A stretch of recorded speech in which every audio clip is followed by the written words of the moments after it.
Okay, thank you.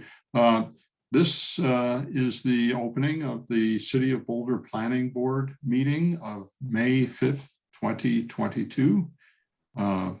And we have a quorum with four of our members here. Let's see, we have Mark McIntyre, ML Robles, Laura's here. Sarah Silver, myself, John Gerstle. Laura's here. She just doesn't have her video on yet. There she is. And I'm hoping Laura will join us soon. Okay, there you are, Laura. Great. I'm here. Sorry, I'm munching on a little dinner, so didn't want to be rude, but I'm listening. I'm here. Okay, good. All right. Cindy, would you like to describe the procedures that we'll be following tonight in this virtual meeting? Yes, thank you, Mr. Chair. Welcome to the planning board meeting. We're also happy that you're here. We're aiming to keep our meetings respectful and orderly. As such, we have some specific protocol for our meeting, and I'm going to share my screen quickly here. The city has engaged with community members to co-create a vision for productive, meaningful, and inclusive civic conversations. This vision supports physical and emotional safety for community members, staff, and council and board members, as well as democracy for people of all ages, identities, lived experiences, and political perspectives. More about this vision and the full rules of decorum can be found on our website. Participate in city council members on this page. All you would need to do is put in participate in city council meetings in the search bar, or you can send me a message in the Q&A and I'll be happy to send the link to you. The following are examples of rules of decorum found in the Boulder Revised Code and other guidelines that support this vision. These will be upheld during this meeting. All remarks and testimonies shall be limited to matters related to city business. No participant shall make threats or use other forms of intimidation against any person. Obscenity, dehumanizing language, racial or other speech and behavior that disrupts or otherwise impedes the ability to conduct the meeting are prohibited. Participants are required to sign up to speak using the name they are commonly known by, and individuals must display their whole name before being allowed to speak online. And currently only audio testimony is permitted online. And at this time we are in what is called a meeting webinar. So the chat function is only for our board members, and the Q&A function is for our public. And it is to only be used for technical questions. It's not used to be used for content or comments regarding the content of the meeting. And if you continue to use it for content, I will have to give you a warning, and I really don't want to do that. So please use it for technical questions. And I'm going to turn it back over to John. Thank you, Cindy.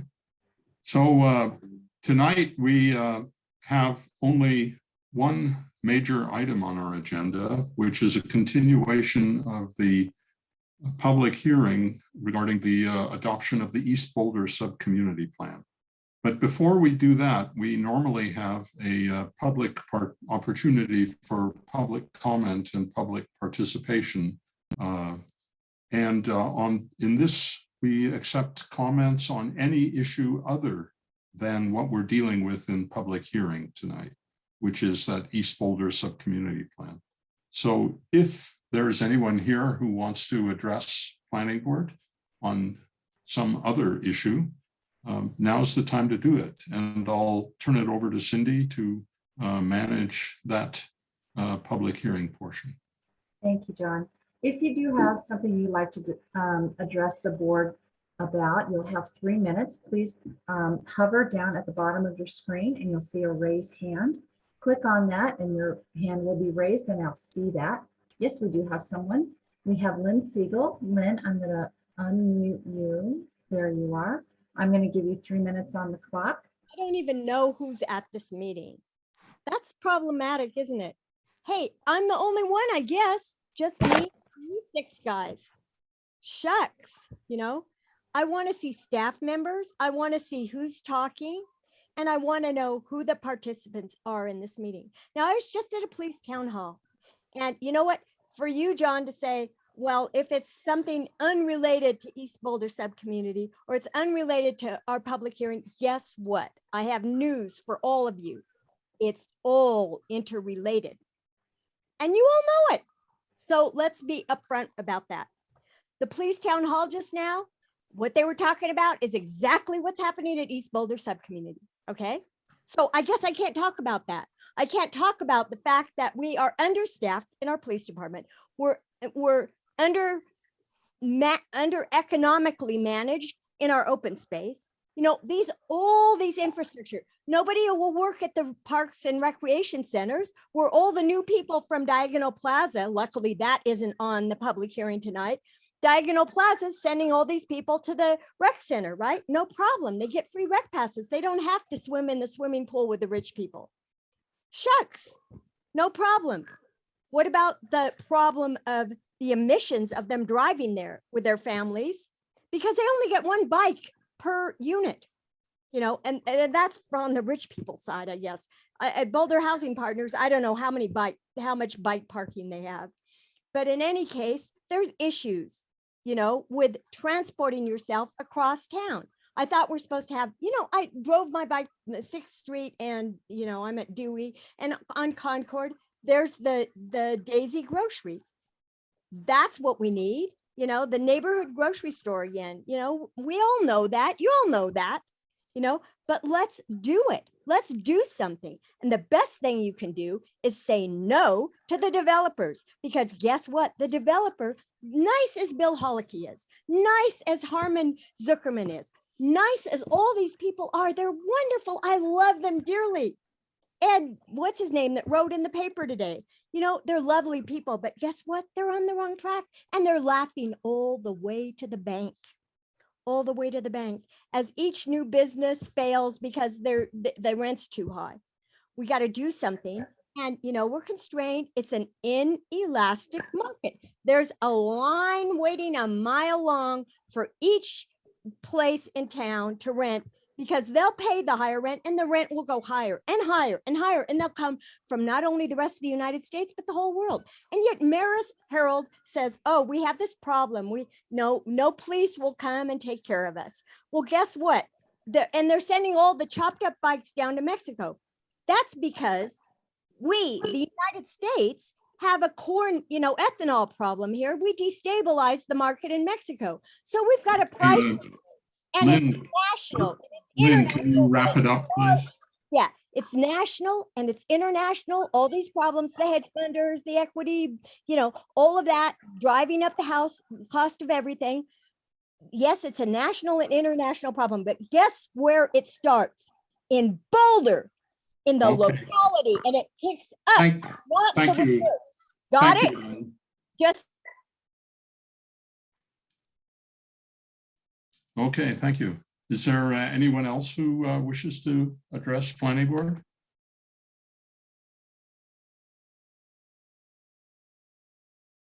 Okay, not Cindy. I don't see any other raised hands. Do you?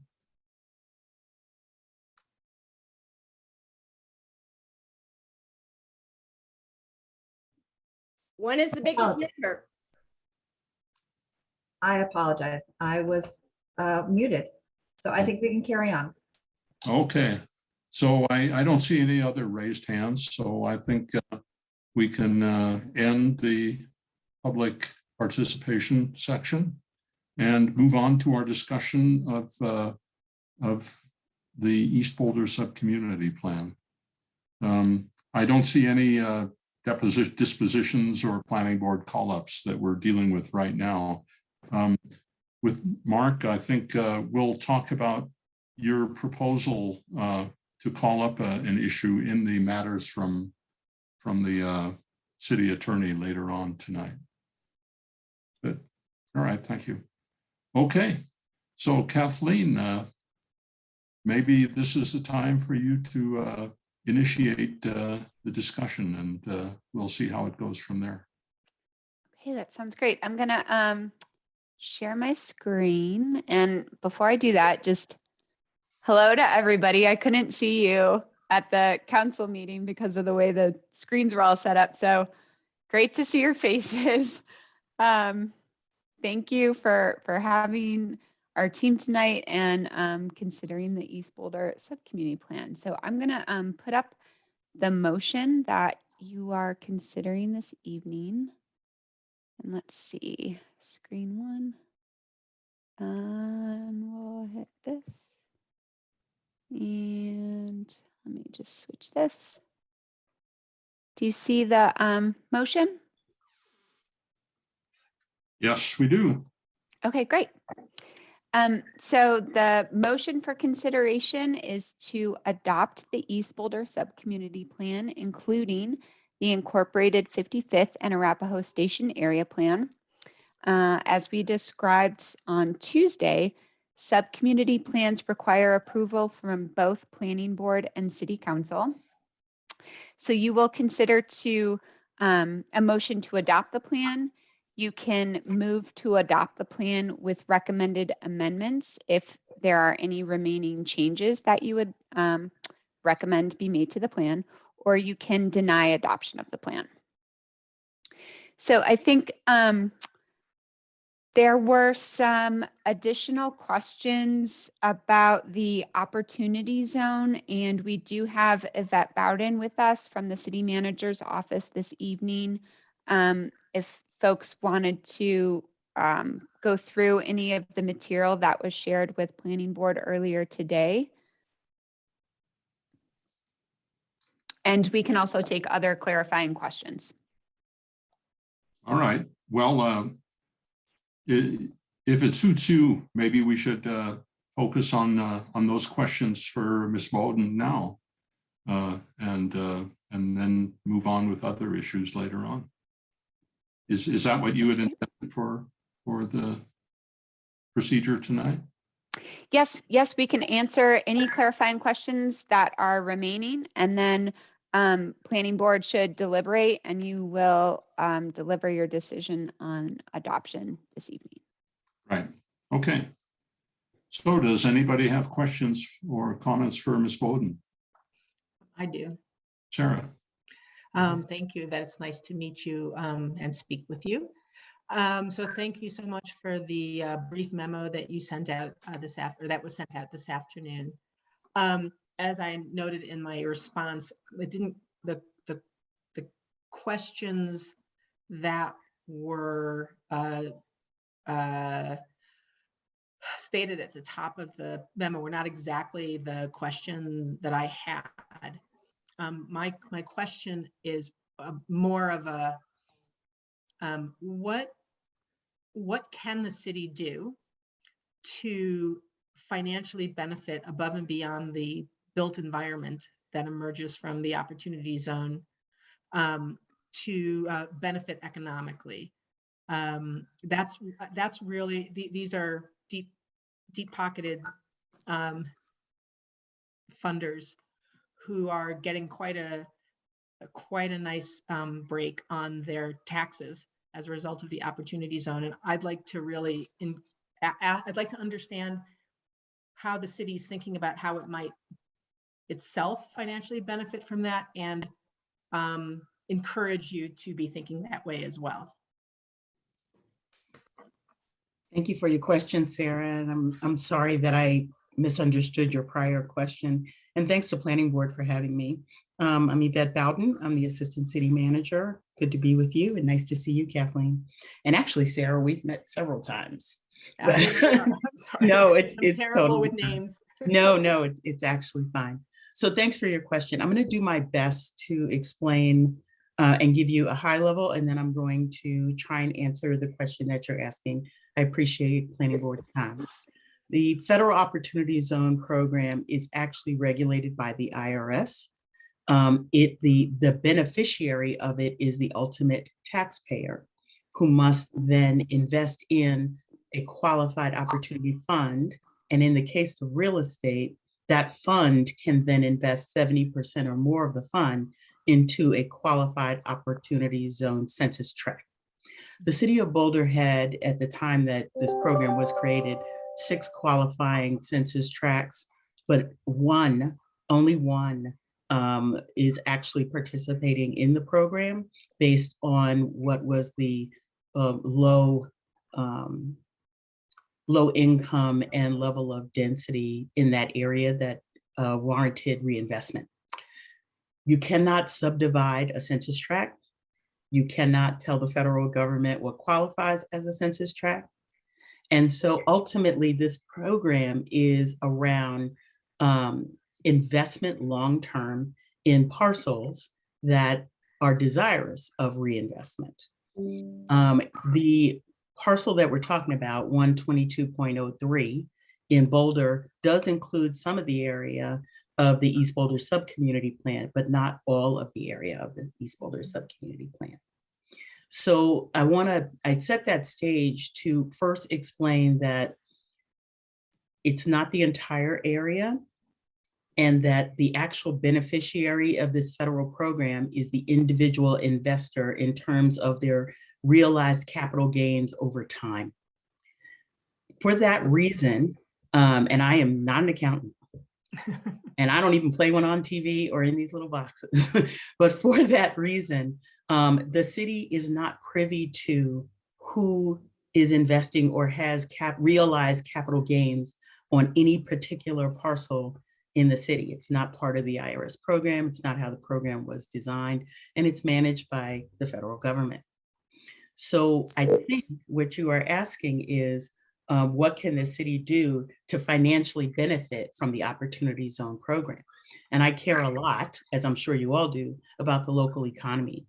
We've been watching this for some time, and I want to clear up two things that I wrote to you earlier.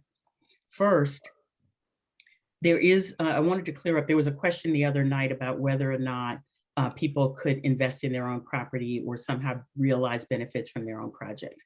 And there are caveats in the federal guidance around that to prevent that.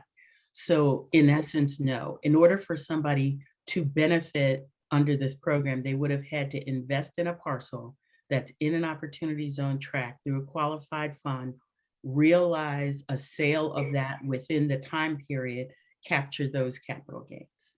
And so in terms of time, it's not impossible, but the gains go down for the shorter amount of time you hold a property.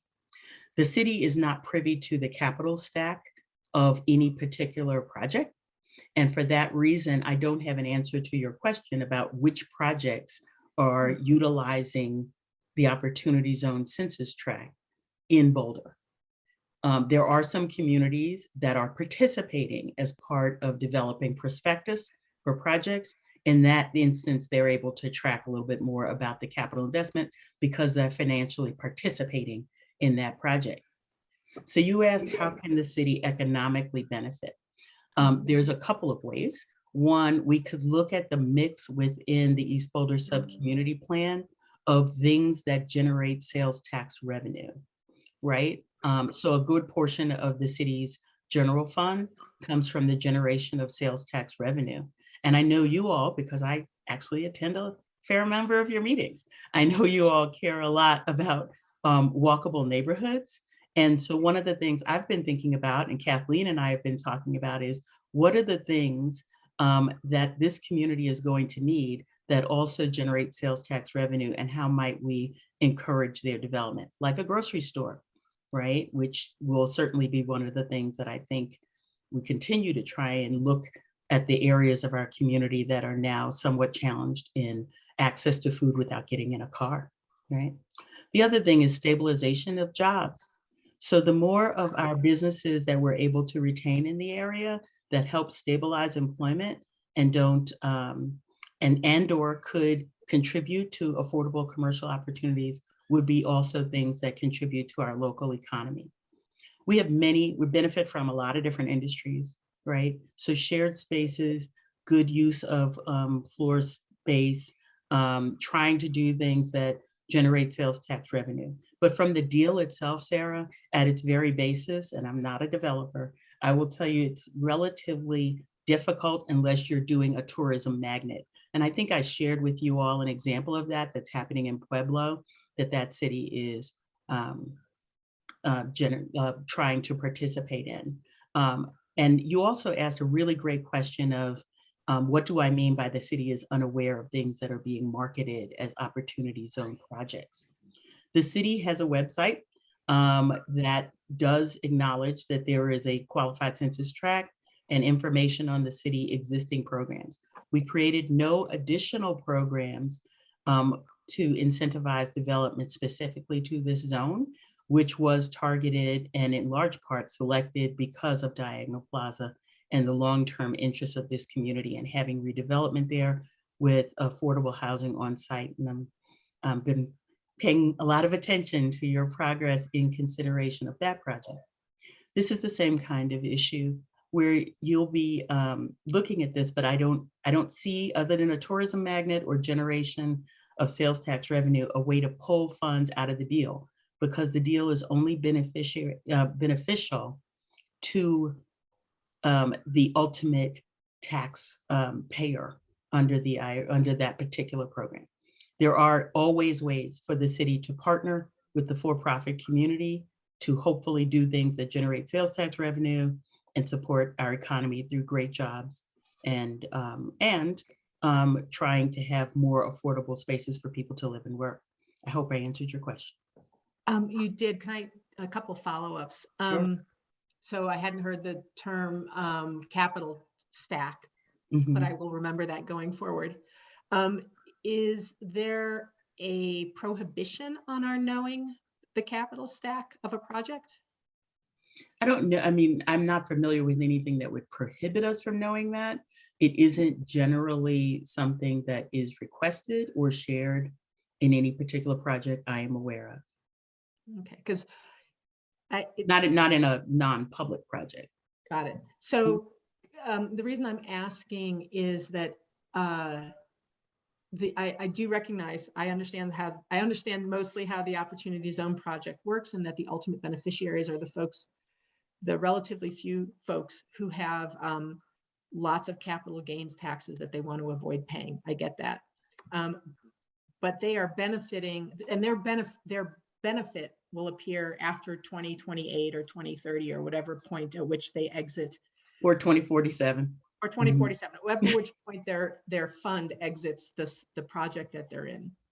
But I just keep thinking that if we do know what the capital stack is, that couldn't we imagine some sort of not on the scale of, but similar to the linkage fee, that if it is an Opportunity Zone fund investment, that there is an additional fee that we might charge that would go directly into our affordable housing fund, or directly into a business improvement district if one is created, or directly into, like, I'm just trying to think about how do we leverage what's going to be money going into some people's very already well-lined pockets to help us. So is that something that the city could even be thinking about? Well, I think about all kinds of things. I'm not sure I have an answer for you today. The specific instance that you're suggesting, I'm not familiar with, and may, in some instances, quell interest in doing development projects and redevelopment. That is not to say that we couldn't do more research to try and find out, but I am not familiar with a project like that. I am familiar with a couple of projects around, not in Colorado, but in other parts of the country, where the city is actually acting as a developer to then flip the project. But in a way, I've seen where the city is actually acting in its own worst interest, because as the property appreciates and then you're selling to yourself, and then there's a loss there, or you're losing control of a public asset, which isn't always desirable. All of these things, and any experience I've ever had in land, is very specific to the project and very specific to what we're trying to accomplish. You're asking me a great question. I look forward to digging in more, but I haven't seen what you're referencing.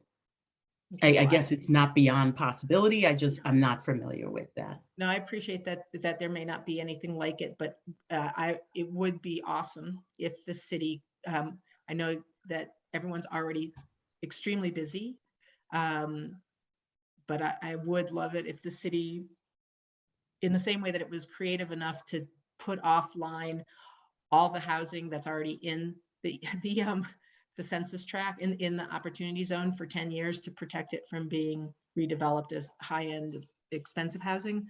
I just think it would be really valuable for the city to try to be as creative as possible in, it's hard to imagine that, you know, increasing a fee would, or adding a fee of some amount is going to stop developers from wanting to develop in Boulder. That does not seem to me to be a problem in general. So I think it's worth at least looking into, and that's really what I wanted to kind of have back and forth on. I don't know that it's going to end up being a motion that I suggest for this plan, but this, because the census tract overlaps with an awful lot of East Boulder sub-community, I thought it was worth bringing up. Thanks for that. Thank you. I might just follow up a little bit on that. And this, I'm sure there are several people in our meeting who might be able to answer that, including you or Hella or Kathleen. What if, for example, there was a different sort of use table or zoning applied to the opportunity zone, which, for example, might require additional open space for public benefit anywhere within the opportunity zone boundaries? Is that a way in which the city could somehow obtain direct benefit from the opportunity zone arrangements? Or I can imagine other public benefits that, you know, in addition to open space, that might be applied. Yeah, Kathleen or Hella, would you like to answer that? So it sounds like you're suggesting that we might tailor a new zone that would be an opportunity zone coming with requirements for X amount of open space, X amount of affordable commercial, whatever we determine those community benefits would be. Is that what you're describing? Does that represent what you're Yeah, describing? I mean, one could imagine lots of things, but where one determines the requirement based not on the ownership of a property, but the boundaries of a zone, which would identify where that's required, and that boundary could be the same as the opportunity zone boundary, for example. It sounds like you're describing maybe an overlay. So I would ask Hella what our power is to do that. Yeah, we actually do have an overlay zone for the opportunity zone that was created maybe 2-3 years back. 2018, I think. Yeah, when the opportunity zone had just been created, and it prohibits demolition of existing residential units in that area because there was a concern that the city would lose relatively affordable housing in the area. So that there is an example like that. When creating a standard like that, you would have to keep in mind that you have to have a legitimate government purpose, and that the ordinance has to be substantially related to that to achieve that government purpose. And one of the things that might be difficult here is you're using the opportunity zone just for, you're identifying that area because of tax benefits that are available, but not everybody in the opportunity zone is developing there, maybe taking advantage of that. And it's difficult for us to know who is and who is not. So there may be difficulties associated with that.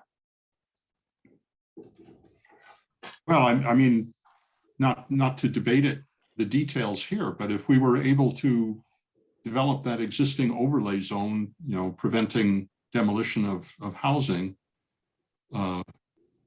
which is understood to be a valid government purpose, one could imagine, for example, providing additional park space for local neighborhoods.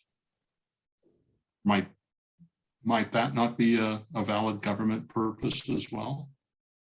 Yes, I think to create open space is a valid government purpose. One of the things that that law might be evaluated against as why this area is being treated differently than others. And I guess then it comes down to the tax benefits that might be available in that area. And maybe it could hold up, and maybe there's ways to do that. You know, we're only discussing this a little bit here right now without having done a lot of research. I just wanted to point that out and what the purposes of zoning are and how we determine areas that have certain requirements associated with that. Well, thank you.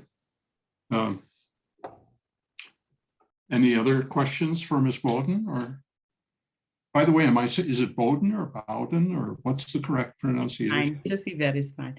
Bowden. It's fine. Okay. Yvette, I do have a follow-up to the email that you sent, the memo, because it caught my attention because I'm super interested in ownership, residential ownership opportunities in the East Boulder Sub-Community Plan. And in the last 4 bullets of your memo, the first one says, application for the East Boulder Sub-Community Area expedited review, permitting, or financial match components offered by the city. It says incentivize redevelopment project, inclusion of on-site workforce housing for ownership. So I will put aside for the moment the fact that we don't have a definition for workforce housing, and that's my pet peeve that we use that phrase when we don't have a definition for it. But I'm really interested in the ownership discussion here, and I'm just hoping you can tell us a bit more about this. Yeah, what I understood, so I'm sorry, y'all, I thought we did have a definition of workforce housing, but that's great to know for me. I have heard a lot of your prior meetings, the interest, and highly warranted, right, for the need for housing that can be owned rather than rented. And there are different things that motivate different kinds of developers in land use, in addition to appreciating zoning and market. If the city were to create some, and we don't have an incentive program like this, but if the city were to have an incentive program that wanted this particular area to have more units that were available for purchase, that might be a distinguishing factor. It doesn't stop a landowner from doing what they have an ability to do under zoning, but the city could develop a program to incentivize ownership units over rental units. I have seen that in a couple of other parts of the country. Again, I did not have a lot of time to respond to your joint meeting the other day, but you know, if you wanted us to look further into that, I certainly could ask staff to do that. Great. So if we were to have a friendly to the motion with a recommendation to encourage staff or city to consider development of a program to incentivize ownership units, that would be something we could conceivably add to this motion to encourage the city council to think about it and consider it. I'm looking, I guess, at Hella and Kathleen. I would think that would be a possibility to have them look into it. We do not currently have such a program today. Okay. All right. Thank you so much. Those were my questions on this topic. Thank you so much. Sure. Well, thank you. Any other planning board colleagues have questions on this topic? Okay. Well, thanks very much. That has been very useful. And thank you. Thank you for having me. I suspect there'll be more to talk about on that. I never tire of visiting with planning board. It's great to see you all. Thank you. Okay. Yeah. Thanks, Yvette. Okay, Kathleen, you were in the middle of your thoughts there, so why don't you continue?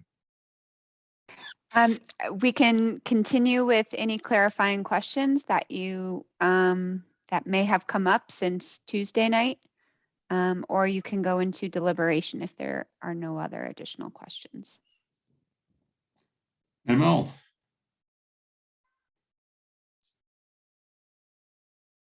Thank you. As you might have noticed, I didn't have my questions organized for Tuesday. So okay. My questions are here. So I have 4 clarifying questions, and I'm going to refer to them by page number and policy number. So my first one is on page 87, and it's policy H4.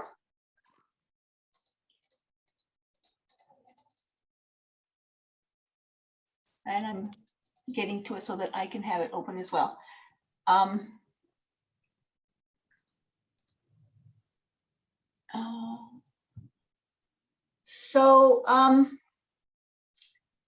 ML, I'm sorry to interrupt. Page 87 of the packet of the East Boulder Subcommittee Plan, or of the plan. page 87 of the plan, okay? All right. I will pull it up and share my screen so we can Awesome. all look at it at the same time. Great. So I'll wait till you pull it up. It's Sure. H4 is what I'm looking at. Okay. H4. Yes. So I'm wondering about an incentive program should be established in concert with future zoning updates. So is this a new tool, or is this an expansion of something that already exists? What is the thought? Yeah, so this would look at new tools that could either be a part of or added to our existing tool, which is the community benefit program, or the creation of a new form of an incentive program for affordable housing. And that comes like, first we do the land use change, and then we do zoning, and then these tools come, or where does it come in the process?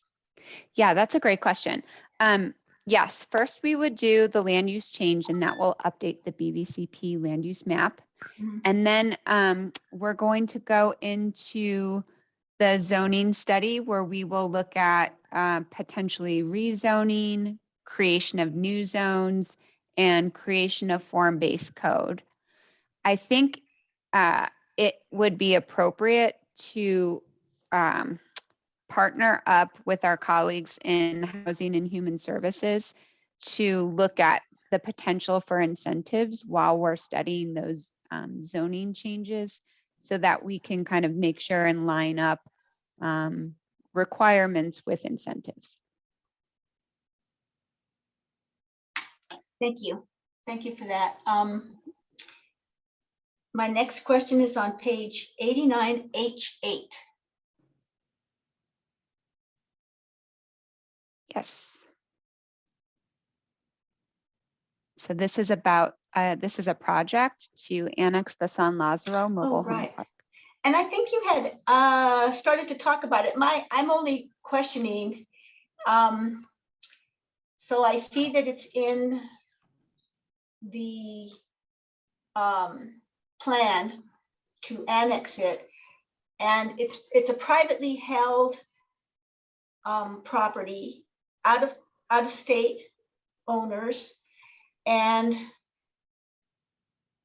by annexing it, how do we assure that we get the benefit of affordable housing? Because clearly the landowner is going to get a huge benefit by becoming a part of the city and all the services. So how does that work at this stage?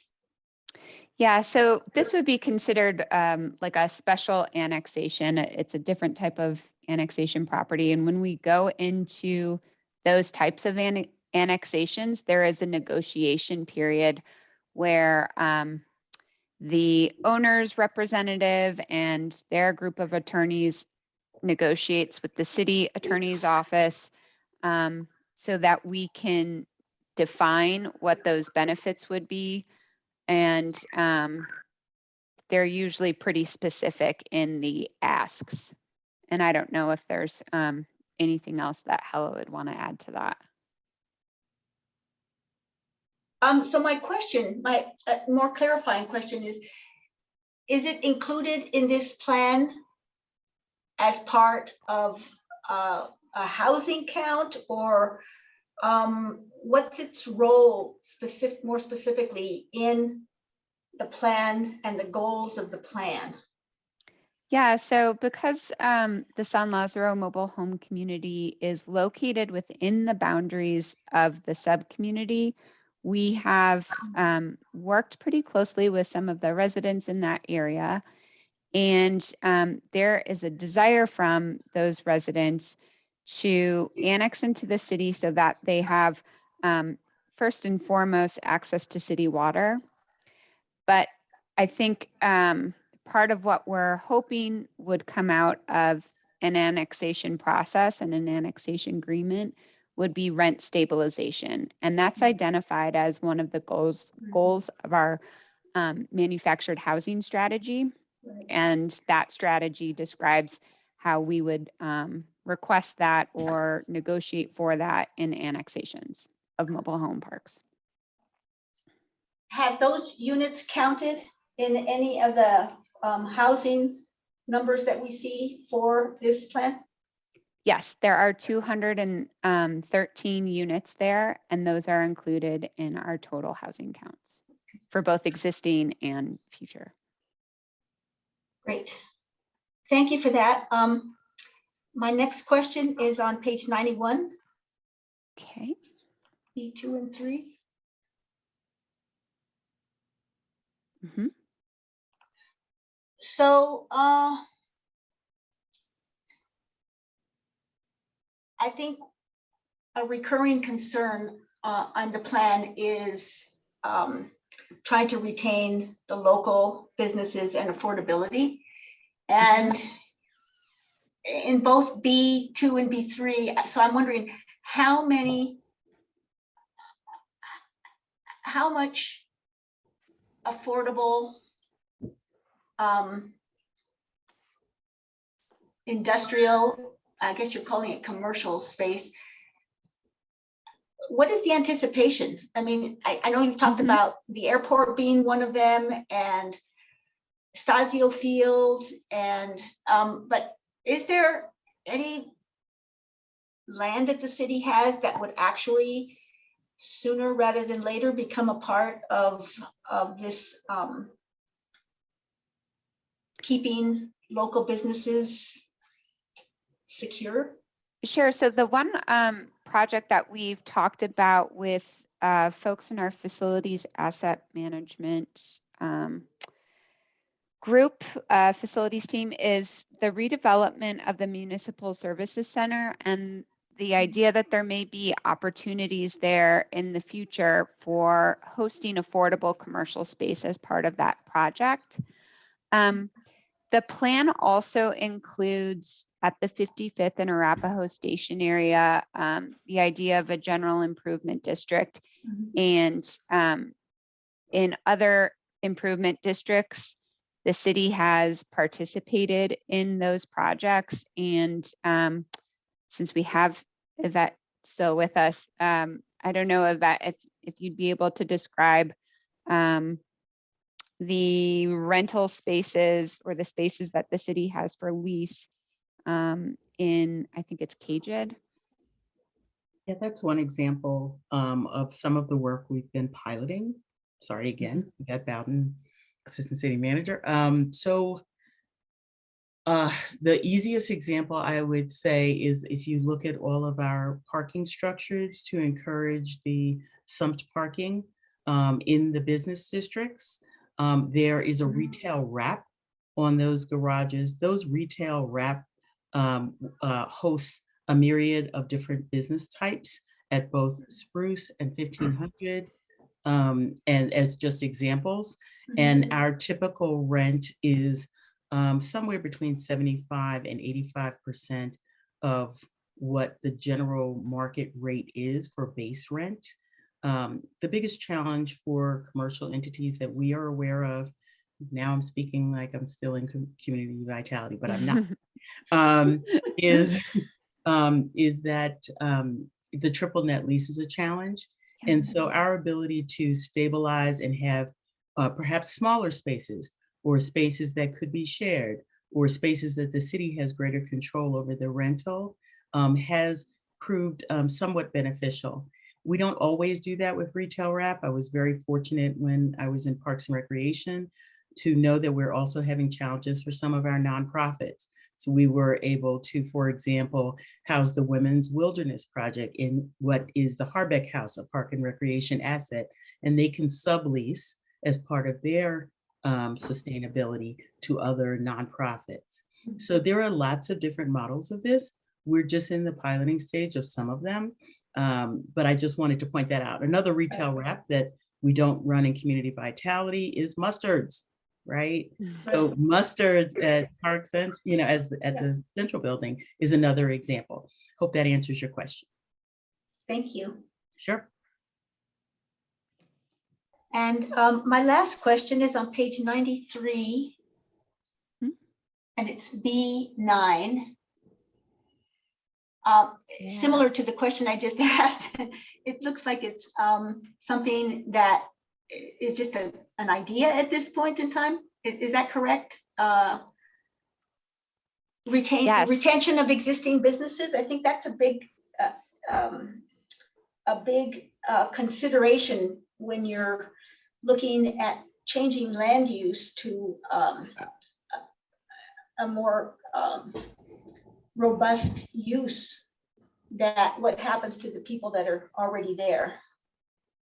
Yeah, so this recommendation in the plan is intended to really address a lot of the concerns that we've heard from the community about business retention, and particularly in this part of town. And so in the past, when certain sites in the city have gone through redevelopment, businesses have worked with Community Vitality to locate space that is appropriate for their business in another part of town. And it's been sort of a one-off program, I think, in the past. And so the idea for this would be to really formalize it and put some resources towards that so that we can have that service for businesses in the city. So those are all my questions. I have some considerations for changes, but I'll hold on those. And thank you, Kathleen. Okay, I'd just like to follow up on a couple of ML's questions with Ms. Bowden. How is it working at 30th and Pearl? I understand that there's some of the proportion of the ground floor of one or two of those buildings is designated for affordable commercial activity. And I just wondered, what is the arrangement that, how is that moving ahead and under what arrangements? So thanks for your question. We are really not fully developed out there. One of the tenants that has moved in under the covenant arrangements is Ramble on Pearl. They have already located a store in that location, but the majority of the commercial spaces on the ground floor, and we just had an opportunity to meet with Mr. Bush about 2 weeks ago to understand the status of his outreach to fill the first floor of the building on the corner, which is where most of the affordable commercial was envisioned. So it's under a covenant that was part of that project that was really brokered through an arrangement with Housing and Human Services. And then Community Vitality will aid that developer in helping to do outreach and populate those sites. So it isn't full yet. It's not built out yet. But and neither are there any contracts or even strong indications of who's likely to wind up in there and under what arrangements? Well, we had that discussion a couple of weeks ago. I don't want to jump ahead too far on that, on who he's talking to or about what. It's very difficult to fill those kind of spaces unless you have a final kind of look and feel of what it's going to be. And so as the building comes out, I'm sure he'll be doing some tours, and we look forward to helping him with that outreach. However, the city will not control those leases per se. we would be helping to market, and then we would audit under the covenant to make sure that he's fulfilling the obligation of that arrangement with the city. So is that general approach or arrangement something that you could imagine being desirable in East Boulder in the future with new developments and new buildings, or what do you think about that? Wow. Okay, Kathleen. I think there are many different ways. There are lots of models happening that I'm studying, a couple in Toronto. There are some things that are happening in Seattle I'm looking at. I think our staff is always paying attention, further exacerbated by some of the concerns that ML pointed to that came out of our citywide retail strategy. So to be honest with you, in East Boulder, my biggest priority is to figure out where people are buying grocery. That's what I'm thinking about. The bounce back for small businesses that exist today in the process of redevelopment, if it's staged and if there's great coordination, I think is a possibility. There are challenges because, just to give you an example, if we were to move our favorite person who makes chocolate because they're making chocolate and we want to keep them in the neighborhood to another area, it triggers a whole bunch of different uses, and then they have to pay, to relocate. And, there are a lot of other implications. How do small businesses absorb those costs? Right now, the city doesn't have a program for that. I look forward to hearing ideas across all of the city's boards and commissions about those topics, but I don't have an easy answer for you today. I think it could be like what we're doing at 30 Pro, but I would hate for us to restrict our creativity in that regard. Okay, well, thank you. Just good to find out how we're dealing with that question elsewhere in the city. Thank you. Okay. Laura, I see your hand is up. Thank you. Well, I'd like to start by doing something I should have done on Tuesday night, which is to give a huge warm shout out to Kathleen and Jean Sanson and Holly Opansky. So glad to see you. I am so glad to have this plan finally up for adoption. I think everybody is super excited to get this a reality, to have it become a reality. So thank you so much for all your hard work. And as a former, or I guess still a member of the East Boulder Working Group, I am so glad, so glad to have you here tonight. And to be here on Planning Board, to be part of the glory of what hopefully will be a smooth adoption. And I can't say enough nice things about the plan. I may have a few concerns and I may offer a few conditions, but that is in no way a detraction from the beautiful work of art that you have put together. So a couple of questions. First, and this is a curiosity on my part. I don't know if it's significant, but I would like to know before the plan goes for approval. So on the place types map, you have innovation TOD residential overlaying on two different kinds of land uses. It appears in the industrial mixed use zone, and it also appears in the innovation, TOD mixed use zone. So would the implementation of innovation TOD residential look different, whether it is in a mixed use zone, land use zone, or in a, an industrial mixed use land use zone, or a TOD mixed use land use zone? Sorry, very complicated question, but I think you understand what I'm saying. I do understand what you're saying, and we have updated the land use map in the latest draft so that that mixed use TOD land use is applied for the entire area that the innovation TOD place type is. So those are now lined up. Oh, fantastic. Well, I'm sorry that I did not notice. That's okay. That's okay. They were not aligned in the 90% draft, but we've cleaned that up in the latest version. Thank you so much. I think you probably said that and I missed it. So thank you for that. Sure. The only other clarifying questions I have are related to implementation M16 around the airport. Okay. So I don't know if you want to pull that up on the screen so people can look at it. Yeah. Yep. Give me a sec.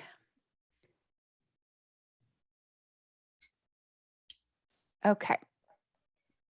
Are you seeing? Yes, it's, document? Okay, it's great. small. Could you Oh, yeah. zoom a little bit? Yes, yes. Okay, thank you. So I'm in the third column here, and the third column is talking about, what are you going to do here? And so this is, I think, in response to the concern that some folks approached John about in terms of that box where the glider planes get towed and that runs over East Boulder. And so this policy says that you're going to conduct a level of noise study or a Part 150 study, which seems completely reasonable, and then consider whether any changes to the Boulder Revised Code section on the airport influence zone or other parts of the Boulder Revised Code are necessary to ensure compatible land use. Could you elaborate a little bit on the other parts of the Boulder Revised Code that could be changed as a result of this noise study? The other parts of the Boulder Revised Code. I don't remember exactly what the other parts of the code that we were looking at that maybe referenced the airport influence zone. I don't know if Charles, you remember what the other section was, or what that language was referring to. I just don't remember off the top of my head, and I would have to get back to you. But if there are questions about the Part 150 study, we do have John Kinney, who's the airport manager, with us, if there was a question about that. Oh, Laura, I think you're muted maybe. I don't hear you. Oh, sorry, I was, thank you. I'm on my headset. My question is less about what does a Part 150 study look like and more about the implications. So it sounds like there's no specific parts of the Boulder Revised Code other than the airport influence zone that you had in mind when you wrote this? Yeah, we identified that the code updates may include a revision to that influence zone or consideration of abrogation easements for redevelopment in the subcommunity. And so how we would pursue those abrogation easements, I might ask John or Charles to guide us on how we pursue those. Thank you. That would be useful. Before we go there, can we maybe just define what is an abrogation easement? I did look it up, and what I found, I just want to kind of cut to the chase here. An abrogation easement is an agreement that compels property owners to cede air rights over their property to the government. This agreement restricts owners from building above a specific height, waives their right to file suit against owners and pilots of low-flying aircraft, and limits the liability of aircraft operators for causing a nuisance. Is that a correct definition? Yeah, I think that's pretty accurate. And what it's intended to do is to let, if someone is going to purchase or rent a property in the area, just to make them aware that there are planes that will fly above you. Thank you. I mean, it sounds like it's a little more than just a notification. It's also a, you're giving away certain rights because you live in this zone and you have signed this easement. I don't know a ton about the easement, and maybe Hella, if you could better describe for folks what the rights are. Yeah, I think that's correct. That's essentially what a navigation easement does. And at the same time, it puts property owners on notice. And we do actually have standards for that in the code already. And there are certain circumstances when the city requires property owners to sign navigation easement. If, for example, a subdivision occurs, if you're in a certain zone, airport influence zone, an navigation easement has to be signed because development increases and more people would be impacted by airport noise. I also remember working on some associated with some annexations in the airport influence zone area. Yeah, and I think that is reasonable. I mean, that seems like that's a tool that is pretty common for folks who live near an airport, is to have to sign an navigation easement. I did also look up the airport influence zone statute in the Boulder Revised Code, and it looks like there's 4 different levels. And the first 2, zone 4 and zone 3, are fairly light consequences. That, it's about signing navigation easements and about placing utility lines underground. But the other 2, zone 2 and zone 1, can actually restrict development or prohibit development. So I guess I have a clarifying question of, when you say that you would look at revising the airport influence zone, you mentioned the navigation easement, which is zones 4 and 3. Would you also consider revising zones 2 and 1, which would restrict development in the East Boulder subcommunity? Yeah, I'm just looking up the map of those zones. So Oh, that would folks be can great if you see- could. Yeah. Yeah, so folks can see what they are. Let me turn these off. Okay, so let me share my screen. Just while you're doing that, I could just mention that this is more than just an academic issue. I was formerly on the County Planning Commission, and we dealt with this quite actively on a number of projects that were of concern. So I'm glad you're bringing this up, Laura. Thank you, John. I'm glad you have experience with it, because this is all new to me. This is all just like desk research for me.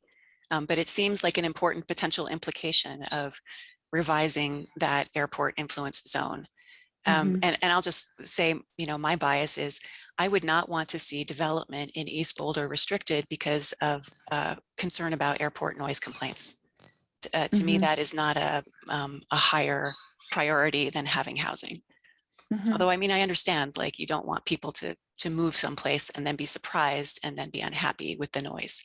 So I get that. I get you want to notify people, but restricting development would be a much larger concern for me. Yeah, so let's take a look at the zones.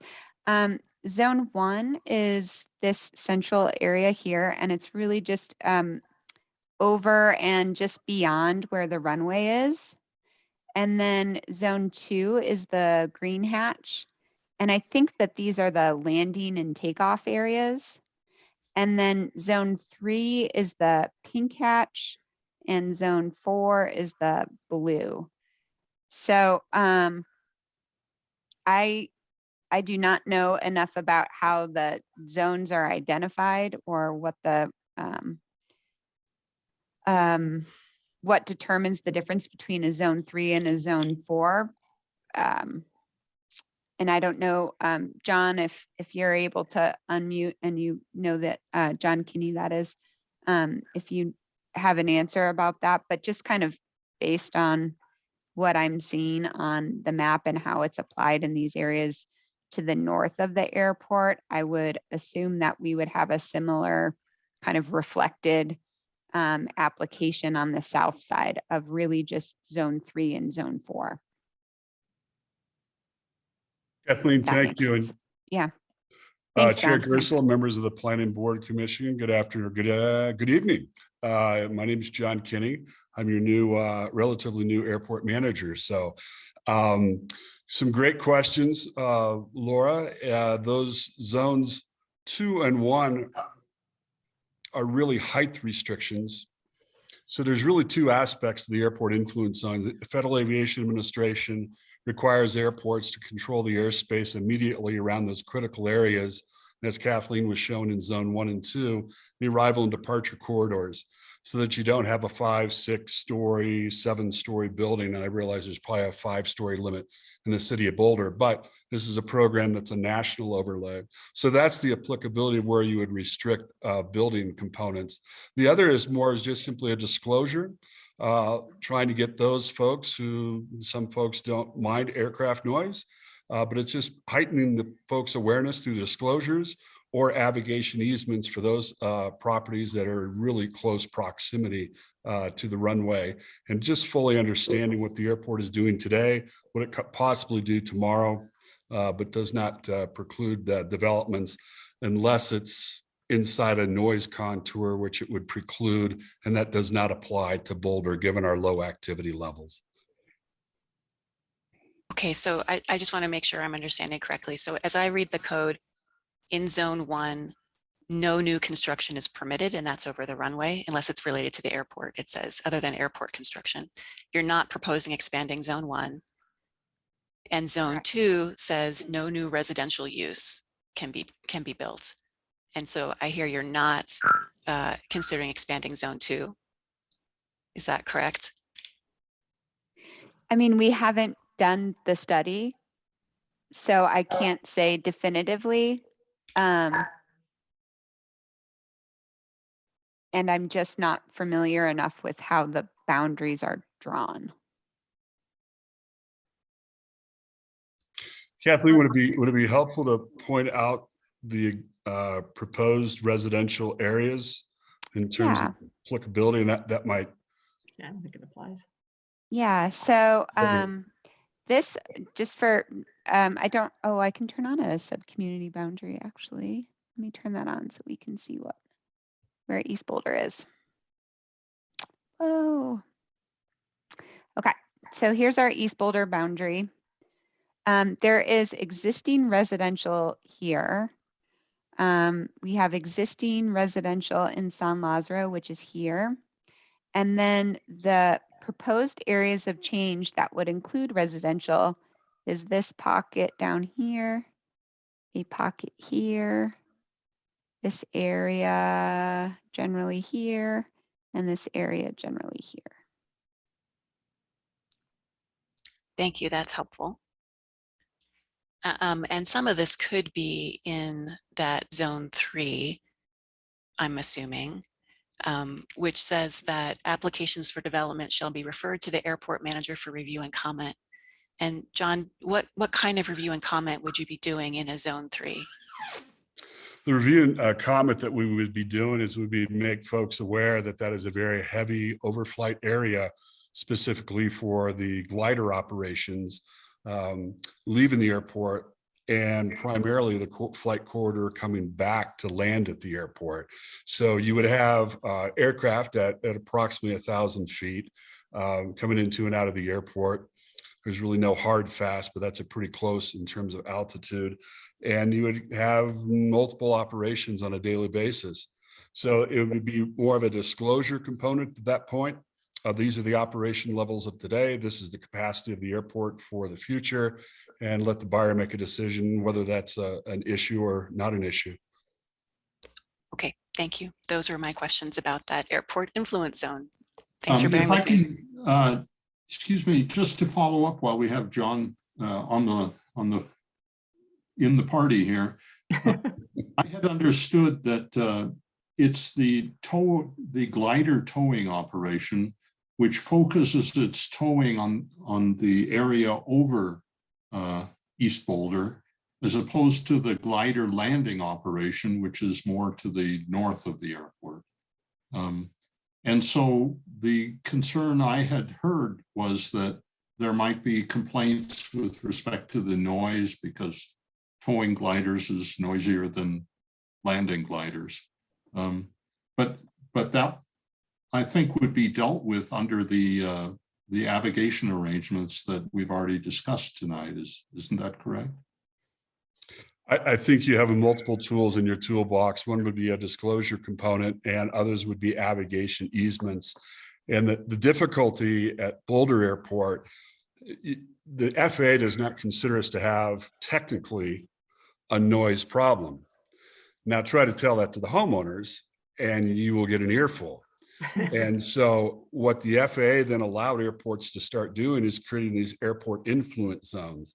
And based on individual counties or city sponsors of airports, the owners and operators of the airports, they are then allowed to use this navigation easements to a variety of degree, or these disclosure components to try to put folks the most compatible folks in and around airports. Some people, airplanes, they have a very low threshold in terms of tolerance, and others have very high. So you're just trying to make that disclosure, buyer be aware before that purchase.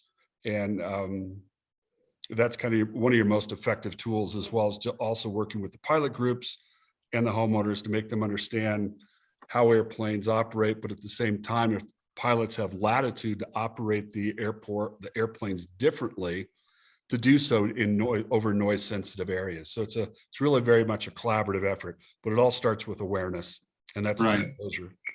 Okay, well, thank you. Do you know, do they have a renter beware type clauses also, or is it just buyer beware? You sure can. I've seen numerous municipalities do it for more of the transitory residents as well. Some communities have made it part of the plat, so it's in perpetuity. And as people change over, their awareness is made by signing an actual disclosure form. Okay, well, thank you. Wait, before you go, John, I just want to, John, Kenny. Go Kenny, ahead. I just want to, it wasn't clear to me.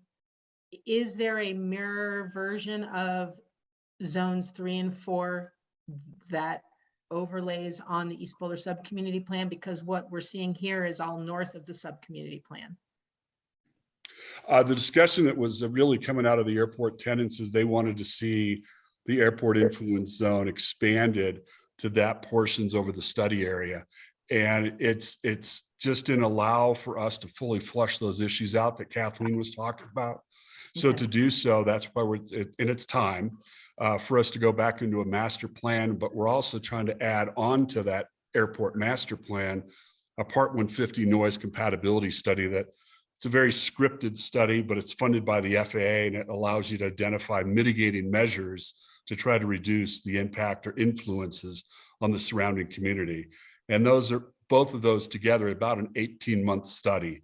So it really will do a deep dive into that. And we felt that's probably the more applicable approach to take, as opposed to trying to quickly determine what we should do with an airport influence area at this point. Okay, that's helpful. Thank you. And I have one follow-up. Kathleen, are you able to pull up a graphic of what John was describing, that box for the glider tow planes? It's in the airport master plan inventory on page 16, if you have that pulled up. I do not have the airport master plan pulled up. I could get it pulled up and you could come back to me. Okay, or I don't know. I have not yet seen a planning board member share their screen. I have it pulled up if that is not against protocol, or we could have staff pull it up. Boy, if you can do that, that would be great. Yeah, if you don't mind, I'll share my screen real quick. You should be able to now. Okay, can you folks see this? Make it bigger, please. Make it bigger. Here we go. Can you see here? Yes, I'm impressed. So here's I did my homework, John and John, I did my homework. So here's the, I'm trying to figure out, I think I inadvertently removed you and it thinks that you're a bad person. uh-oh, can you hear me? Yes. Yes. Oh, okay. Can you still see my screen? Yes. Okay, so I think this is the glider tow plane box that John was talking about. And as you can see, like, this is Valmont Road. So over here is the Park West neighborhood, and over here, I guess, is the Park East neighborhood. This is 55th Street here. And then, so this would go right through Flatirons Business Park and part of the Innovation TOD zone, basically all of our areas of change, except for the 55th Street stamp area, which is pretty close by. And so, again, I don't mind notifying people about noise. That seems perfectly appropriate. I would be concerned if there were any attempt to limit or discourage development in these areas of change because of airport needs or airport noise or concern about complaints. So I may offer a condition at the end of this, but I just wanted to get my questions answered about, the different zones and what is thought about in terms of expanding this zone of influence. Because expanding the zones that don't allow you to build would concern me greatly. So thank you. I'll stop sharing my screen unless people want to see this for longer. Got your point there. So that was well done. Sarah. All right, so I'm gonna bring up a motion, friendly, when we finally get to discussion and then voting. That has to do with the jobs housing balance. So Kathleen, I'm wondering if you can, Kathleen and I have been having a very productive, very interesting back and forth on this topic. She's been extremely generous with her time.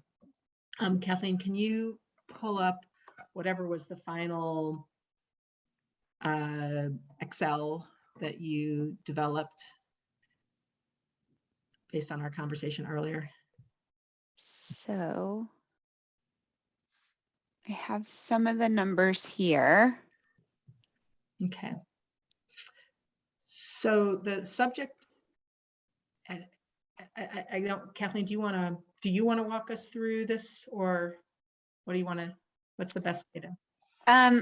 Sure, I can describe for folks maybe what we talked about and what we were looking at earlier.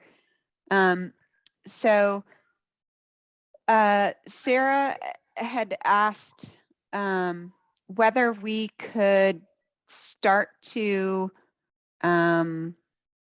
understand the best match for an FAR limit for the Flatiron Business Park to ensure that future redevelopment in that area in particular does not exceed the projected number of jobs that are included in the East Boulder subcommunity plan. So what we started looking at were the existing numbers.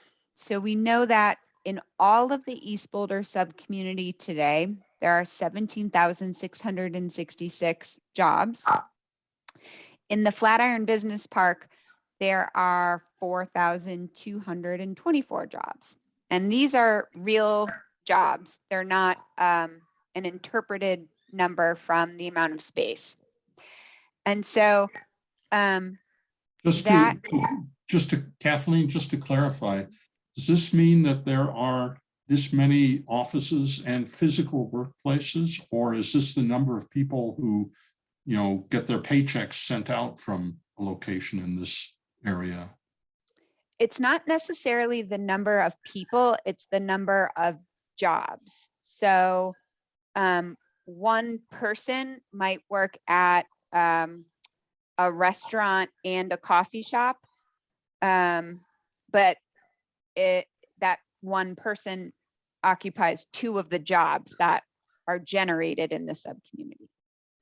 Right, but does this count the people who are working at home and just get their paycheck sent from an office in this area? Yes, yes. Okay. Yep.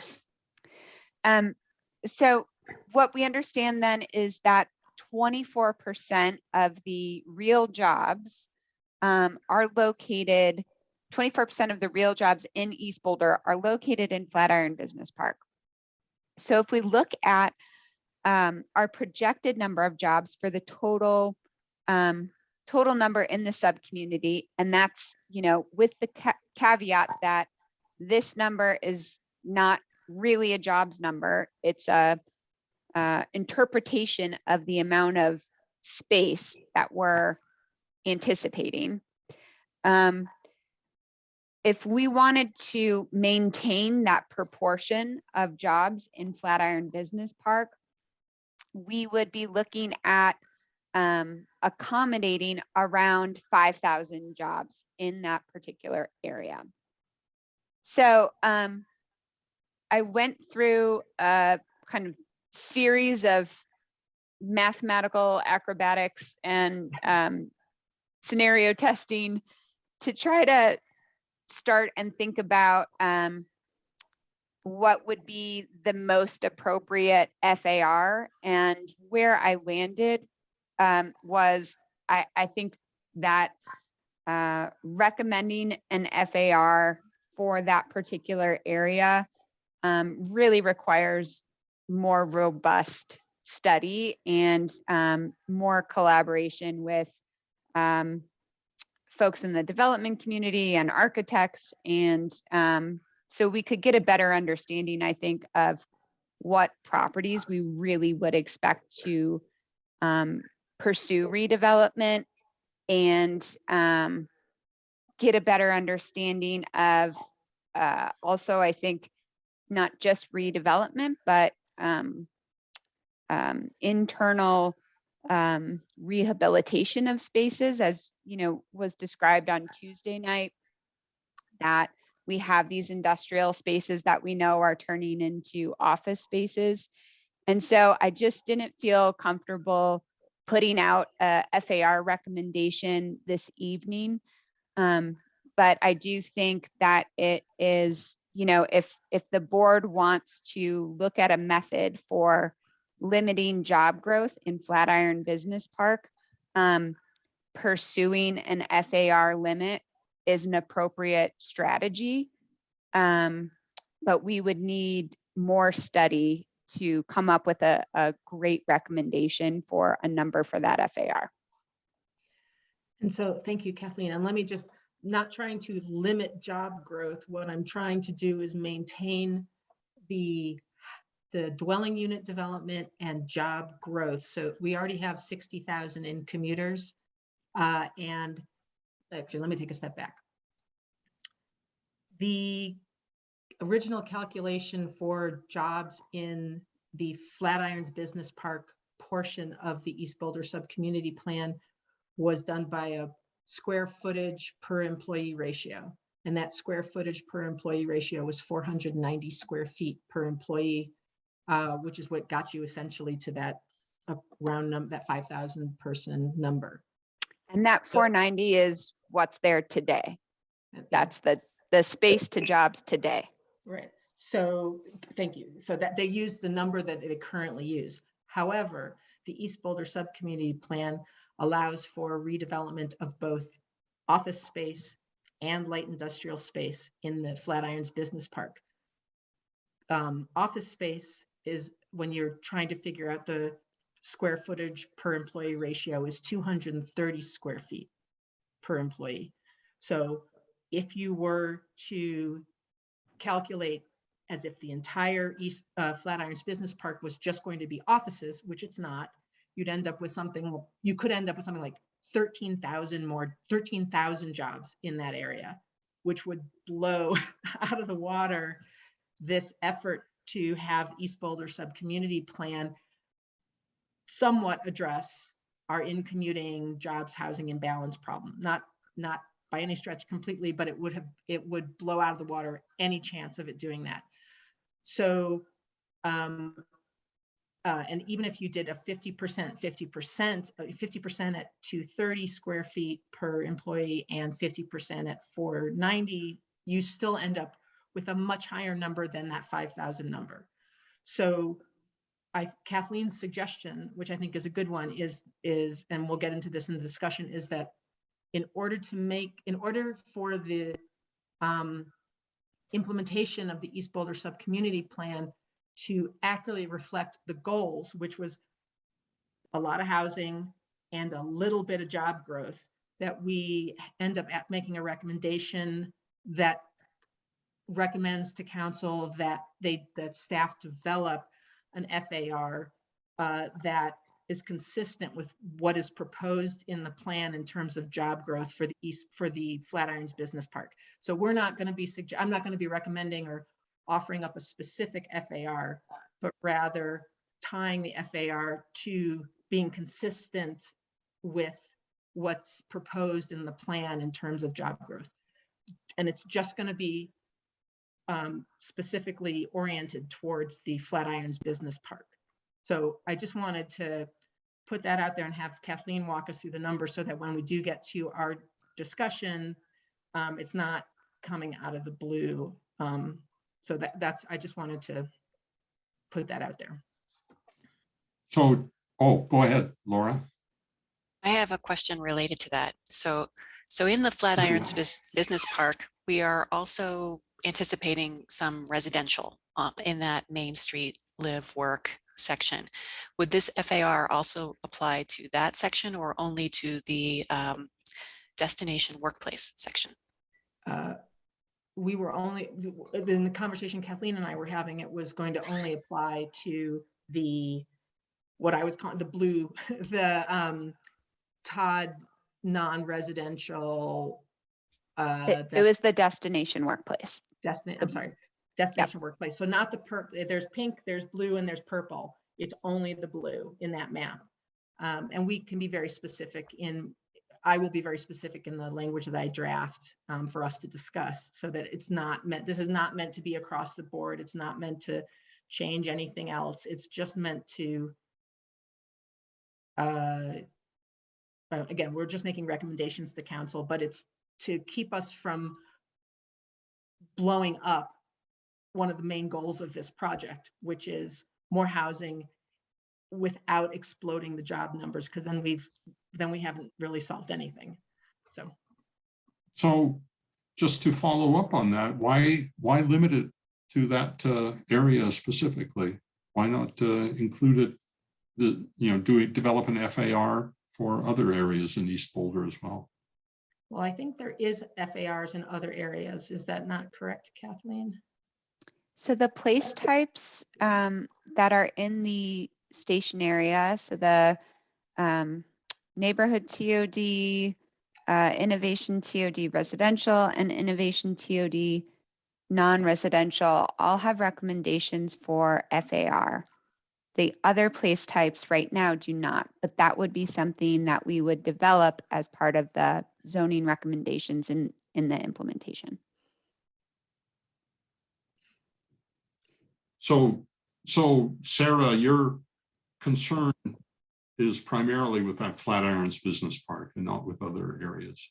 Yeah, because if you remember, we approved 2400 and 2450, I think, where the address is Central Avenue, which was a light industrial, low impact. I mean, there weren't that many employees in this light industrial building, and now it's a 3-story all glass fancy schmancy office building with many, many, many more employees and many more cars associated. It will be when it's completed.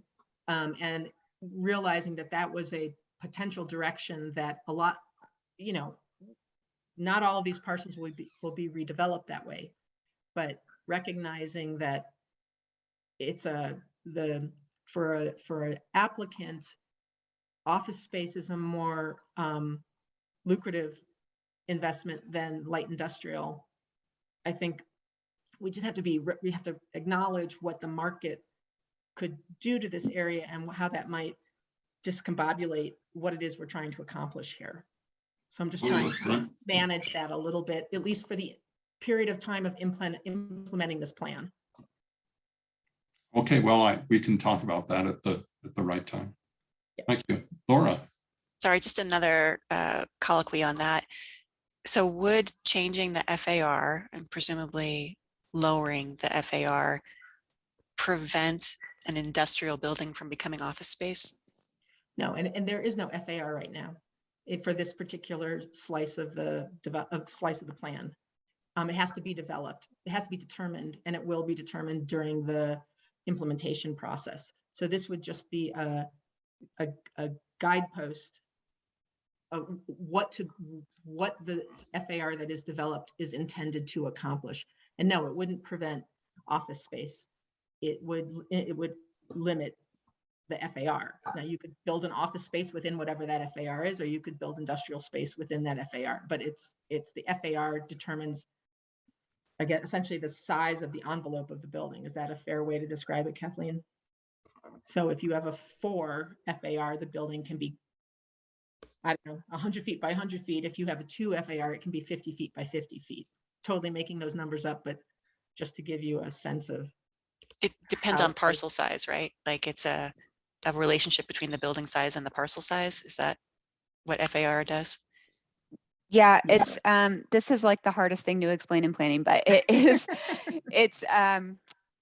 it determines the developable proportion of a parcel. So if you have a FAR of 1, you can build to the limits of that parcel 1 story. You could also build 2 stories, but on half the parcel. You could build 3 stories, but on 1/3 of the parcel. So it's a ratio between developable square footage and parcel size. And so if it's an FAR of 2, you could presumably double. You could have a 2-story building on the whole That's right. property, or stack it to 4 on half. And okay, I get it. That's right. Yep, thank you. And again, this is not an attempt to limit the creation of jobs. It's an attempt to hold the East Boulder subcommunity plan to its objectives, which is more housing without exploding job growth. But we will get into that when we have our discussion after we finish our questions with staff. Very good. So other questions for Kathleen?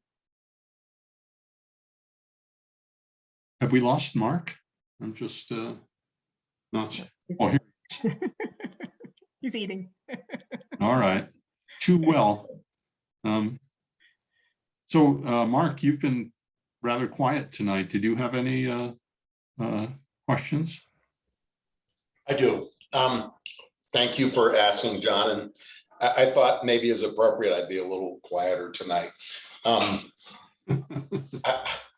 You're not supposed to be, you're not there to be quiet. Right. Well, anyway, in this, I'll just say, you know, I feel like as a new planning board member, although Laura has shown that as a new planning board member, but as a member of the East Boulder Subcommunity Plan, she has an in-depth knowledge. But as a newer planning board member, not as involved in the East Boulder Subcommunity Plan, I find the plan to be, every time I delve into it, I think, oh, that question got answered, and that looks great. And so anyway, I'm really overall quite happy with the plan. I do have a question, and that is form-based code is addressed, as far as I could find, in very general terms, that we'll consider using form-based codes in new zones in the East Boulder Subcommunity Plan. Am I wrong in saying that the use of form-based code in the East Boulder Subcommunity Plan is really contingent upon planning board and council at a future date determining what those zones are and what modifications to our current form-based code that have been applied in other districts, how that would be applied in the East Boulder Subcommunity Plan? Yes, I think you described that accurately as a future work plan item as part of the implementation for this. We'll be doing a pretty in-depth look at the zoning out here and the types of changes that we're looking to make to be consistent with the subcommunity plan. And certainly form-based code is one of those tools that would help implement, I think, the vision that's hopefully captured in the plan. And as we create that and work on it and revise it, that would be something we would work closely with planning board on. Okay. Is there a risk in not stating that form-based code will happen in different zones in the East Boulder Subcommunity Plan, that in fact it won't? Is there a risk that it won't happen? Because for me, as I learn more about form-based code and the potential greater creativity in the results and greater variety of building types and so forth, I envision, for me, that the East Boulder subcommunity would certainly benefit from a liberal application of form-based code that really encouraged a greater variety of building types than what we've seen our site review process produce to date in other parts of the city. That's a good question. If we don't state it directly, is there a risk that we would not use form-based code? I think, you know, from feedback that we've gotten throughout this process from our development review staff and how successful form-based code has been in other parts of the city where it's really sort of been treated as more of a pilot, and now it's been gaining steam. I would anticipate, and I think if Charles is connected, he might agree that is the direction that we would go for these areas of change. But your description of that we don't state directly that we will be using form-based code is accurate in what's in the plan. Okay, thank you. Mm-hmm. And Mark, if you want, I mean, that's something you can bring up in our, if we are talking about amendments or friendlies or something like that. I'm considering it, yeah. Okay. Formulating it. Okay. Thanks. So, oh, ML, I see your hand there. Thank you, John. So I have I'm not sure what kind of a question. I think it's a clarification and maybe just to gain an understanding. And it's about the MUI applied to the Belmont Park West. So Kathleen, can you bring up the map that's on, that shows the underline? I think it's on page 22. It shows the underlying land use. Perfect.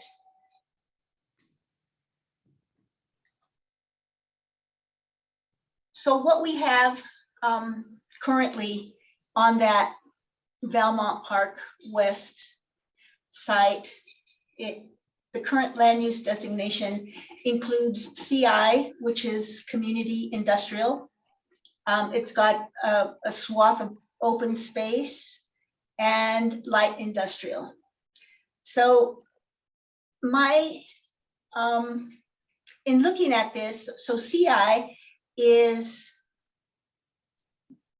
holds the kind of small community industrial that we've been hearing people refer to, you know, the banjo maker, the print shop, those small local businesses that inhabit these older and established industrial sites.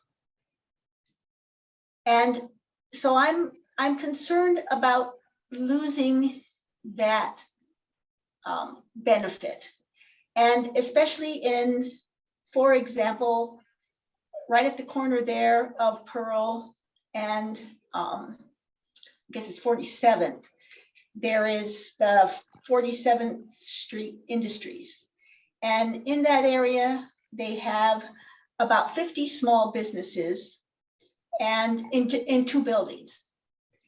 That whole area that is called Belmont Park West is made up of 18 different parcels. So there's a lot of different owners that are in that area. There are two creeks, or I guess they're really ditches, that go, excuse me, following where that green swath is in the land use designation. So there is some interesting, I guess, existing fabric in that area that I think would be in jeopardy. Now, the other zoning is the light industrial, and that's on the east side. And we've heard people kind of bring up, we have another iconic situation there where we've got Boulder lumber in that area, which is a huge community asset. Right, currently, light industrial allows residential. I know that was one of the, if we take it from this map and go to the one, I think it's 21 or 22, that shows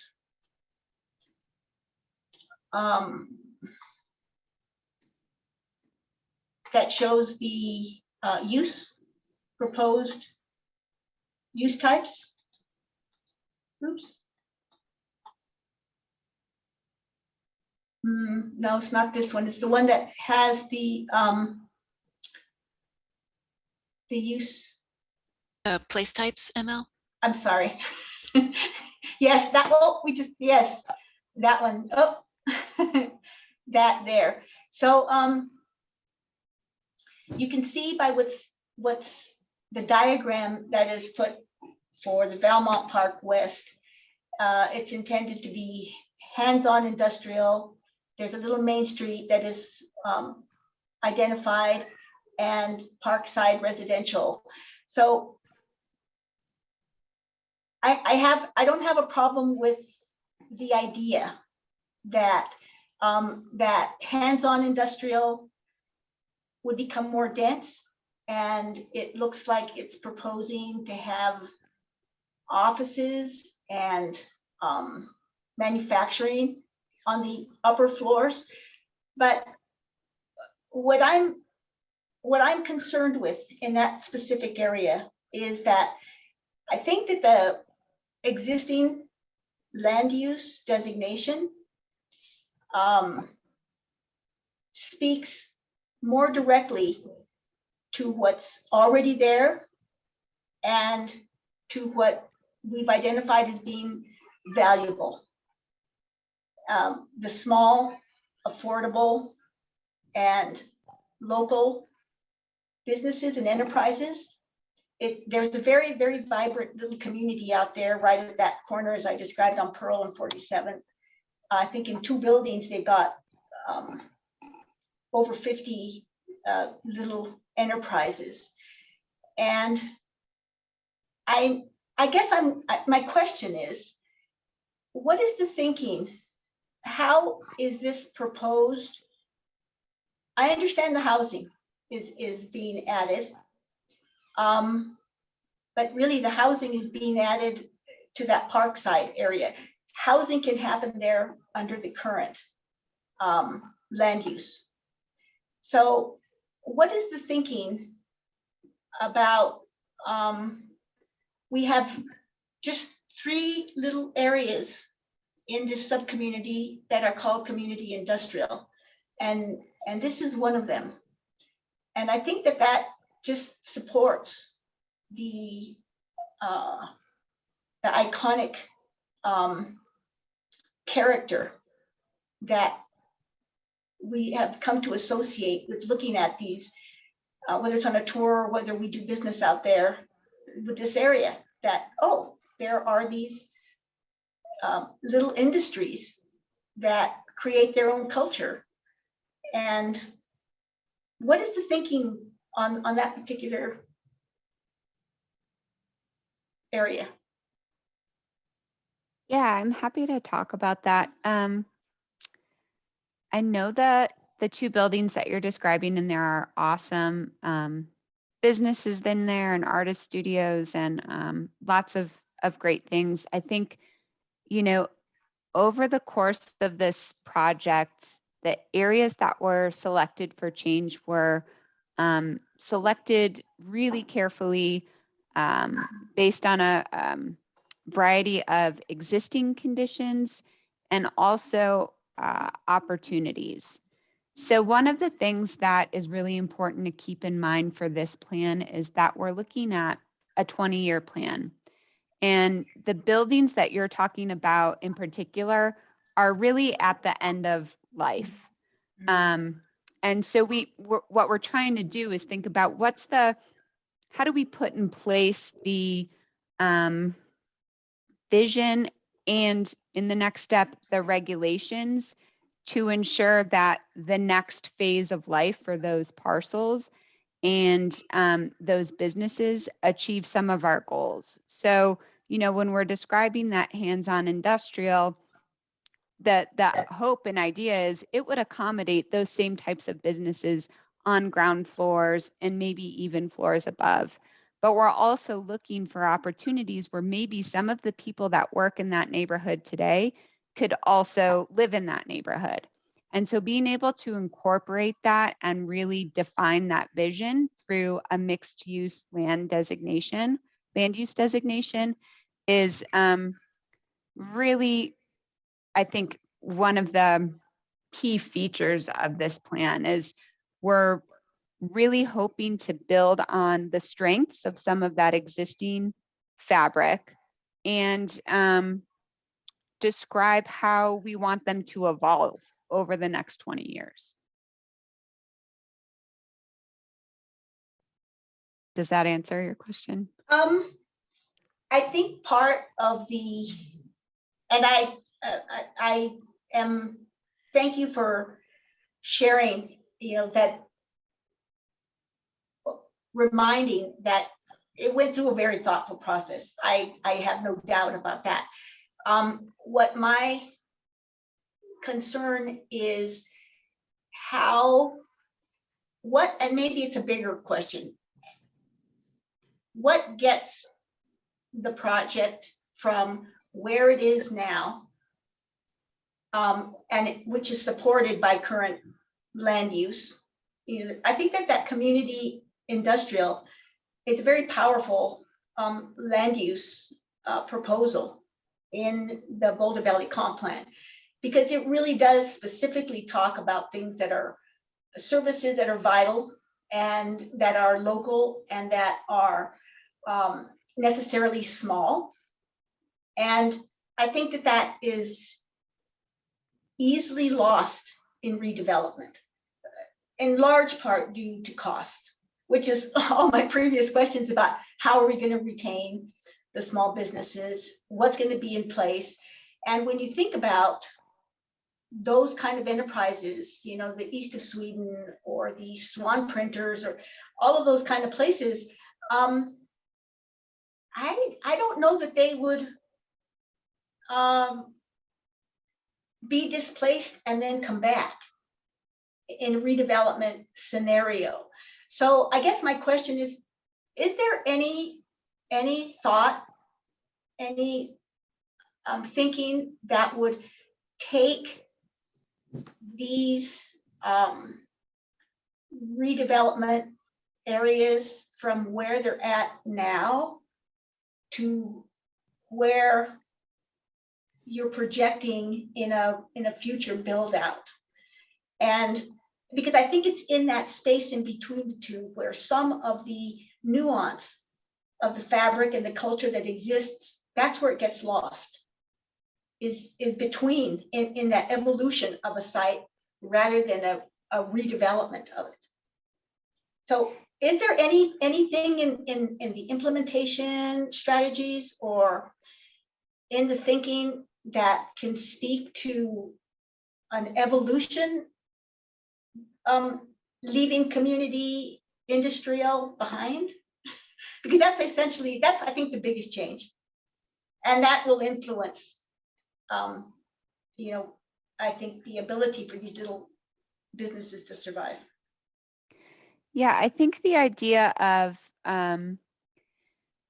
business retention and how we incorporate a lot of these existing beloved businesses into the future of this area is not solved by land use or zoning alone.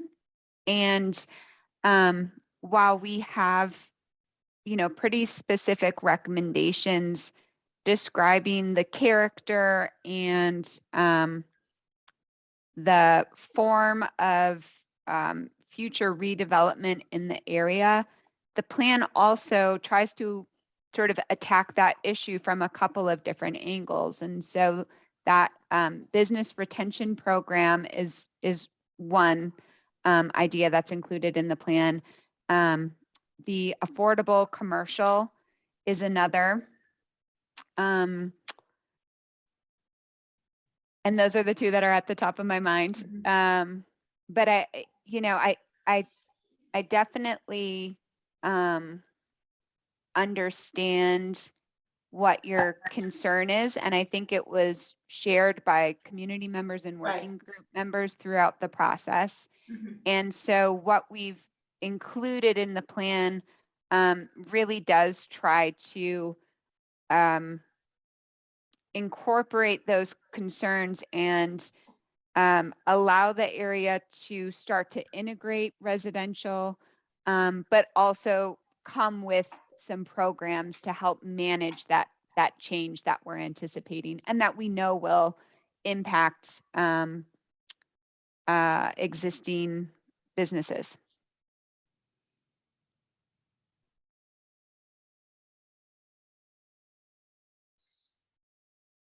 ML, I think also the discussion that we had in the last meeting, not the city council meeting, but back in March, about encouraging staff to develop tools to protect the areas, the commercial industrial areas that are not in the areas of change. And one of the suggestions was to exempt those areas from the residential redevelopment allowance. And I believe that that was taken up and is one of the items in the implementation plan. It'll be a discussion item. It's not that they've decided they're going to do it, but it would be a discussion item. Is that correct, Kathleen? That would be one of the pieces of the code that we would consider when we implement the plan.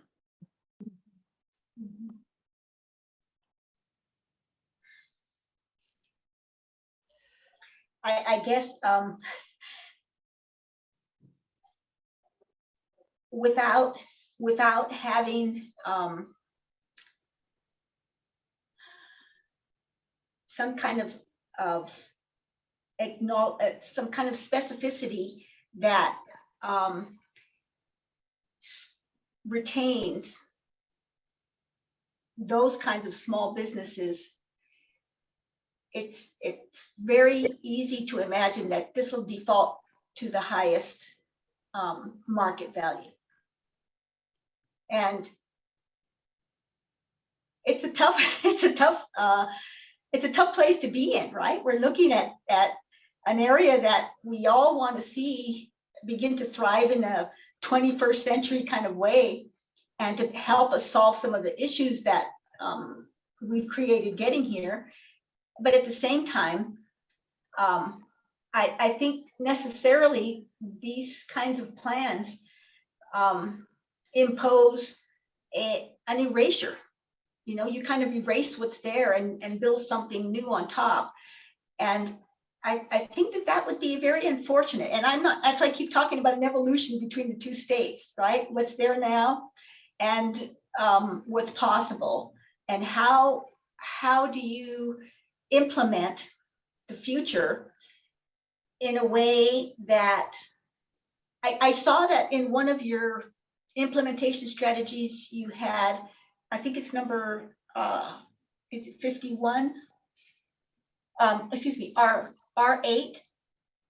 No, D15. D15 that talks about inventorying you know, the properties out there. And that starts to sound to me like a tool for understanding what's there at a granular level. It's like, what's really there, and what does this crosshatch mean? Because that's a pretty big, bold, high level move. But when you go and actually inventory the buildings, and I appreciate that yeah, I think anybody who's been out there, those buildings don't have much, they're probably at the end of their useful life in some regards, but is the culture and the pattern valuable? And what do we include in the implementation of moving from the current land use to the proposed land use that will honor and begin to create a way to respond to not necessarily the physical forms that are there, but the cultures that are created and the patterns that those cultures create. Because that's an important part of placemaking. And for something that's been there for generations and generations, it's a patina, right? It doesn't come with new stuff. It comes with old stuff. And how do we acknowledge that in the transition? Would it be through an implementation strategy that would make that D15 maybe more robust in have it not just inventory the physical buildings, but the cultures that are created and the patterns that are created there, which give the place its character. And I think that a lot of the sentiments that the public input, and I'm not sure about, all the input is talking about that. There's something of value there that doesn't show up on a crosshatch or on a new idea. There's something that happens between those. And I think it might land in maybe a better definition of D15, where, or maybe there's another implementation that is parallel to that, that helps transition from one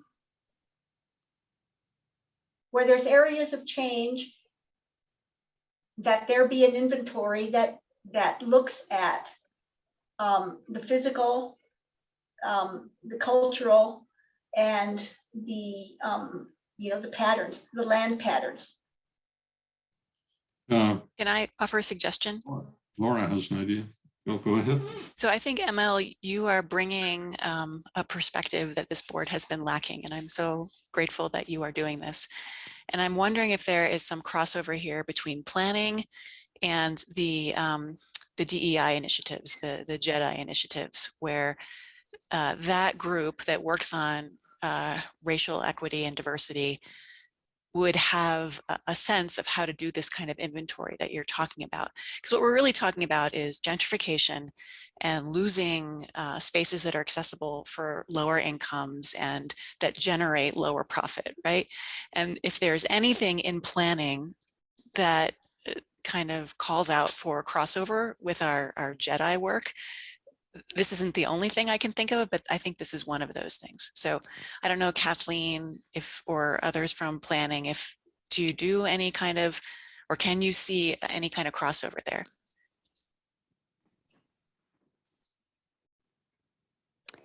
I just, the types of things that ML was just describing so beautifully. I'm really, my brain is just running through folks who might be able to help us at least capture the moment of what you're describing. I think where I'm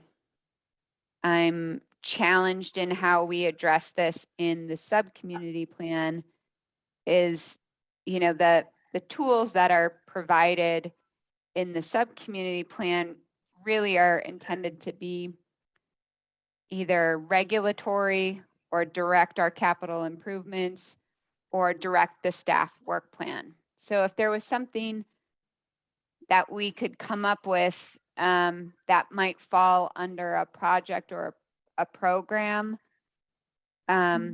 that could direct staff attention and effort to whatever this sort of capture might be.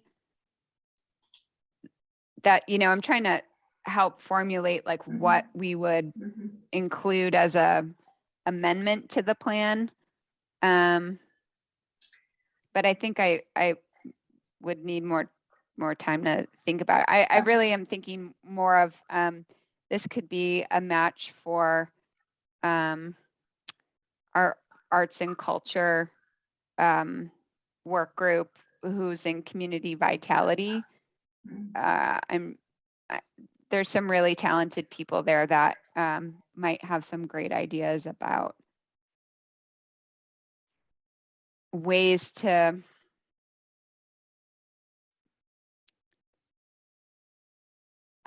you know, I think I'm just struggling with the idea of trying to generate and build something that has manifested organically over time. Like, we're getting pretty heady now, but it's I think you have a really challenging request, but I'd love to think more about it. You know, I gotta say, ML, when you're talking about how it's been there for generations, I remember when those were built. Yeah, I mean, see, we don't want that stuff. So Laura, I absolutely appreciate, Laura, that you brought the word equity in, because what I've been thinking about this as is place-based equity. There's not a one size fits all. And I think that's what worries me in seeing the crosshatch superimposed over that very special area that we all have different, you know, relationships to, whether we currently still use the places or we know, but it's about equity. It's about land equity. It's about place equity. And I think when we're talking about putting forth a vision that is as extraordinary as this one is, and that will help us evolve and meet the goals that we want, I think it's important to bring that equity that the place manifests into the conversation. And I don't know how to do that, you know. Do we? I mean, I appreciate that things have been identified as areas of change, but I am concerned that what currently exists and precisely in that area, I don't know the other areas as well, that they have an evolutionary consideration and that there's equity applied to the place. So yeah, I guess if you can think of any way to inform moving forward. I liked the D15, but it isn't robust enough, and it's out there. I don't remember how far out it is, but you know, that there is an intent to get to understand what's here. I think is at the base of this. Thank you. You know, ML, I can just embroider a little bit on that, because we realize that Boulder lumber, which is not exactly in the blocks that you're talking about, but right, it's in the area. Yeah. The last lumber store in town. I think it is in the Parkside West area, isn't it? Isn't it currently overlaid with Parkside Residential? Yes, it is. It's on the eastern edge. Yeah. So we are, I am in complete agreement with you that we are losing things that are important to us, whether next year or 10 years from now, by virtue of making these changes. And we want to be aware of what those changes are likely to be. I value having a lumber store in town. Me too. But can I make a comment just from the perspective of the East Boulder Working Group? And John, I know that you were in all of these discussions as well, but you know, one of the things that I took away from that is that whether we mark it as an area of change or not, it is still subject to change, right? Those property owners can redevelop now the same way that the property on Walnut, that restaurant supply company has decided that now is the time, and they're going to become a biomedical building, right? And if we don't put this in an area of change, that can still happen to those two buildings that are so special to ML and to so many members of the community. And I think that this plan is our best shot at not only trying to offer options for that redevelopment that fit our vision, but also all of these implementation measures that Kathleen has put together based on community input and thought so hard about how to integrate it into the city work plans and to regulation. Most of these don't exist right now. And so it's by passing this plan that we make those things come into existence, right? And those are some of the best shots at getting, affordable commercial and these kind of considerations to be thought about in redevelopment, whereas right now they don't have to be. So I don't think that by putting it with the crosshatch in an area of change is going to be that much influence on the property owner to redevelop unless we have suddenly increased their property value. And in the hands-on industrial, the heights are pretty limited. It's still, you got to have industrial kind of stuff on the ground floor. I'm not sure that making this change makes that property so much more attractive than just a redevelopment that could happen now. But I don't know if staff want to comment on that. Okay, I wonder if we're reaching an end to our discussion section, and we should start thinking about the motions and how we want to move ahead on this approval or denial or change thereof. So I'd like to propose we take a 5-minute break and come back with some suggestions about how we move ahead this evening. Laura, I see you have your hand up. Yeah, just a process question. I thought we were still in question and answer with staff. I didn't realize we had gotten to discussion yet. So I might be, I have one other thing that I didn't have a question about, but that I would like to discuss before we get to the motions. Oh, okay, go ahead. And other people may as well, but I don't mind going ahead and taking a break. I think we've been at this for a couple hours. So if we want to take a break and then come back and finish our discussion, that's fine with me. Okay, let's come back at 8:15. Thank you.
John, Yeah, wanted to let you know Charles is with us, but he is on his phone.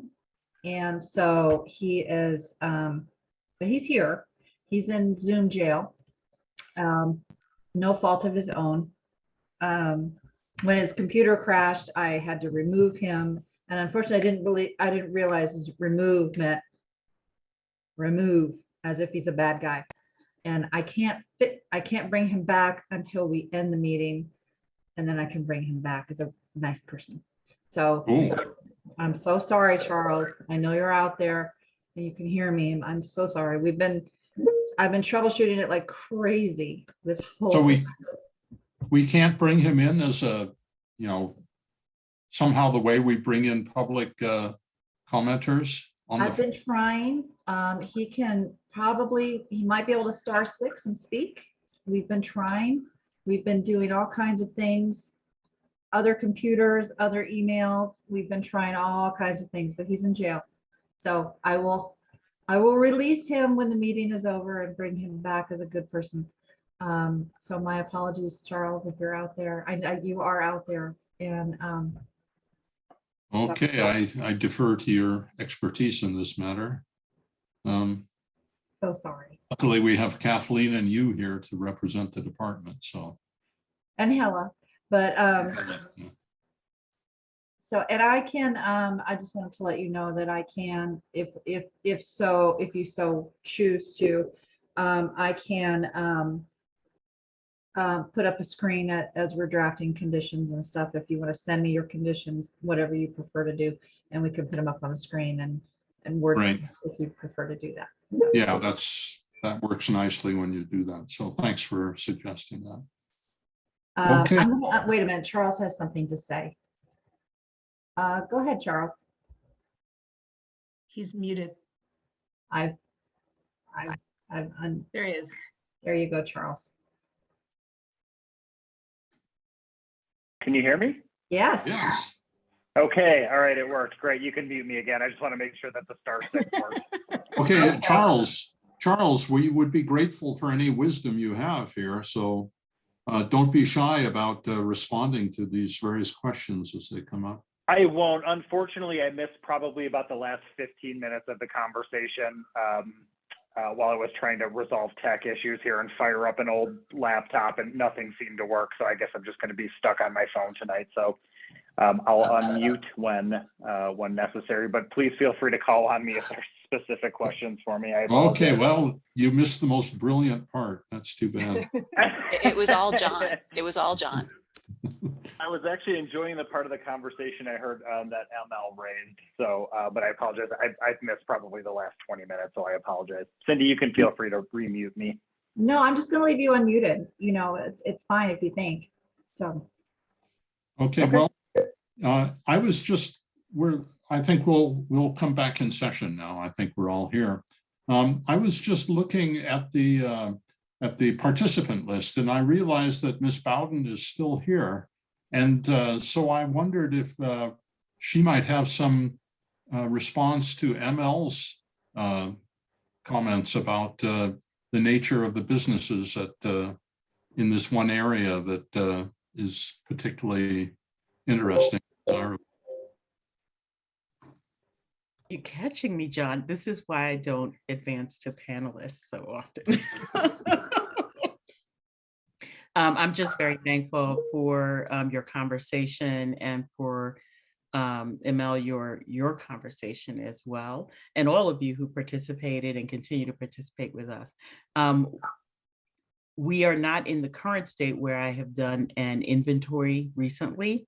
We do several kind of assessments a couple of times a year in areas of change, and based on your direction and suggestions, we'll look at capacity to do a little bit more outreach. I can't speak for the department now. My prior responsibilities would have me basically get on my appropriate mode of choice, Mark, and go out to wherever we are about to do some work and then just walk into businesses and talk to them.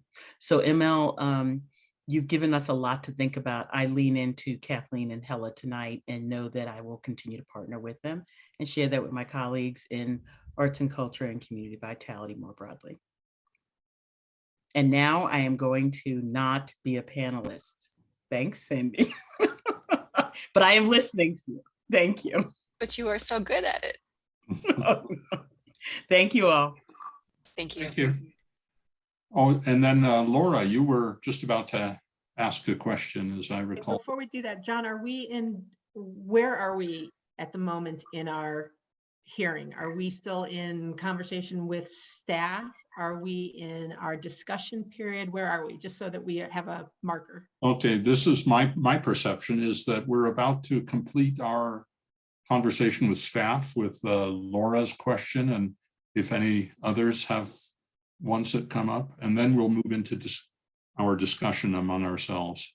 Awesome, great, thank you. That will determine our motion. Thank you, John. I don't have any more questions for staff. I do have a discussion item, so I will wait. I will put myself back in the queue. Thank you. Okay. So does anybody else have inquiries of Kathleen? Okay. Well, that went fast. All right, let's talk about this now among ourselves. I'd be interested in your thoughts. Laura, go ahead. Okay, so I talked about my concerns about the airport influence zone and the expansion of that, and so I will have probably a condition to offer around that when we get there. The other things that I brought up on Tuesday, one of them was, what governs maximum heights in the subcommunity. And at one point in the development of this plan, there were maximum heights or maximum stories that were in the plan. And it sounds like staff have made what I think is a very reasonable decision that that should be part of the form-based code and zoning discussion that is yet to come. And I have been reassured by Hella that the form-based code and zoning are things that are parts of changes to Title IX. And so those things would come back to planning board and city council for approval. So this isn't our last chance to see what they do, right? They're not going to go in a black box. It will come back to us. So I was very reassured by that. I was also, reassured by Kathleen's answer on Tuesday. She noted that in the discussion that both East Boulder working group members, myself included, and people in the community had expressed that they didn't think that the maximum by right height should be lower than what is available to be built in that zone now, right? So we shouldn't be using the subcommunity plan to take heights down from what exists now, if I understood Kathleen correctly. And I was also reassured by her comment that community benefits will still be available to get additional height. For example, in some of these zones where we think that taller buildings may be appropriate, but we still want to get something out of it. It's not necessarily going to be by right you get up to the 55-foot limit that's in the charter, right? So all of that was very reassuring to me, and some of that I may want to document in a condition. So I just wanted to put that out there that that's coming. And then the other comment that I would have for discussion, and I would welcome everybody else's comments in response to this if they would like. The other one that I wanted to put out there that came up on Tuesday night was this idea of policy D7 that's in the subcommunity plan that talks about varied roof lines and screening mechanical equipment. And as you all know, we saw this come up in the Walnut project, where an industrial building redevelopment, one of the reasons why they were asking for or justifying additional height was in order to have that beautiful peaked roof line that simulates the flat irons, and also so that it wouldn't be that the mechanical equipment on the roof wouldn't just be like sitting on a flat roof behind a screen that's very obvious, that they would be able to hide that with some of the building architecture. And I think that those are wonderful, wonderful things. But I also have a concern that goes, it goes beyond East Boulder and it goes beyond that project, that giving people that additional height above the by right is one of the main ways that we, get community benefits that the city gets back from developers. and that, we get especially the inclusionary housing, our affordable housing program is funded in large part by that community benefit. It's not in industrial zones, but in other kinds of development. So here in East Boulder, if we're going to have a policy that includes these, encouraging these peaked roofs and the integration of mechanical equipment into buildings, rather than having it sit on top of the roofs, that probably is going to produce more height. I would like to see that connected to community benefits pretty explicitly. So I will probably offer a friendly amendment on that score. So those are my two comments that weren't covered in our previous discussion tonight. Okay, well, thank you. All right, Sarah, I see your hand is there. So I'm just going to respond to a couple things that Laura just said, specifically about the airport. So I really appreciated that she put the airport, the current airport airplane patterns up, because what you see is the glider takeoff path goes over something that currently is industrial and is going to be transformed into residential. And I think since we know that there's an objective of building a lot of affordable housing in this area, I think we're going to have to apply an equity lens when it comes time for the city to take a look at the airport, not just the airport master plan, but the 18-month study that John walked us through. And I think we can't, I appreciate Laura's point that you don't want to sacrifice housing because of airport noise, but I also think we need to be aware of environmental justice issues, and to say that the airport, we shouldn't worry about the airport sounds just because it's going to be over housing, when at least 25% of the housing is planned to be permanently affordable. I'd like to suggest that it's a more nuanced conversation than the way it was presented perhaps earlier today. So that's one item. I'm also going to make a couple of friendlies. One will just be to recommend that the city develop a program to incentivize home ownership units in the East Boulder sub-community plan. Nothing, it's not going to say anything else other than that, but hopefully it'll be a guide. City council will take it up and it could be a guide going forward for staff. And then I am going to make this second friendly about the an unnamed FAR that supports job growth consistent with the approximately 5,000 jobs projected for the destination office area, as a way of not exploding the jobs housing balance issue going forward.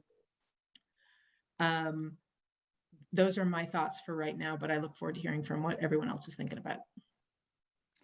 Okay, I can just make a note in response to one of yours. I have pushed a lot on the airport, both with respect to noise, but also with respect to what happens at that area itself. And there was quite a strong response back from Erica Vandenbrande about how the airport was not intended to be considered as part of this assignment. So it'll be interesting to pursue that later on. Mark. Both ML and I believe I should be last here. ML at our hand. And, yeah. So. All right. I thought I saw your hand up, but all right. I do. It is, but I just put it up a second ago. And anyway, okay. I would ask before, since I'm unmuted, I just want to offer maybe clarification or procedural suggestion. I would like to see us take our comments and one at a time, put them out there, have them as a motion, if that's the correct way to do this, and debate them and approve them or not, and then go on to the next. I'm getting a little bit lost with people putting things out there, and we seem to move on without. Anyway, are we taking an inventory and getting everything out there, and then we'll come back to that, or how are we going to proceed? Okay, my vision was that we would just say, talk to each other right now about what's on our mind. And the next phase is to get concrete about each individual amendment or not. Right. Okay. And now I understand which phase we're in. Cindy has volunteered to deal with it, on screen, so we can make sure we all know what the language is for each amendment, and we can be specific at that point. John, Is that perfect? That sounds great. John, maybe it would be helpful to also, since this is the first time we've done this with the newest members, is to have Hella walk us through the process for making a motion and making friendlies. okay? I think that would be good, but let's do it when we start talking about the specific amendments. Got it. So at this point, we're just letting each other know our concerns and what we're going to be really worried about. So ML, I see your hand is up.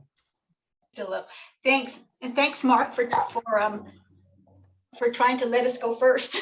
So I have something on D7, which thank you, Laura, for bringing that up.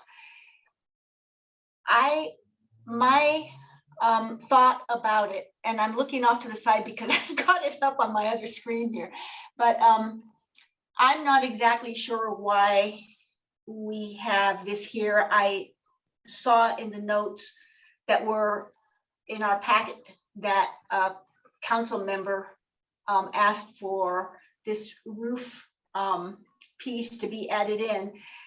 My concern with the way it's written is that roofs really aren't about an aesthetic gesture. They can be, but roofs play a very important role in our response to climate and environmental factors. And I would suggest that, given the goals of this project, this plan, that we have the resilience and climate commitment embedded into this plan, that we refocus the interest in roofs. And I would look at keeping, so the sentence would look something like structures in East Boulder should, and remove everything else and replace it with should respond to climatic and environmental factors. I think that is the highest use of a building's form. And although I appreciate, some of the intent here, that it is, it's shielding mechanical and that sort of thing, I would like us to begin thinking about it in a higher roof, pun intended, right? Roof, in a higher way, that we actually encourage this plan to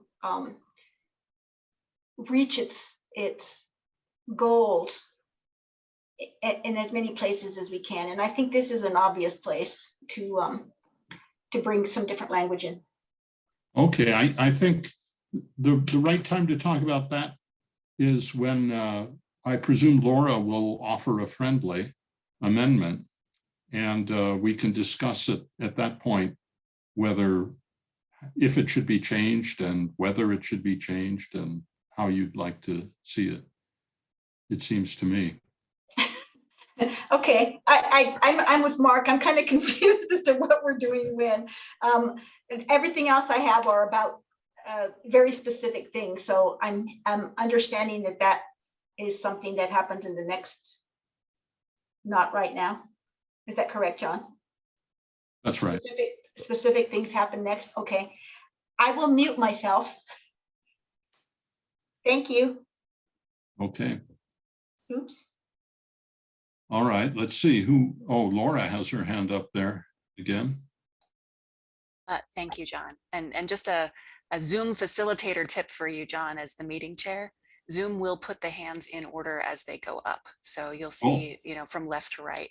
If you Okay, intend to, I mean, it's your prerogative as chair who you want to call on, but if you want to call in order, the hand went out. Okay, thank you. I wasn't aware of that. Yeah, it's the fun things that you learn when you facilitate Zoom meetings.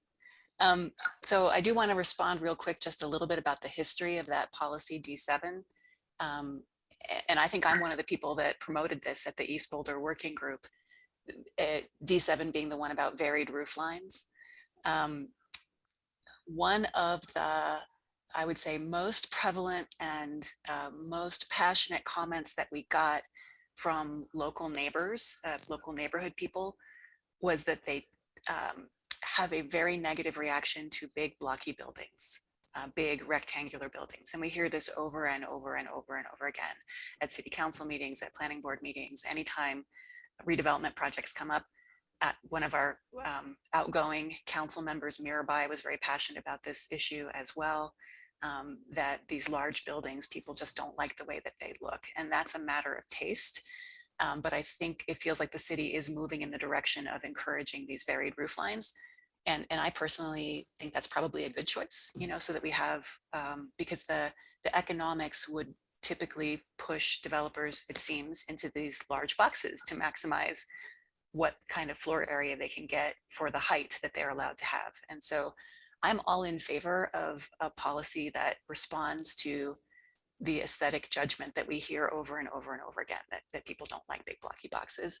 My concern is just, if that is going to be part of something that we are encouraging, I would like that to be part of a broader conversation around what kind of community benefits. If that is a community benefit to have interesting architecture and hidden mechanical and varied roof lines, I don't want that to be the only thing that we get and we just give up on affordable housing, affordable commercial. I think it needs to be part of a broader kind of hierarchy or discussion about how much are we asking of the developer in different categories and what trade-offs are we getting.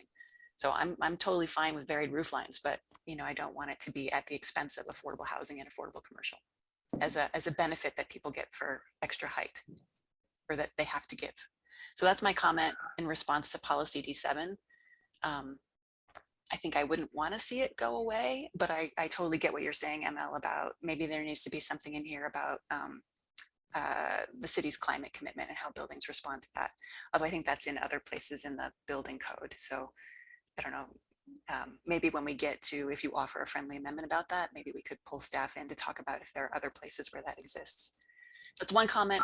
I also just wanted to respond briefly to Sarah's comment about the environmental justice of having planes flying over East Boulder. You know, I really appreciate the sensitivity to the history that people who live near airports and power plants and landfills and other kinds of municipal services that are deemed to be less desirable, and therefore the property is less expensive. You tend to have lower income residents that suffer the impacts, whether that is noise or lead pollution coming down from the airplanes and the fuel that they use, or any other impacts that they might suffer from being closer to an airport, and that is real.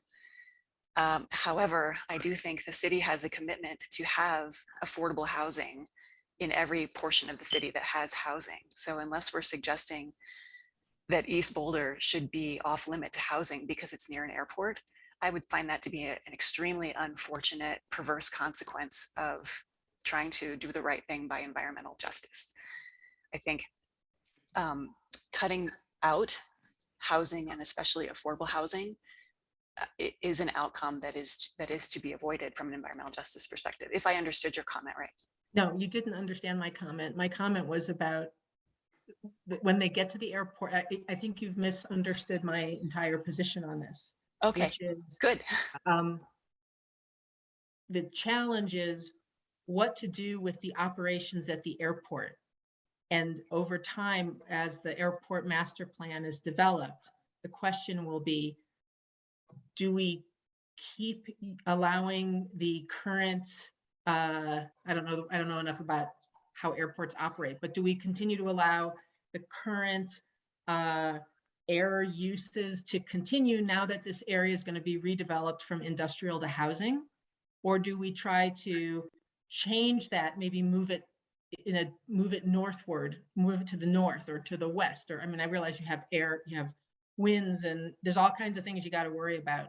But I think I'm not going to I don't think I'm going to be able to support anything that suggests changing the language right now, because it seems, based on the conversation we had with the staff, that they're just beginning this discussion.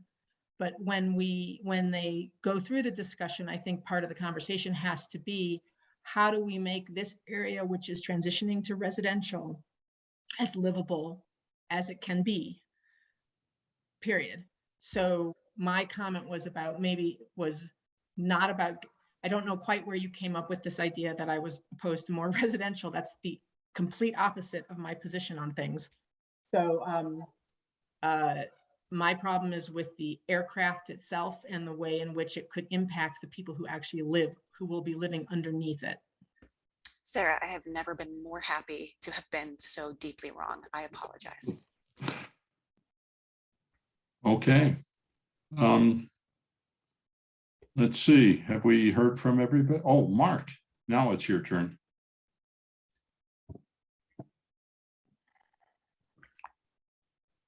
You're muted, Mark. Yeah.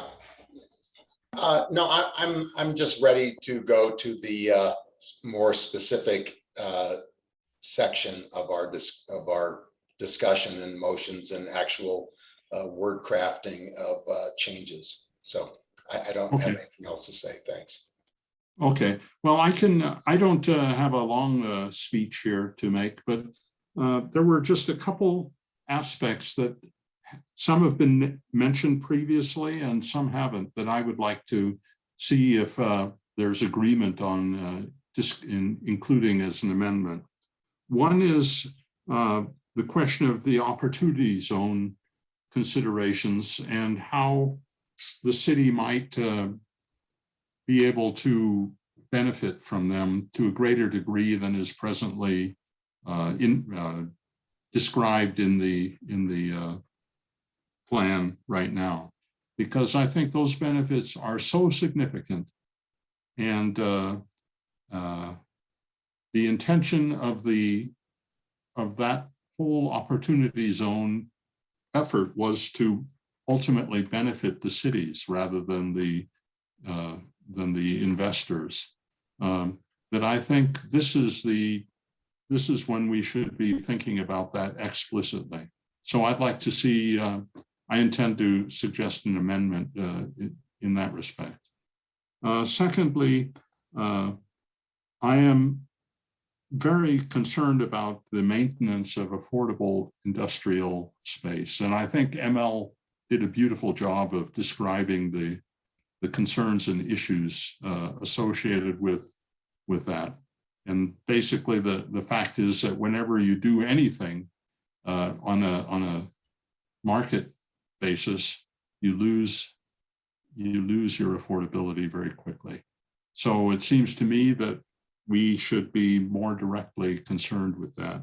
And thirdly, I have a concern about the proposed distribution of housing types that Kathleen described briefly a couple nights ago in our meeting with City Council. As the distribution of units that was described there, and I understand that these are not clearly determined and that they can change, but the distribution bothered me because in addition to our concerns about providing affordable housing, we're also concerned about missing middle type housing. And it seemed to me that there was a very small proportion of the proposed housing units allocated for missing middle type housing. And I would like to see that some amendment dealing with that if there's agreement on planning board. So those are my thoughts. So John, I'm actually proposing an amendment or it would be a motion amendment to encourage, I can't remember exactly what the language is, but it's about home ownership. So maybe that's something that we could add some language that has to do with missing middle to that. That would be, I think that would be great. So, okay. Now that everyone has unburdened themselves, maybe we should move to our detailed phase of motions and amendments. And oh yeah, we were going to ask Hella to give us a brief description of how this should happen. Yeah, so one of you will make a motion, and that can be the motion as proposed in the staff memo, but it can also be a different motion. So if one of you already knows that you're going to propose a certain change, that you want to be part of that motion, the original motion could already incorporate that. And then any changes that, and then a board member would second the motion. And then before the motion is debated by the board, individual board members could propose friendly amendments to that, to the maker of the motion and the seconder. And you can kind of work through the motion in that regard. If the maker of the motion and the seconder do not agree with the proposed change, or really it's just the maker of the motion who has to agree, because the person proposing the amendment could become the second. If they don't agree with that, then the way to get the motion to change would be to make a separate motion to amend the first motion. So, and I can help you through that as you go through that exercise, what it is that you're doing. If the friendly is not accepted, whether you want to consider to make a proper motion to amend the main motion.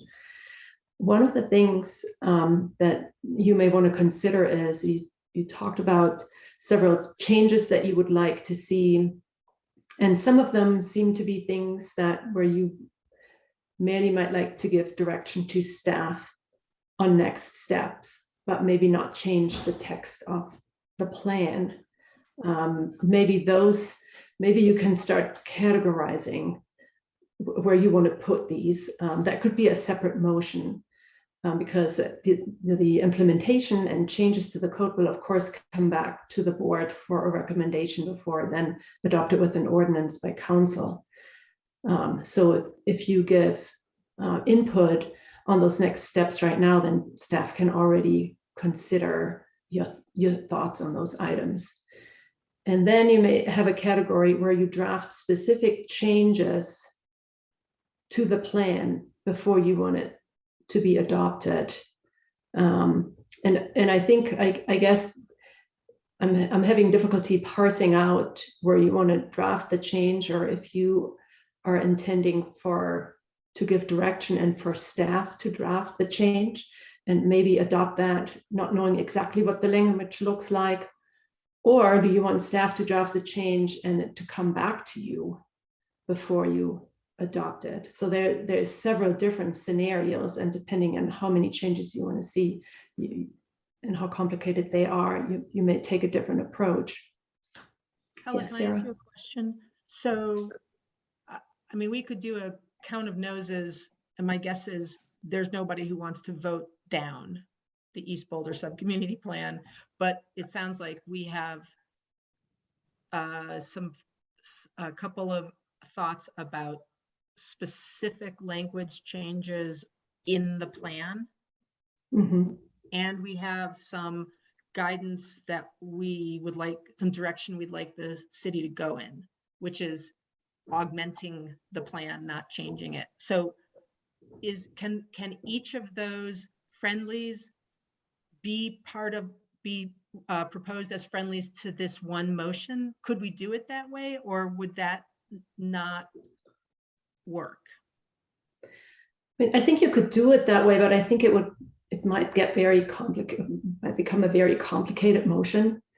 you could just have a separate motion for anything that's not depending on your adoption of the plan. You're not anything that you're not conditioning the adoption of the plan on could be in a separate motion as a recommendation for staff to consider as staff starts to implement the plan. Okay, so the second motion, a separate motion would be recommendations for staff to consider. I mean, literally, that's the language. Recommendations for staff to consider for implementation and these elements. Yes. Okay. I mean, that's my perception is that that's one option. Another option would be for us to provide these issues that we don't want to approve the plan until we have had a chance to review what changes staff has made.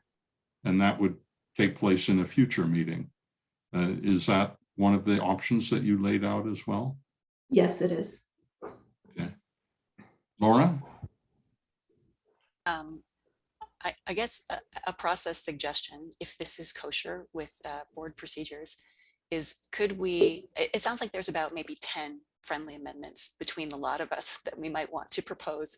Can we get those in writing on one page and maybe, as Sarah says, take account of noses of which ones are likely to pass muster before we start making formal motions and amendments? Because that seems like it could get quite complicated quite quickly if there are people who want to agree with 3 out of the 10, but not the other 7. And, you know, yeah, that's a good idea. You could absolutely do that and maybe try to craft a motion before a motion is actually made and take straw polls and so forth. Okay. That sounds reasonable to me. What's the best way to do it? Cindy, you have your hands on the keyboard there. Yes, I do. Let me share my screen here. I may be totally off on what Ella just said. So. While Cindy does that, I just wanted to make a comment that I think that maybe this is not an issue, but I think we need to be as promoters of a change. It's incumbent upon us to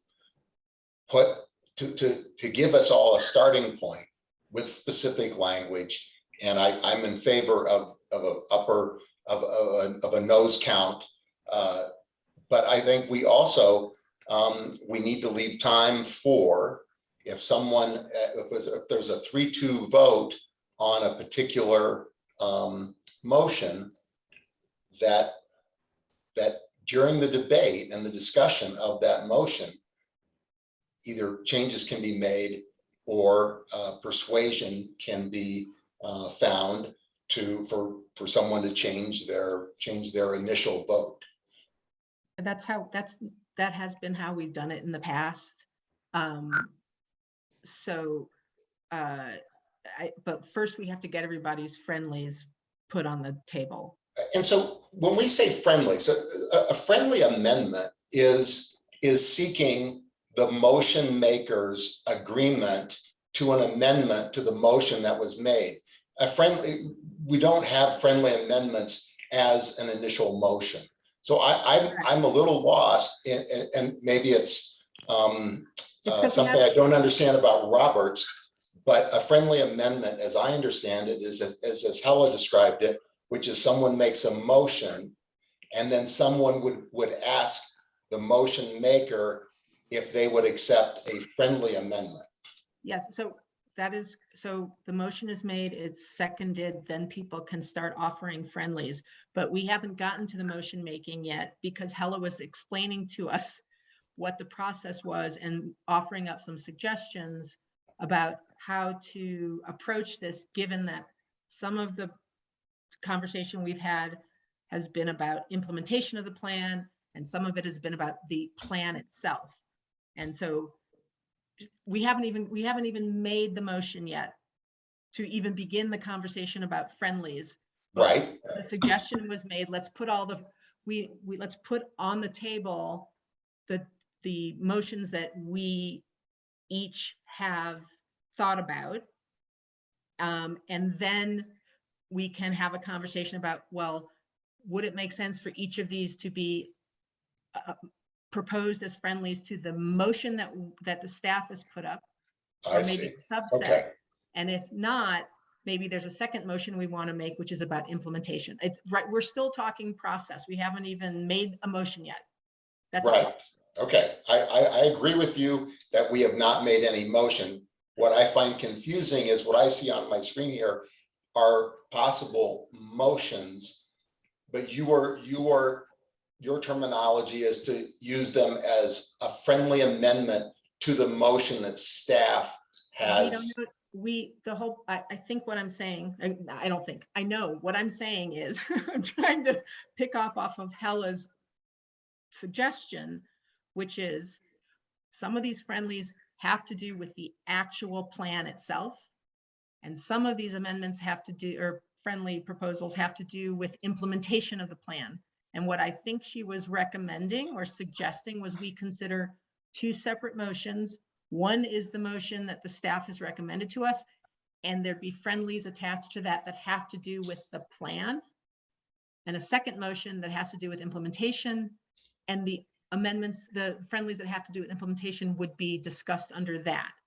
That we're just trying to figure out if that makes sense as a way to approach this.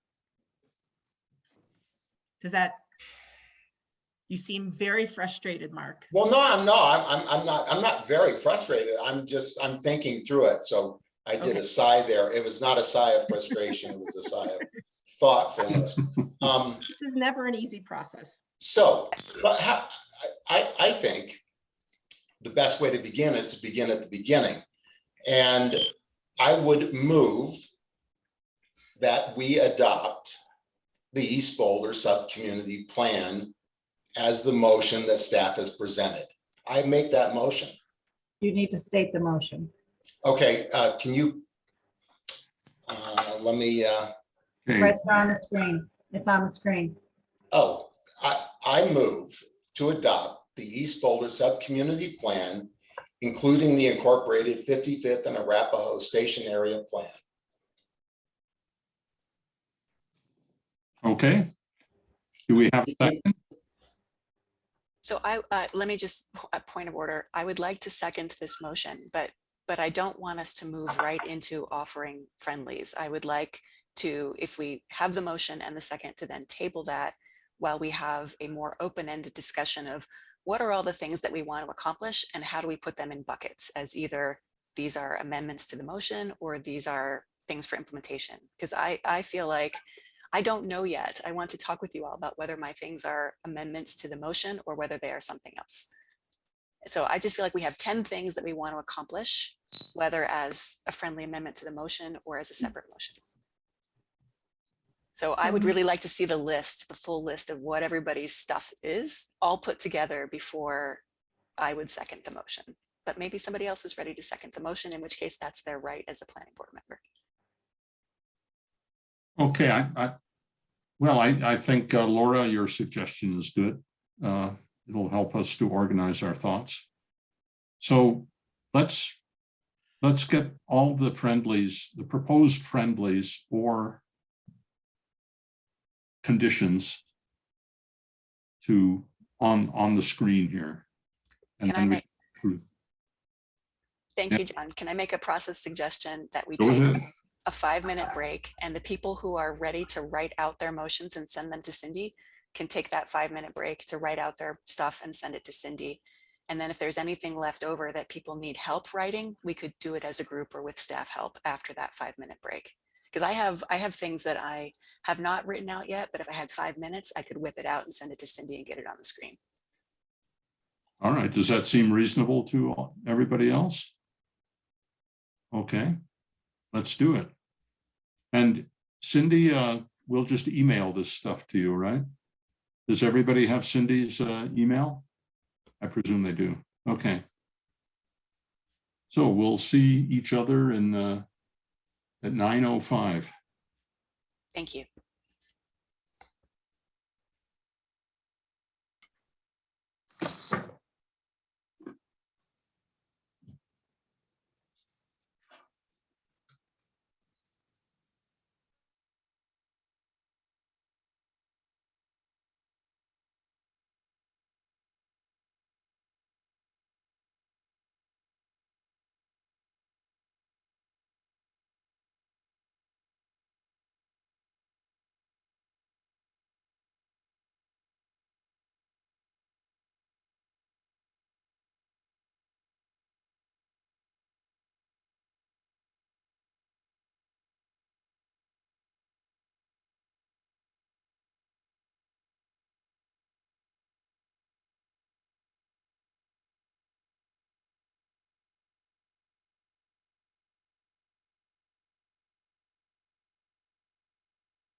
Okay,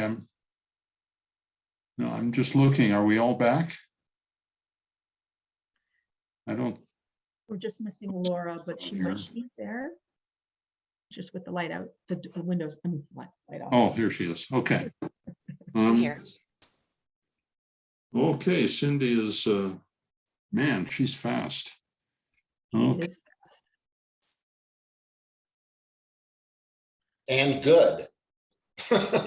Fast and good. Fast and good, yeah. A winning combination. There we go. I haven't gotten mine sent over yet, but I'm working on it.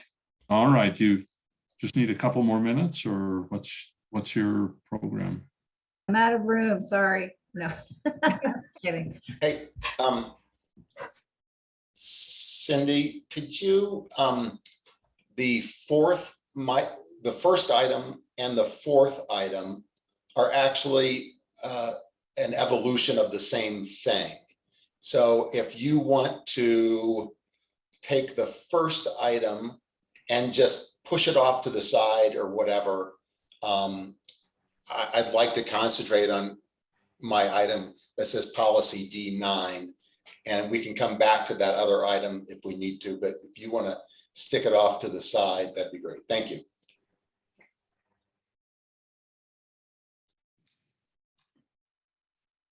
Okay. All right, so ML needs a couple minutes more, I guess. Cindy, I'm noticing a typo in one of mine. Okay, The second to last one, the very last end of the sentence says additional height up per the BRC. You can take up out of there. Additional height per the BRC.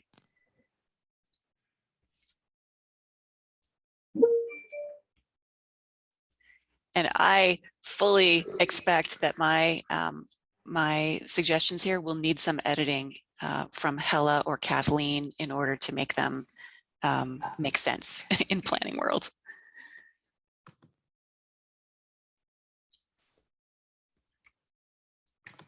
Okay. Let's see. ML, are you?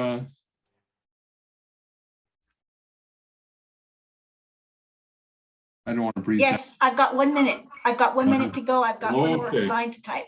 Thanks. We'll just be quiet while you're finishing it.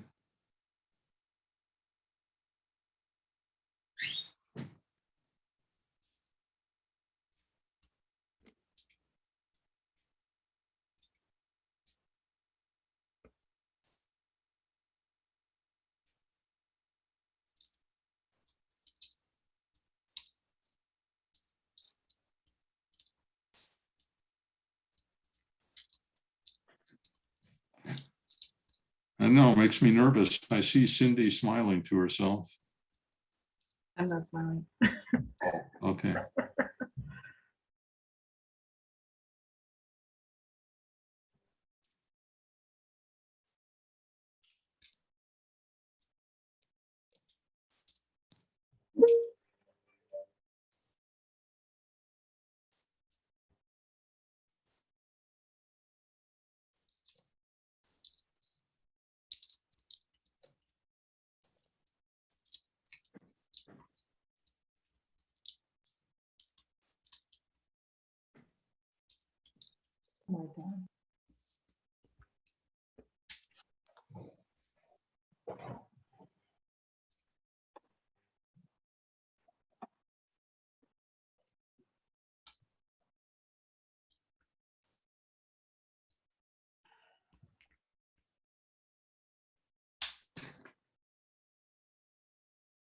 I've just sent mine to Cindy. Okay, very Yeah, good. I'm sure they're, I'm sure they're not adequate, but I did Oh, my yeah, best. Just We'll waiting massage to them. come through.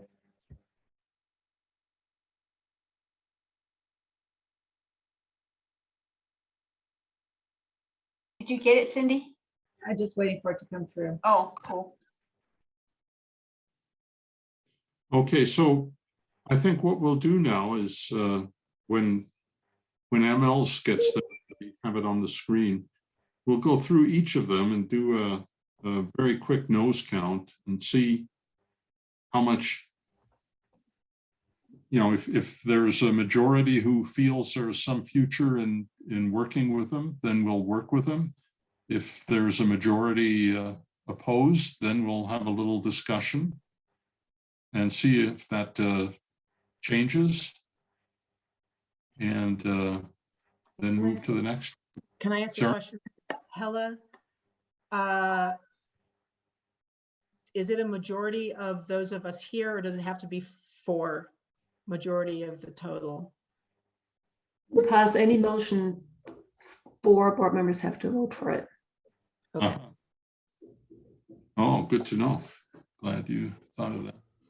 So,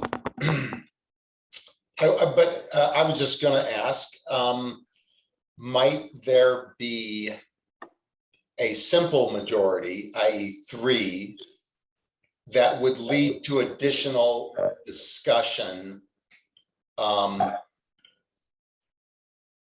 before we take a final vote? And obviously, we have to adhere to the 4 for a final vote, but if something's going to die, I would hate to see it die on a 3-2 vote without any discussion. Maybe I'm making the meeting longer than it needs to be, but just we can certainly discuss if 3 of us are in support of it, would be my thought. I agree with you. Okay.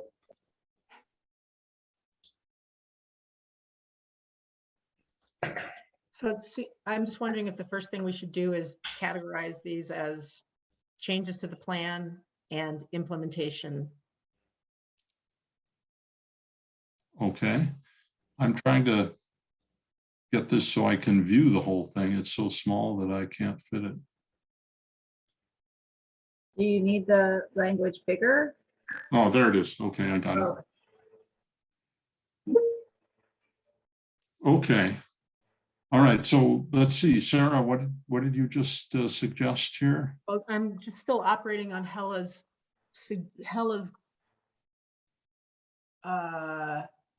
suggestion that we separate out elements that are literally proposed changes to the plan as written, and those that are proposals that have to do with implementation. And Sarah, I just want to clarify, not if I my one thing is in the implementation section of the plan, not to be confused with something we would convey to council and staff regarding implementation, but would actually not be a text change to the plan. Do I understand that correctly?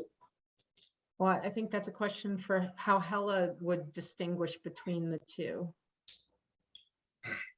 Yeah, that's a good question. I think changes to the implementation section would be a change to the actual plan. Right. And that's something that you can propose and incorporate into your motion. And then the separate motion, I was suggesting for something that you feel like doesn't have to be written in the plan, but you're comfortable giving that direction to staff right now so staff can consider it as they start working on implementing it. Thank you. That clarifies it for me. Does everybody else? I mean, I think that sometimes there are different ways to suggest it, like the 4th bullet point here. Staff should review and recommend procedures to maximize public benefits from the opportunity zone. If you wanted that written in to the implementation section as a policy suggestion, that would be a change to the plan. If you simply want it to be additional recommendation accompanying the plan, that would be Hella's second motion. Am I getting that right? Yes. Yeah, exactly. Okay. So maybe we need to clarify what the intention is with each of these. Yeah. I I think the maker of the amendment should clarify what their intention is. So why don't we go down from, I mean, my suggestion at the chair's pleasure would be to go down from the top and have whoever made that motion make any clarifications that they need to about whether it is part of the plan or a supplementary recommendation. And I don't know if we want to have discussion on each of these. You know, maybe the maker of the motion can either say that they think there needs to be more discussion, or they think that we've discussed it enough and they want a nose count. Because some of these are kind of new. Some of these we haven't seen before. Okay, I think that's reasonable. All right, who came up with the first one there? Maybe Sarah? That's mine, and I don't really know whether it would be I might benefit from some input from Kathleen. If you don't mind, Kathleen, if you're still there. Kathleen. Definitely here. Okay. So is there a location in the implementation plan where this would be a recommendation?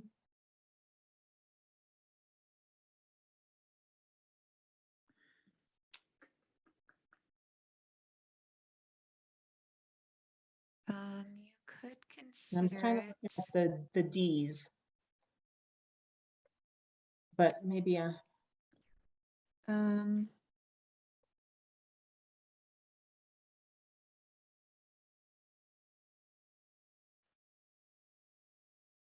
maybe it's the H. I don't really know. Yeah, so I'm looking at D9. Mhm.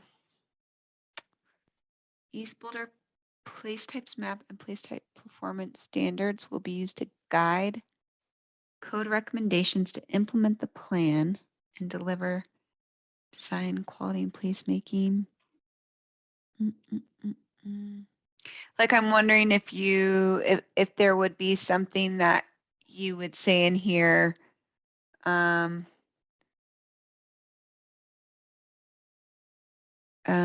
think maybe it's under key steps, and it would be a third key step. That would be the city creates an FAR for destination office space. That's not the correct words. Destination office, AKA Flatirons Office Park, that would support job growth consistent with the approximately 5,000 jobs projection for that area in the East Boulder sub-community plan. So just make that a step. What do you think?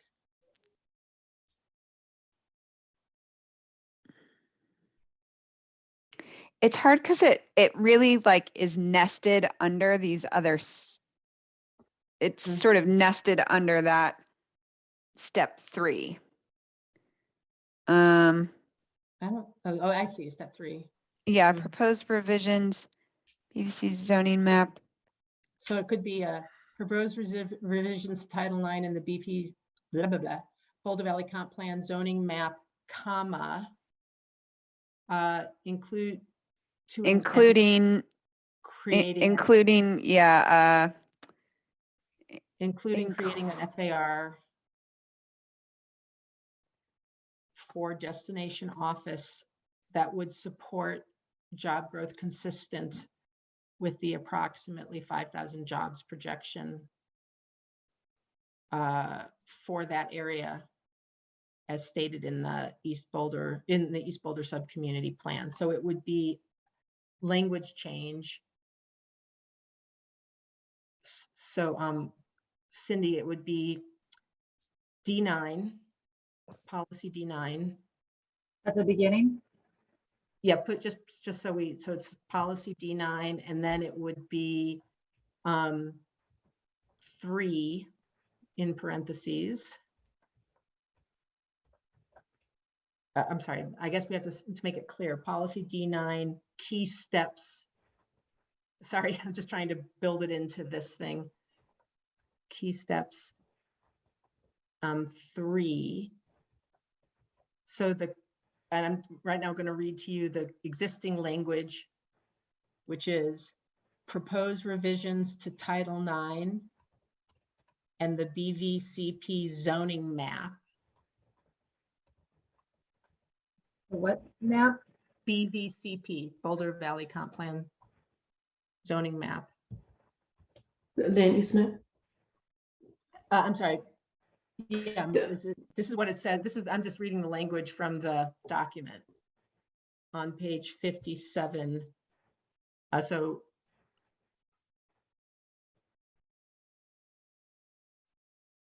Sarah, I don't mean to interrupt you, but just to point out, there is destination office in another place on the map. It is not only in Flatirons Business Park, so you may want to specify just Flatirons Business Park. great, thank you for that. So then a comma. And then planning board, you get rid of all the others. Planning board recommends the city create an FAR for the Flatirons Office Park. I can't spell. That, and then you can erase everything up to until that would support growth. Yeah. Sarah, you may also want to limit it to just the destination office place type within the Flatirons Business Park, because as we discussed, there are two other place types that are also within Flatirons Business Park. There's the Main Street Live Work and there's the Innovation TOD. And you said you wanted to limit it to just the blue part of Flatirons Business Park. Correct. So Flatirons Park, so I would say the destination office place type within the Flatirons Office Park. So right before where it says Flatirons Office Park. wait, hold on. Within the Flatirons. I think it needs to go up there above, yes, right there is where you would type it. So for the destination office place type.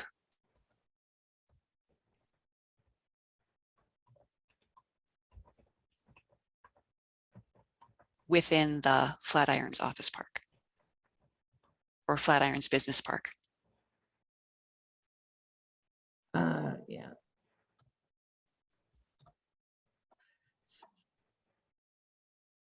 So I would, then you can get rid of for the destination office space. So it would read, item 3, proposed revisions to Title IX and the Boulder Valley Comp Plan zoning map. Planning board recommends the city create an FAR for the destination office place type within the Flatirons Office Park that would support job growth consistent with the approximately 5,000 jobs projection incorporated in the East Boulder Subcommunity Plan. So then that would be, if we agree to this, it would be in the, it could still be a condition of approval for the main motion the staff wants us to vote on. Is that correct? Hella. Thanks. Yeah, that was my follow-up question for you too. You're drafting this as a recommendation. If your intent is that this language be added to D9 in this spot, then I would recommend that that's what the motion states, that this language be added under key steps to D9 and write exactly what language you want to add. And then you could adopt it that way. Okay, so this language will be added under. Perfect. And then so this is the exact language that I would then recommend, that I would propose. Sorry. Sarah, would you take out planning board recommends the city create and just have it say proposed revision to Title IX and the BVCP zoning map, including an FAR for the destination office place type, et cetera? Because it already says Sure. that. I think that's fine. Yeah. Okay. Say that Excellent. again, I'm sorry, what am I taking out? You're going to take out planning board recommends the city create, and you're just going to write the word including, which I think is what Sarah started with. And then it got complicated because it is complicated. All right, so I'm good with that language and good with us discussing it once we make a motion to make a motion. So this would be a proposed change in the language. All right. Okay, so shall we count noses here? I have a question, and that is, why do you restrict that to the Flatirons Park? Well, so for me, my answer to that is, and I don't think we're discussing it yet because we haven't made a motion under which friendlies could go yet, but the other areas already have a mix of retail and commercial, and this area was solely calculated with the 490 square feet per employee light industrial current metrics. And I wanted to make sure that this area in particular, where there's the greatest potential for job growth, not just explode the number of jobs because of the opportunity to build commercial. I'm sorry, I'm starting to lose track of my own thinking because it's getting late. But I didn't think in the other areas it was necessary, since this was the area, one of two areas with the greatest potential for office growth. And I think the stamp is its own thing, and it's designed to be super dense, and I don't want to mess with that. I mean, I have my own opinions about it, but I think what they've done in the stamp areas makes sense, whether I like it or not, but I think it makes a lot of sense. This was more about trying to keep the jobs housing balance in some kind of relationship to each other. That makes sense to me. I just hope this doesn't result in them keeping a lot of parking area. Well, I don't. So are we debating this? Are we doing No. the nose count first, or what are we doing here? Okay, well. Mark, you seem to really want, do you have to get somewhere? This is No, no. I thought the rest of the evening. I have all night. I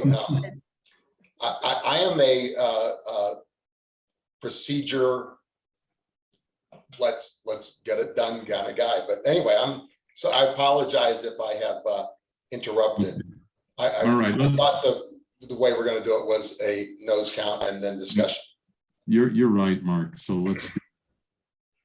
Just real quick, there's one typo. If we're going to match the language that's in the plan now, that first line should say propose revisions. It's an action. Staff are going to propose revisions. So it should not be proposed. So yeah, strike that D, I think. And I was going to make a comment as well. You can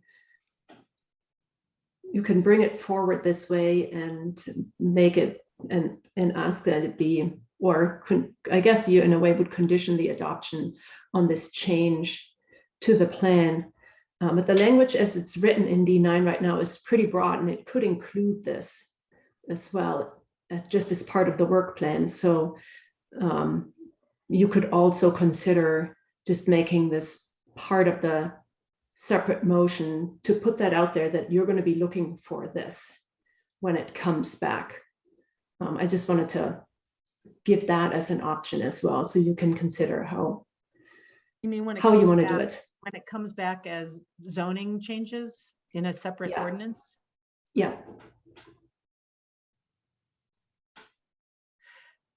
Because it will be a zoning change, right? This would be implemented through a zoning change, and you're listing one item that you would like to see in that zoning change under the policy, which you can do. So But you could how about if also we- list it separately. Yeah. Why don't we keep moving on so that we can then make the motion to make the motion? get through all these others and then we can figure out each one as we go. I'm sorry. Sounds good. Okay, let's count noses. I'm sorry, I don't mean to prolong this, but I would like to ask Kathleen to weigh in if she would find it appropriate. What would be the impact of making this change, of requiring this? Would it have an impact on parking, as John said, or what would be the foreseeable impacts? So lower FARs do typically result in more surface parking. So, but this isn't proposing a low FAR number specifically, so it's challenging to comment, I think, on that portion of it. The FAR in that area today is 0.5. I'm not sure what other information I can offer. Thank you for that. And I'm sorry to prolong. I just, it's hard to vote on something without understanding what it will do. So I appreciate that. And I would just say that much of the East Boulder Sub-Community Plan we're voting on, we don't exactly know what it's going to do. Fair point, fair I point. mean, this is a very broad brush, aspirational plan that the hard work, this has been a lot of work, but there's a lot more hard work to come. And much of this will come back to us. And not all of it, but much of it. So I think we're trying to make this the best it can be as a aspirational goal, and then we'll be digging into it for years to come. So. Okay. I think I would support this. Mark? I am not going to support this, and I'll briefly state why. We have what is called an industrial park. And I think that without me having a real intense grasp, and in fact, Kathleen, again, we did some estimating tonight, but what that would do to limit the density with what is already mainly one level, very wide street, lots of surface parking, what is supposed to be an industrial park, that's between a quarter and a half a mile away from what we hope to be the a real transit hub. In the name of limiting jobs. Anyway, I'm not ready to commit to that as something we need to do here, especially when the FAR needs to go up from 0.5 to something else, but I'm not ready to limit it at this point. Except that we're not trying to limit jobs. We're trying to avoid having so many jobs that the purpose of building more housing is not blown out of the water by the presence of not 5,000 jobs, but 13,000 jobs. We're just going to exacerbate the jobs housing imbalance, and housing prices will continue to go up, and there'll continue to be a shortage. If we don't work, and I'm sure that there are folks out there who do not like this idea, but if we don't do this, the potential is for far more jobs than are actually projected in the plan. And then we'll just be back here 5 years from now, 10 years from now, with the same jobs housing balance problem. Okay, ML, what do you think? I'm looking at the place types map, and I think I understand the spirit of what Sarah is wanting to do, and I agree with it. I agree with it because I think we have a jobs imbalance, and it reflects in so many ways in our current city. So I am looking at the place types, and I wonder if the way to, I hear also what Mark is saying, that we want density, we want to use the land in a useful way. And so I wonder if there is a, if you would consider, Sarah, looking at that destination workplace footprint on the map and have the language talk about that footprint. In other words, don't limit the FAR, but say that the amount of jobs that relates to, as your intent is, the percentage, the projection is anchored to the size of that destination workplace area.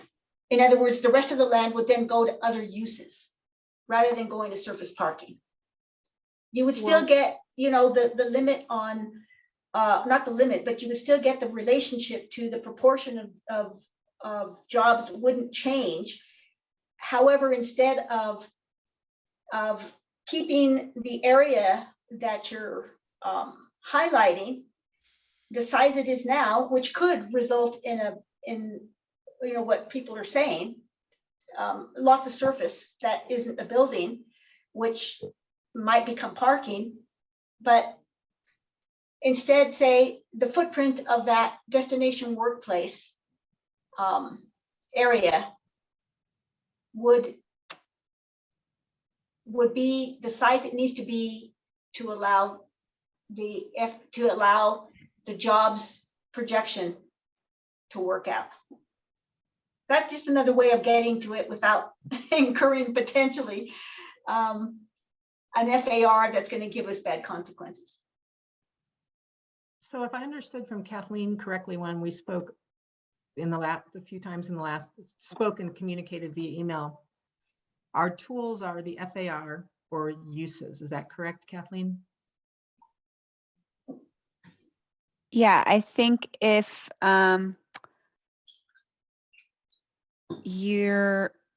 if the goal is to manage the amount of job growth, as I have tried to describe to the group before, we don't actually regulate the number of jobs, Right. but we regulate the amount of space. Right. So you have to put a control on the space or the space use. Mm-hmm. So one way to control the amount of space created is the FAR. Mm-hmm. The way to control the use of that space is also in zoning, but in our use tables. So if you wanted to prohibit a job creating use, that's another method for limiting jobs. So maybe one way to do it is in that language, which is not up any longer. I think we lost, my goodness, we lost Cindy. Oh no, we lost Cindy. We lost no. her. Sorry about that, guys. She just got her, sorry about that.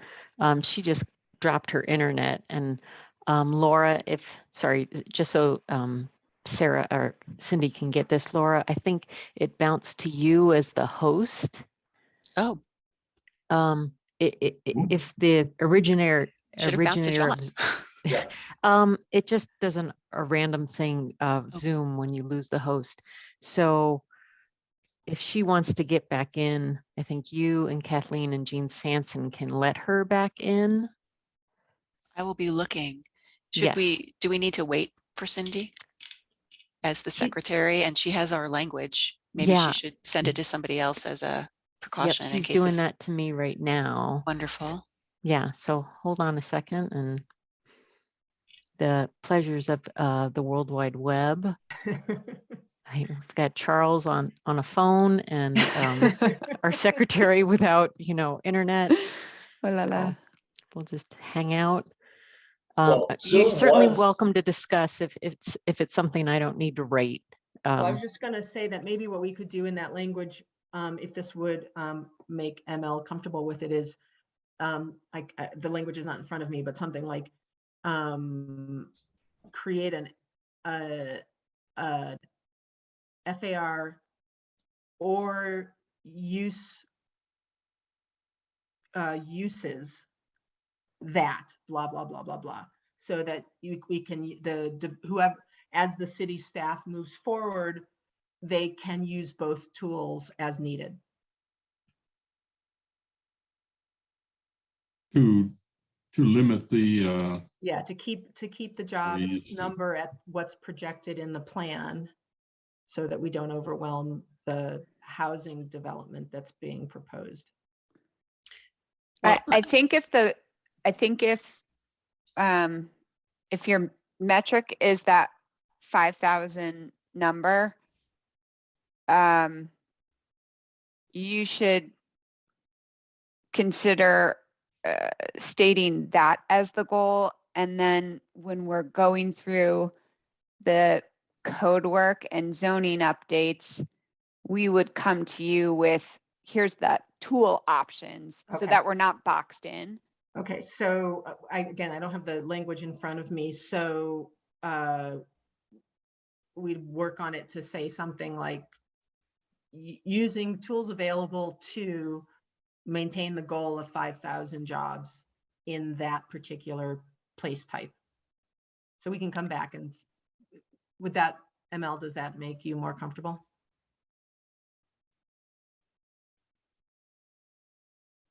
I was actually okay with your language. I just wanted to see if it could be less problematic in implementation insofar as the amount of land that would potentially be parking Right. as a result of a small FAR. But I appreciate your goal. Okay, so Laura, what about you?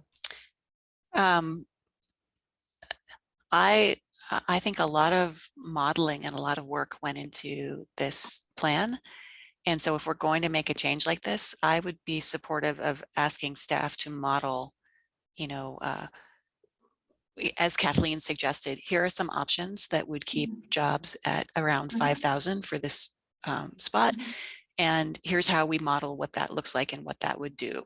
It's like the idea of you pull a thread here and what does it do somewhere else. So I would just like more staff analysis of that, and coming back with options sounds really good to me. Okay, So maybe it's not a change of the actual plan language, but it's one of those staff work recommendations to come back with those options when they come back with the form-based code and the zoning. I think, okay, or I think we could change that language to where it is, and make it less specific to the FAR, and then accomplish what I'm trying to accomplish, and what I think most everyone else is comfortable with, without tying staff's hands. And once the language comes back up, as we move on through the other ones, I will try to wordsmith it so it satisfies your concerns, and we'll come back to it after we've done all the others. I just don't have the language in front of me, so I can't. It's definitely a handicap. Yeah. I guess I'm just looking at this, we were building off of this key step that says propose revisions to Title IX and the BVCP zoning map. And like proposing options and modeling does not seem to me to be a proposed revision to Title IX and the BVCP zoning map. It seems like it's still in the land of discussing options rather than proposing revisions. Yeah, I hear what you're saying. And so that's why I was thinking that maybe it's different than modifying this provision. I can share my screen and show you the D9 that we're modifying. I'm looking at it right now. I am looking at it. I've got it over here. Oh, okay. Okay. So Why don't we move on to the others? Because it's very hard to do this without being able to look at our I language. know. So Yeah. And I don't know how we move on to the others without the list that Cindy has, unless Holly, did you get the list from Cindy? Holly looks like she's calling Cindy and she's going to be right back. okay. So I could Okay. actually use a brief bio break. So maybe this would be an opportune time if people need a break. Okay. John, Come back at 9. Holy cow, it's already 9:47. So let's say 10 o'clock. Does that give you enough time? Oh, that's plenty. That's 12 minutes. Yeah, let's, Okay, 5 minutes 9:55. or 9:55. Okay, thank you. Hopefully we can get Cindy back. Thank you, Holly, for working on that.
Hey, John, if we're not able to get Cindy back on, what do we do? Do we have to do a continuation again? Like, what do we do? Hey, May I- Sarah, this can is I make a sug- Holly. Oh, go Yeah. ahead. Hey, yeah, Cindy and I are just working on it. Her computer's down. She's trying to send me the information. I'm also thinking of having a shared document and everybody resending the information and then pasting it in the document instead of emailing me, if that makes sense. What if Cindy sent what she had to me or one of us and we send it to you? She can't get to it. She was Oh, just she gonna, can't get it at all. she does not have the internet. Oh my God.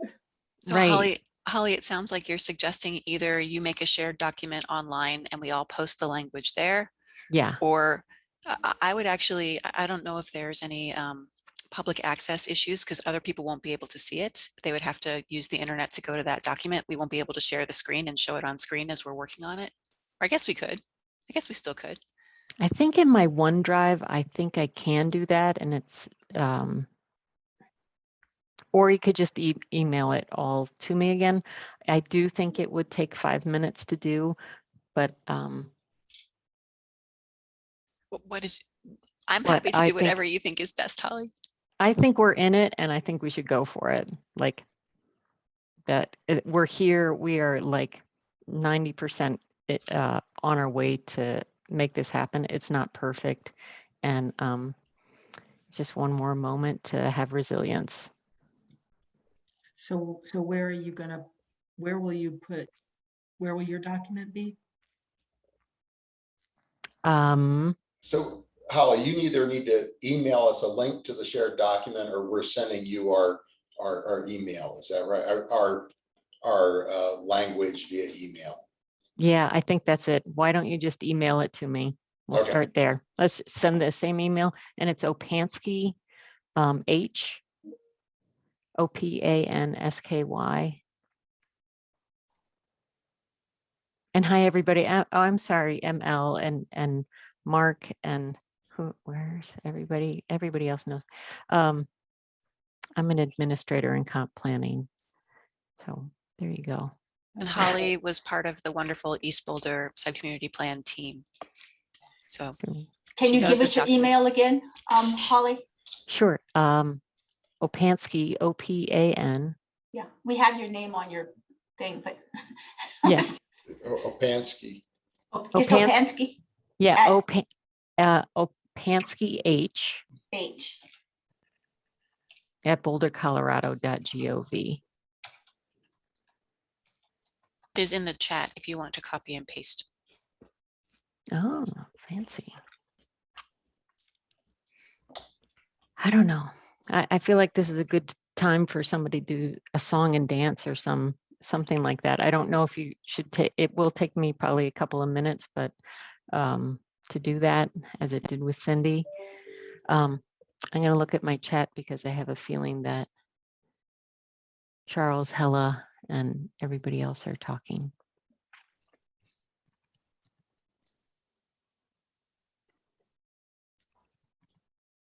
Host. There we go. I'm going to try to revise mine to reflect what we've already talked about. So it may take me a minute to get it to you, but there's lots of other ones to talk about.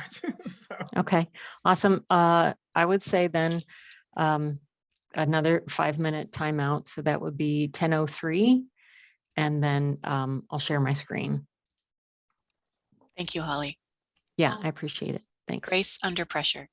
There we go. So I have Laura's, John's, and Mark's, and I'll wait for ML and ML. I sent mine. I'll refresh it. I got ML's.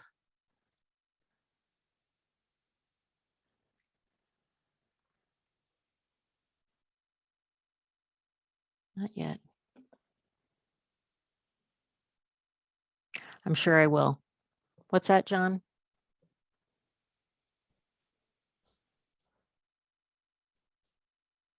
John, you're on mute. Thank you. I'm just saying while you're working on that, perhaps the others, the planning board members who aren't otherwise occupied can talk about one of the other proposals. Awesome. I like that. I'm going to turn my camera off Yeah. so I can focus. I'll be Yeah. right back. Thanks. So Laura, you're saying something. Well, I was saying I can share my screen and pull up my language if that would be helpful to All folks. right. Yeah, let's work on those. Okay, let me put them in a Word doc and we'll throw them up on the screen.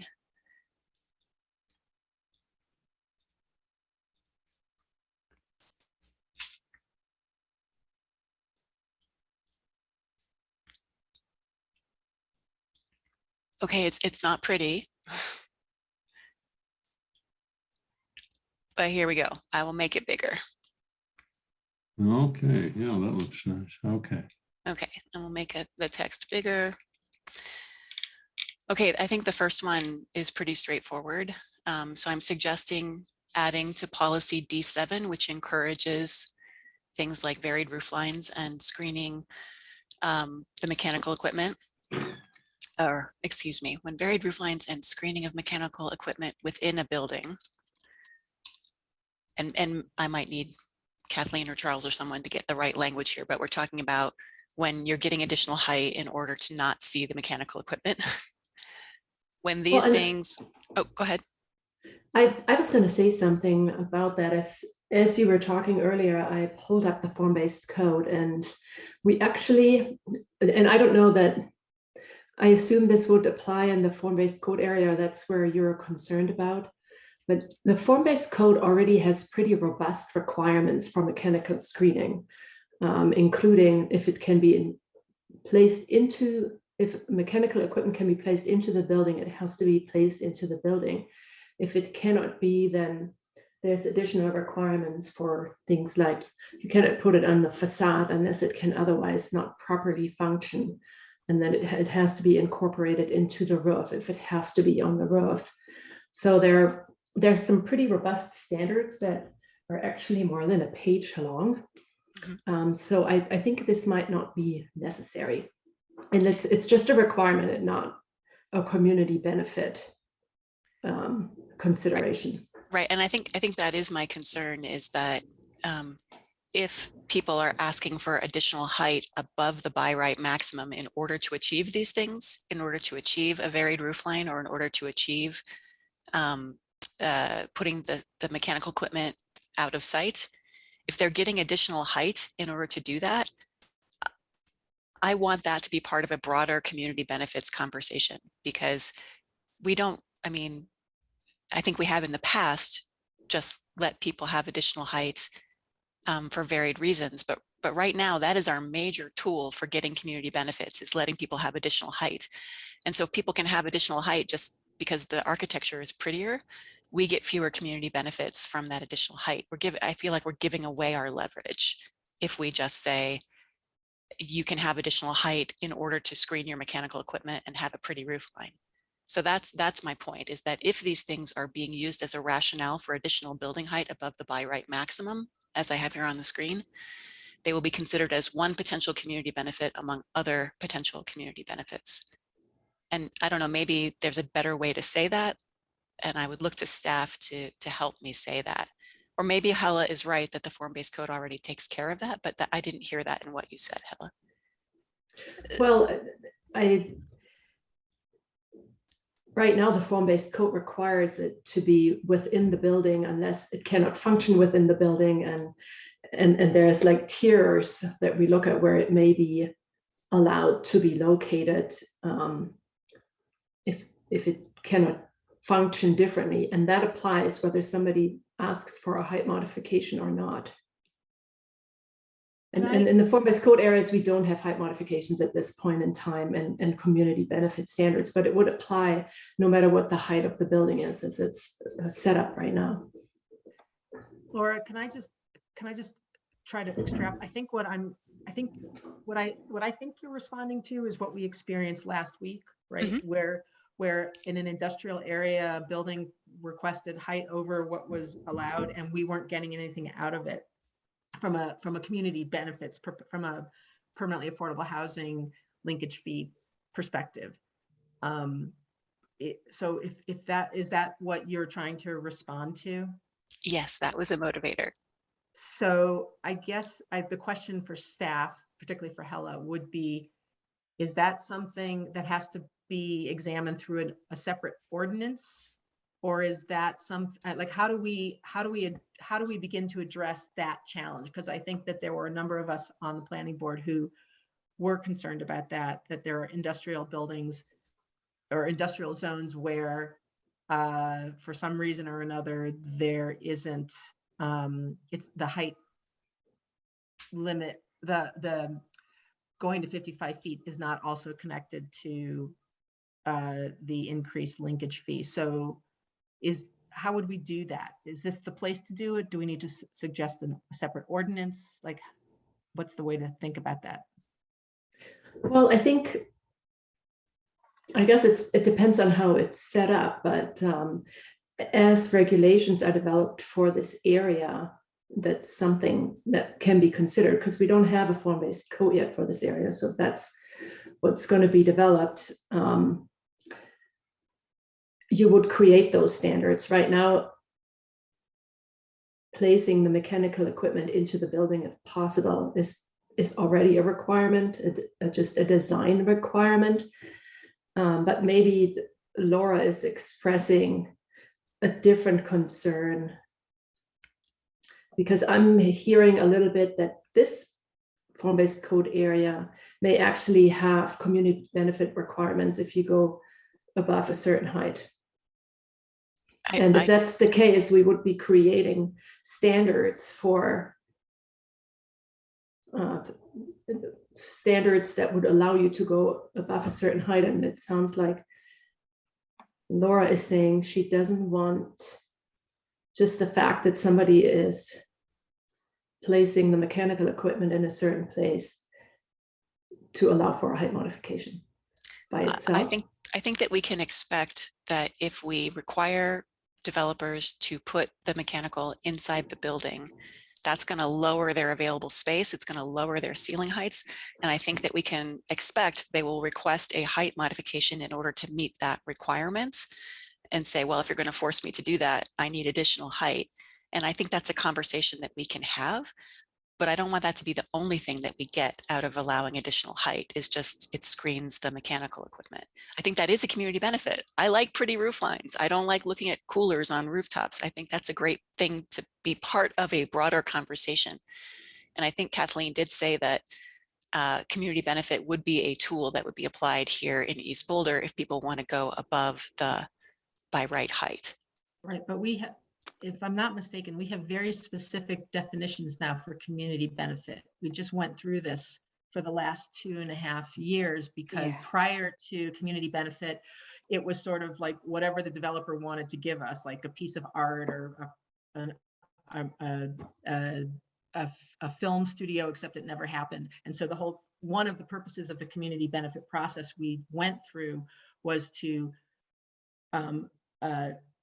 I can't even think of the word, to quantify, to specify what community benefit was. And in this case, it was an additional 1.5, you had to pay more money into the affordable housing fund, blah, blah, blah, blah. But we were never able to pass a community benefit for affordable commercial space. So we'd have to expand the conversation about community benefit. We'd have to reopen that conversation in some way. And I don't think, personally, I don't think you want to do it sort of as a dash off. I think you want it to be a more comprehensive conversation going forward. Is my own personal feeling about that. I think that's totally fair, Sarah. Mark, you have your. I just wanted to say that if this is in response to the concept review of last week or 2 weeks or whatever, my understanding, and again, I very well could be wrong here, was that particular circumstance was a combination of use, zone, and number of floors that combined to make them able to have that height without triggering the additional community benefit because they had 2 floors, industrial zone, and a laboratory use that required tall mechanical equipment. So that all those things conspired. And so if we're trying to do something about that, but for the East Boulder subcommunity plan, anyway, I don't think that that's the right response. I think that's totally fair. And I think, it's not just about that one project. That project made me think about what could happen when we are encouraging these varied roof lines and the screening of the mechanical equipment inside of buildings, that what could happen is that that's all we get for additional height and we don't get community benefit. But I agree with Sarah that this, community benefit has been a tricky thing. We have definitions. It's part of a broader project. I'm sure that some of the staff are probably like biting their fingernails right now. Would love to talk to us about this. I am totally fine with taking this one either off the table or making it an implementation recommendation that's not even associated with the Boulder, the East Boulder community, the sub-community plan, and just put it in the hopper for the future that, this is something that needs to be thought about very carefully when the community benefits conversation continues. So I'm happy to just leave that as a marker for staff that that's something that I am concerned about and take it off the table entirely for East Boulder sub-community plan. So I'm just going to go ahead and strike this one, if that everybody's okay with that. I withdraw. Okay. Concern has been expressed, and I hope staff might do something with it, but we don't have to make it a condition. Mr. Chair, John, would you like me to go on to my next one, or do you want to check in with Holly? And let's keep going. We're rolling here. Yeah, Okay. and John and Laura, just a heads up, I did get everybody's comments except for maybe Sarah's, maybe already, but I did want to just check in about time and how we felt about it and the process. I think like Cindy is communicating through her phone and texting and also staff just kind of concerned about time and this. Oh, thank you, Sarah. And I'm not sure exactly what the temperament of staff is. Just a note about checking in about time, and that would, and how you feel about that. All right, let's take a poll here. Usually at 10:30 we check with everyone to make sure they're still able to function and continue, or whether we should end the meeting.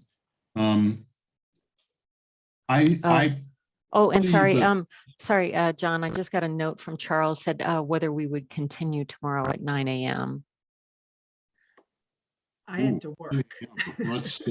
We can take we can check with folks. I'm not sure anybody can do that. Probably have some public notice requirements as well, I would imagine. Yeah.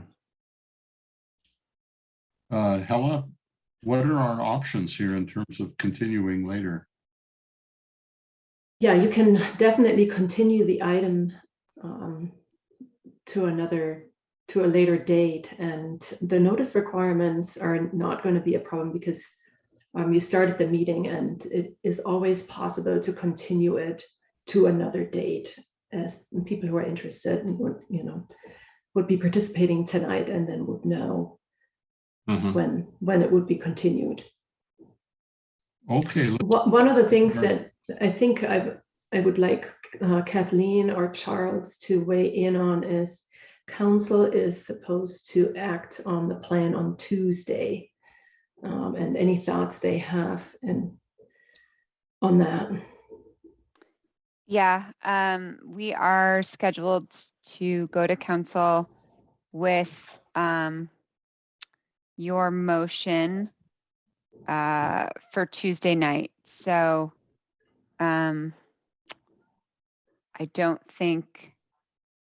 think it's the preference of council that they have your motion before they make a motion. But you could let me ask, go after. I'm just going to ask the 5 that are here tonight, do we think in the name of getting this done for, so that council has our recommendations, and can we hammer this out in half an hour, 45 minutes, and fly through as efficiently as we can through these amendments? Well, let's ask. Laura, what do you think? I'm willing to try, but I actually, I know that Kathleen has some young ones at home, and I hope that's appropriate to bring up, but I do feel for that. And I don't know what Kathleen's preference is, so I would like to ask her. I think you should feel for my husband, who is putting everybody to sleep, and he's doing a great job, but thanks for asking. Okay, I'm happy to stay and hammer it out. I would like to get this to council. I do think, though, that if we feel like we are not giving our honest best planning board work, that we should continue to another time. And I'm free tomorrow night if people are willing to spend their Friday night doing this wonderful work for the community. Sarah, what's your situation? Well, my situation is that we often have long meetings, and the expectation that our meetings end at 10 is perhaps unrealistic in general. So I realize that for the folks who are new and who may have served on other boards, this might seem unfair, but this does happen. I'd rather power through it. I can't do it tomorrow night. I can't do it tomorrow morning. And our task is to get this to council. So that's my feeling about it. Mark? I'm ready to keep going. Okay. Time's a wasting. All right. And what about ML? Yeah, my only concern is that Cindy isn't available, and I guess, does she have a problem joining us by phone or however she can? Is this okay with her? Or that's Holly, our missing. Holly's taken on the role. Holly is here. Are What you do our think, new Cindy, Holly? Yeah. Okay. Very big I'm good. shoes, but I can do it, and she could join by phone if she wanted. Amanda herself and I serve on the same team, and we do fill in for each other quite often. So certainly not as good, but definitely maybe good enough for the moment. Well, okay. Thank you, Holly. Sure. Appreciate that. Well, it sounds like and Hella, are you able to keep joining us? Yeah, I'm here. Okay. All right, let's continue then. Okay, and Holly, I'm really glad to see that you have taken over the screen, so that there's absolutely no doubt that there have been no shenanigans in translating between planning board members typing stuff and sending it in. So, okay. Policy. So my next suggestion. So Holly, you can strike that first one to add to policy D7. That we are not going to do that. Okay. Okay. These two I care about a little bit more. That maximum building heights will be no lower than what was available based on zoning prior to adoption of the East Boulder subcommunity plan, and that community benefits will remain a key tool in obtaining additional height per the BRC. You can delete that word up. That was a typo there. This is just to memorialize what I think staff have said their intention is, that they heard this as feedback. And I just want to get it memorialized in the plan because, staff turns over, people change, things get forgotten. I would like to have it memorialized. And again, this is the idea that the fact of doing this plan, we are not lowering what's available now in East Boulder in terms of heights. And so I guess I would ask Kathleen first if there are any edits that should be made to make this, if there's something in here that it doesn't work from a planning perspective or is unclear. I guess we'd have to document somewhere then exactly what the building heights are for the different areas, and maybe it is documented in the inventory and analysis report. Could be already in there, just so that it's sort of time stamped in that way. Laura, you're not referring to, the way I read this, you're not referring to the current building heights, the maximum building heights. What you're referring to is the code as it stands now. You don't want to see a greater restriction than what is specified in the code currently. Correct. Then what's available based on current zoning prior to the adoption of the East Boulder Subcommunity Plan? I guess So- that raises, sorry. So I think, and the other concern I have is that the development of the form-based code, which I am a great advocate of for the East Boulder area, may take some time. And so rather than tie it to form-based code, which I would just simply say, the maximum building heights for buildings within the East Boulder Subcommunity Plan will be no lower than what the current code specifies at time of adoption. I'm not too concerned about that because the current code is what will apply until it gets changed with form-based code and new zoning. So I'm not super Okay. concerned about that. If Can I that's just okay ask with you. Laura- Yeah, no, that makes sense. Laura, what are you, I'm not quite sure I understand what you are concerned about. What I'm concerned about, so there was some community input or various people commenting on the plan that wanted heights of, for example, no more than 2 stories or no more than 30 feet, which is lower than what's available now in an industrial zone where the maximum by right height is 40 feet. And so what I didn't want to see is to have the East Boulder Subcommunity Plan used as a tool to ratchet down heights from what is available now. Does that make sense? It does. Holly, we can see your Oh, sorry. Teams Sorry. chats. Oh, yeah. Sorry about that. Sorry That's about okay. that. Good Sorry. looking out, Kathleen. Yeah, sorry. Sorry. No worries, no worries. It was too quick. We didn't read it. I'm sorry. You were saying, Sarah? I can't, it's, I just, based on the place types, it's hard to imagine anything would be lower than 35 feet. So it's anything that's been proposed. So I'm just not, I mean, if you don't think it would be a problem, then this would never be, it would just be unnecessary, but I'm not sure it's unnecessary.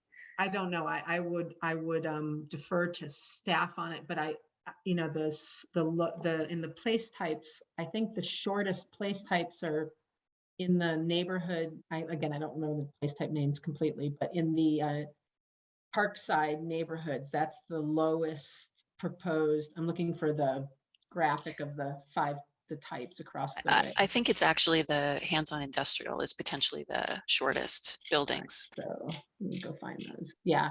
So, and that's 3 stories, which would be likely 35 feet. So I don't think, anyway,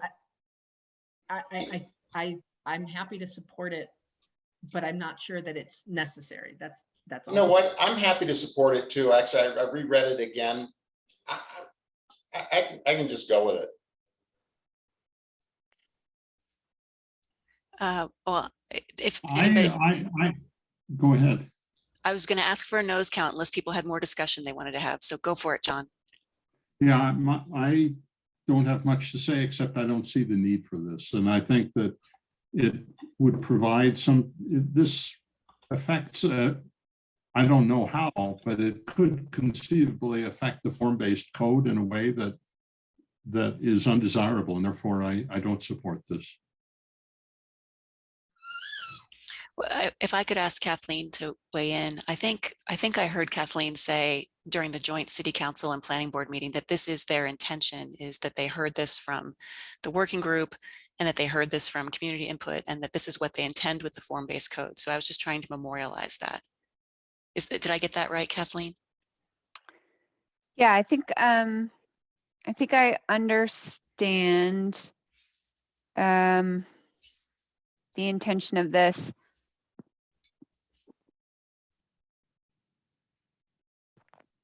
I'm trying to think of like, what are all the potential outcomes? But you're talking about maximums. I mean, I have to say that maybe there were meetings that you attended that of the working group that I missed, but I didn't pick up that sentiment in my attendance there. Yeah, I think there was a significant discussion around that idea that we wouldn't want to create a condition or create a restriction where we'd be taking away building height from an area. You know, we wouldn't want to make it 35 feet in an area that today is 40 feet, for example. Sorry, I'm just trying to think about like building heights will be no lower than what was available based on zoning. I mean, you could say maximum building heights will be no lower than 40 feet if you wanted to be specific, as opposed to us trying to figure out how do we tie it to. But you know, I don't know if that's what you're going for. Well, I don't know if that 40 feet is applicable across the whole. It's not. Yeah, that's not what I'm going for. I'm just going for, let's not become more restrictive than what is there now in terms of heights. All right, what about this? Oh, just maybe say that. Implementation of the East Boulder Subcommunity Plan should not result in any subtractive, is that the word? Is that a word? Subtractive requirements to the height, to the current, our current maximum building heights. But it's by zoning district. And I mean, I'm sorry, desperate times called for chocolate. So I Yes, apologize. they do. I'm eyeing mine. I'm here, Sarah. I'm here with you. I think you said it very simply before in your back and forth with Kathleen, which was, let's see, how did you say it? But it was much simpler than what is here. And I think per our community benefits conversation just a few minutes ago, I don't think you need to have that sentence there, only because by definition, community benefits and height are now connected. So I feel like just in terms of some simplicity, that you probably don't need to have that. And I'm not personally a big fan of form-based code, but I know that it's one of the tools that the staff will be looking at for implementation. I don't really know how form-based code and height will fit together. It's like a Rubik's Cube and for trying to achieve all the objectives of the plan and of the Boulder Valley Comp Plan.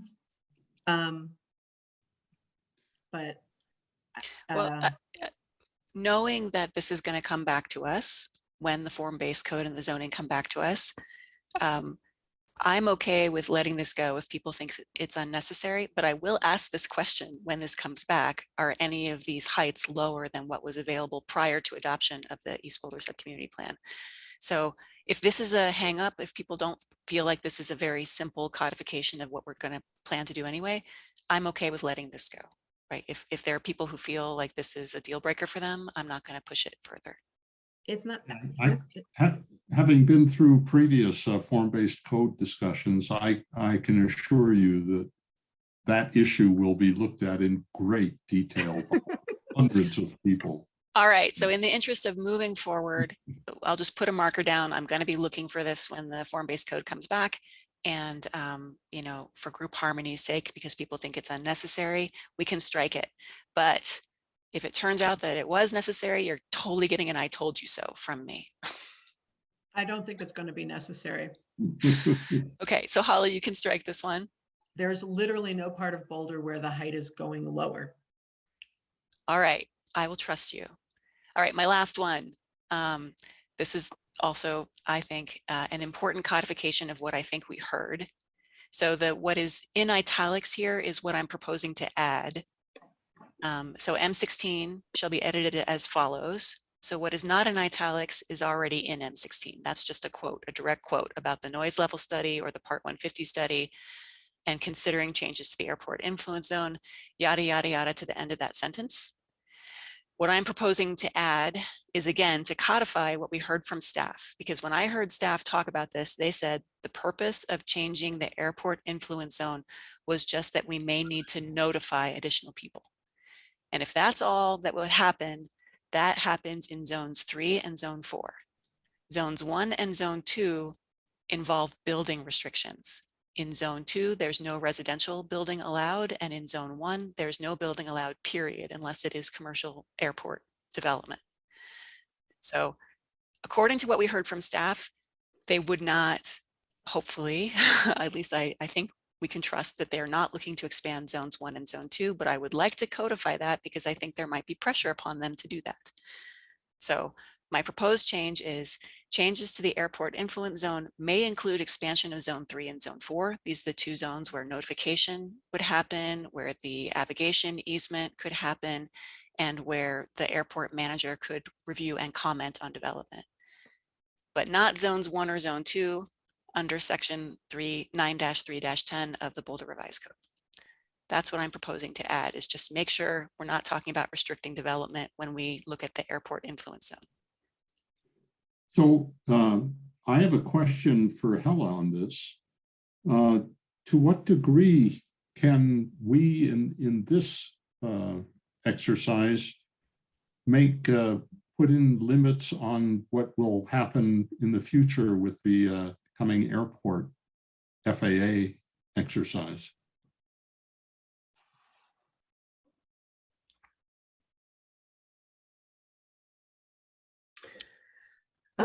Well, I don't advise the airport, so I'm not very familiar with that part of it, but I think what Laura is trying to do is give direction to potential changes to the zoning code, because there is an overlay zone. The airport influence zone is an overlay zone in the zoning code. I'm not sure.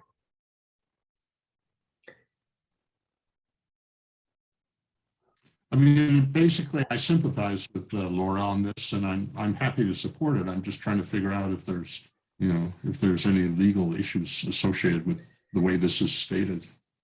Yeah, and I'm kind of wondering too. I don't know if there are FAA regulations that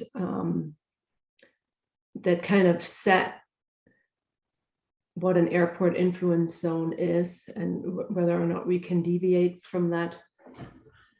And if a study maybe wouldn't allow us to make it zone 3 or 4, I suspect that's not the case, but I haven't looked at that. I would be happy to put something in here about as allowable by FAA regulations or something like that. That the FAA regulations could trump City of Boulder regulations, but barring that, if it's a City of Boulder choice, we are not trying to expand zone 1 or zone 2 that prohibit development. Or just as allowable by law, you could. Or as allowable by make law. it that broad, and that gives us some wiggle room. It's a good point, John. Thank you. I see ML, you raised your hand so politely instead of jumping in like the rest of us. That was my same question. Do we have the authority to make that statement? But I like how it was dealt with, so I'm good. Thank you. Any other questions or discussion? All right. right, can we do a quick thumbs up on, thumbs down on this? How do people feel? I see 4. Sarah, I didn't see your thumb, but That's because I don't quite understand what the purpose is. So I'm just going to stay quiet because there are 4 people who support it. Okay, fair enough, Sarah. Thank you. okay. All right, so when we look to make a motion, this would be my one friendly amendment that I would offer. Okay. All right. Let's see. Okay, then shall I take the next one? I think I drafted that. And I'm unclear about my own wording, but basically after our discussion with ML about what's happening at to the west of Belmont Park, where those nice small businesses are, I was just trying to think how we could explicitly recognize what is being lost and how it can be mitigated to a greater degree than is presently done in the sub-community plan. So perhaps I should have said plan, the staff should specifically identify the loss of affordable industrial and commercial space and develop recommendations for mitigation and provision, how to provide additional affordable space.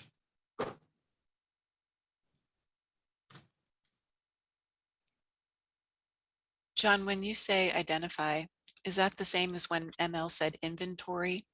Yes. In fact, that would be a better word.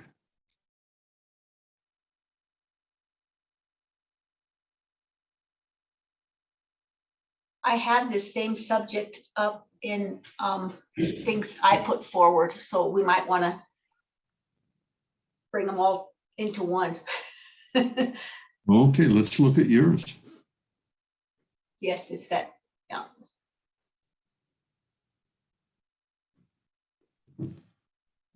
And I guess part of the question that I would wonder about is, where does this belong? Does it belong in an implementation, or is this something that, and I think Kathleen, were you thinking about how this gets incorporated?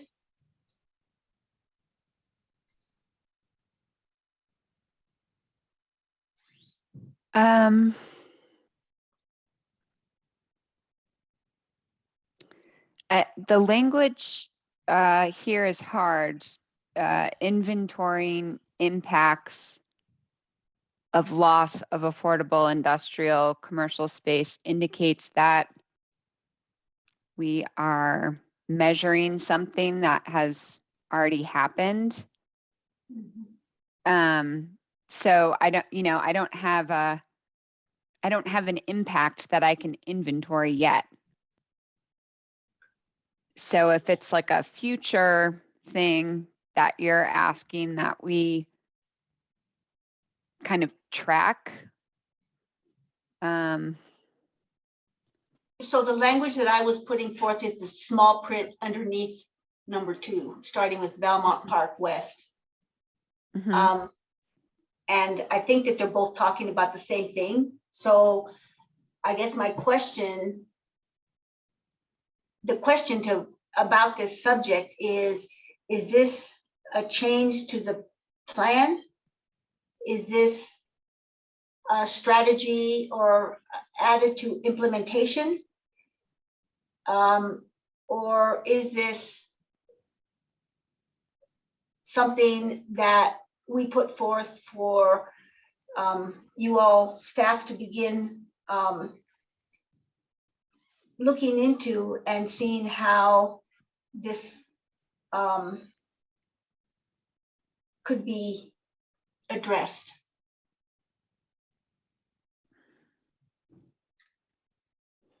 Well, Do you have any thoughts, Kathleen? Yeah, I know. So one thought is, if you want to recommend a change to the land use map included in the plan, that's a significant recommendation. Mhm. And, you know, just to advocate that folks keep in mind the amount of community review that has gone into the land use Right. plans and kind of the buy off on the land use plan that we already have. But Mhm. certainly you have the choice to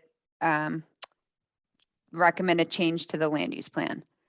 I put the language or the information up there more as I'm not sure where this needs to land. And I guess I'd look for input. Where do Yeah. you think the best place would be to capture the intent of number 2 up there and the paragraph after it? It seems to me that this could be a recommendation for staff action rather than being an element of the plan itself. Yeah, I think it sounds like a future project that would influence potentially work in East Boulder. But because it's not describing something that could be either regulatory or directive of a capital improvement, I don't know that the sub-community plan is the right place for it. So the closest I got was D15. And that's just about conducting a citywide, but that's much broader, industrial land study. Mm-hmm. Yep.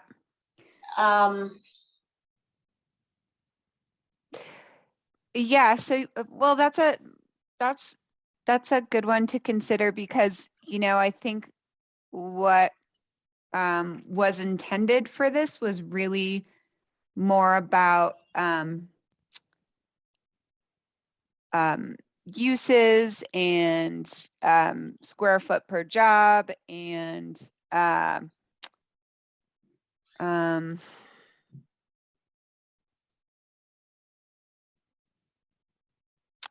some of the physical characteristics, and maybe part of that future study might have more of a cultural component.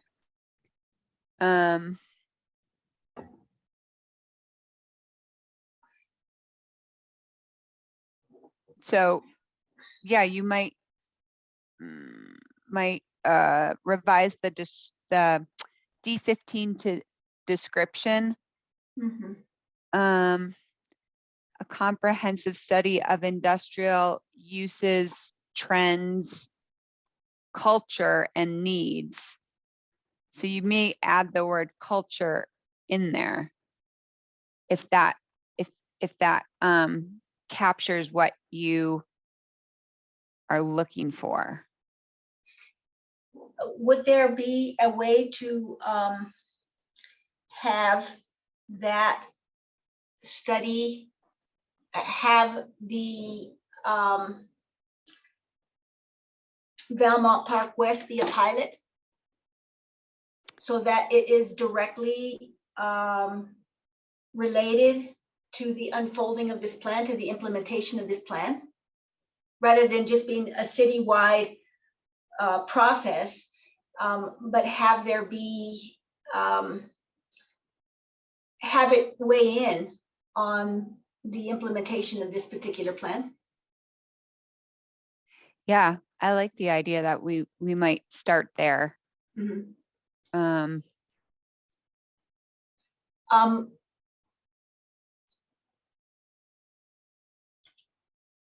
So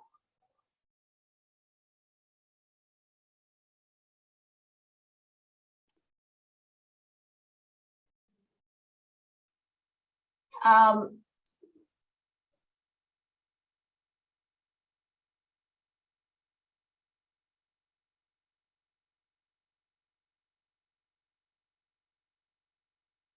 can we say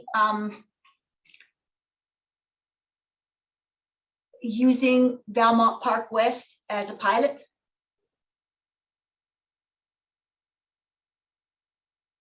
That makes sense to me.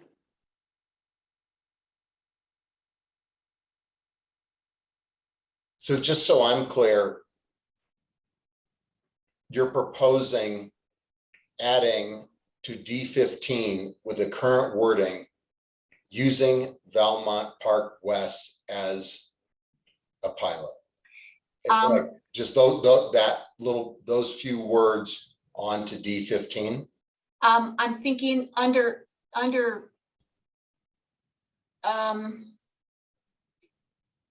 would it be under a key step?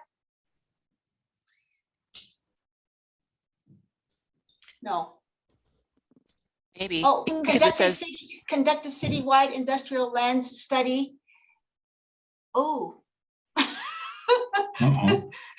Did any of us write that down? oh no.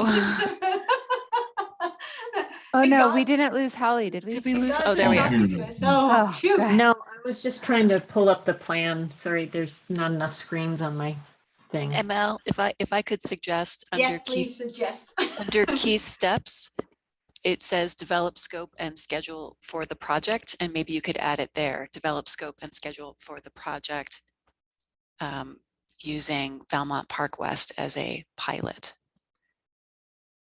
Using Valmont Park West. As a pilot area or as the first. Develop scope and schedule for the project to include industrial uses, trends, and culture using Valmont Park West as a pilot. It already says comprehensive study of industrial uses, trends, and needs in the city of Boulder. And so I think you can add culture in column 2 description and add using Valmont Park West as in the key steps column. Got it. Yes, John, does that sound That's okay with me. that we turn it into a pilot? That way we can see what needs to be seen to inform the form base and all of that. So let me see, do we know exactly so D15, we're looking at adding it to And ML, what page are you on? Of the plan? 86. Okay, thanks. It's 85 and 86 together. Oh, yeah, that's true. Yeah, it's both. It's both. It's a 2-page layout, right? Yeah, So yeah. yeah. So Laura, if you can help me. Yeah. Put it where it belongs. You're like really brilliant at this. Oh, thank you. I'm a facilitator as a living, so Yeah. I'll try to help. So Laura, Holly. yeah. So Laura, it would help me if I could just cut and paste the paragraph you're talking about and then adapt it. So Okay. which So column? D15, you're going to want to copy column 2 description and copy column 3 key steps. Okay, There's going to be slight edits to each. Got it. Thank you.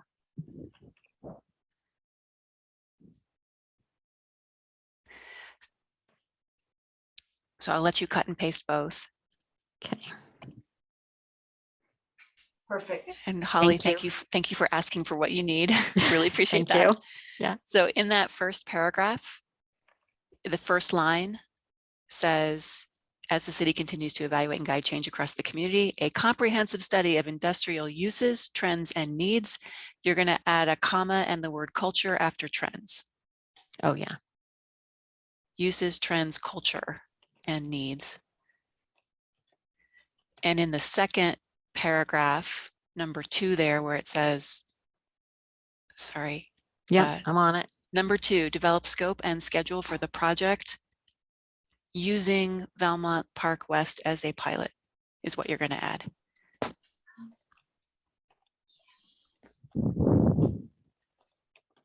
All right, we got it. And not to monkey wrench, but I want to potentially add one additional component, and I might not be using the right words here, but and somebody from equity and diversity world probably would have a better term for this, but I'm thinking about the concept of participatory research or community-based research, where you're really partnering with the community to do the research, to design the study. So it's not so much you're the anthropologist coming in and studying their culture, but you're doing a participatory study with the people that you're talking to about what's the best way to inventory the cultural aspects here. So that I don't know if that's a concept that would work here, or that ML you would like to add as the author of this, but it's something that's kind of resonant for me when I hear you talk about this. I think it could easily be added there and saying using Valmont Park West as a pilot with the community's participation. Is that what you're getting at, Laura? I think so. I do think that there's kind of a term of art that I may not be grasping around community-based research or participatory research, where it's a methodology. It's not just we design the survey and ask you the question. It really is very collaborative around designing the questions together and with the designing the community's research. collaboration. That's a good word, with the community's collaboration.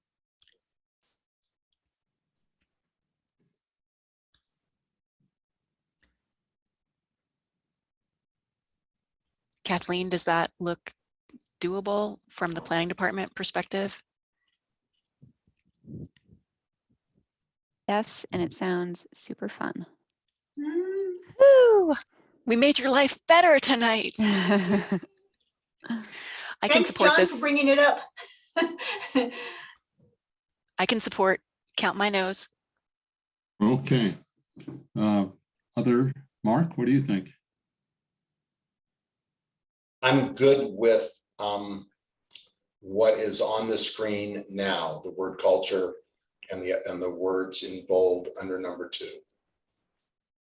Okay, that sounds like a yes to me. Yes, I'm good. Okay. Sarah, Awesome. are you okay with that? Yes, I see her thumb. My thumb is up too. Yay. Laura, thank you for helping craft this. Sure thing. Thank you for crafting a winner. 5. You got 5 out of 5. Now it's a contest. I'm not competitive. Go for it. You can have my vote, my 5th vote.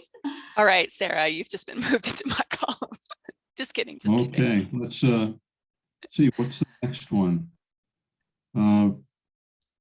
Oh yeah, I think that was something I wrote also, and that may be controversial.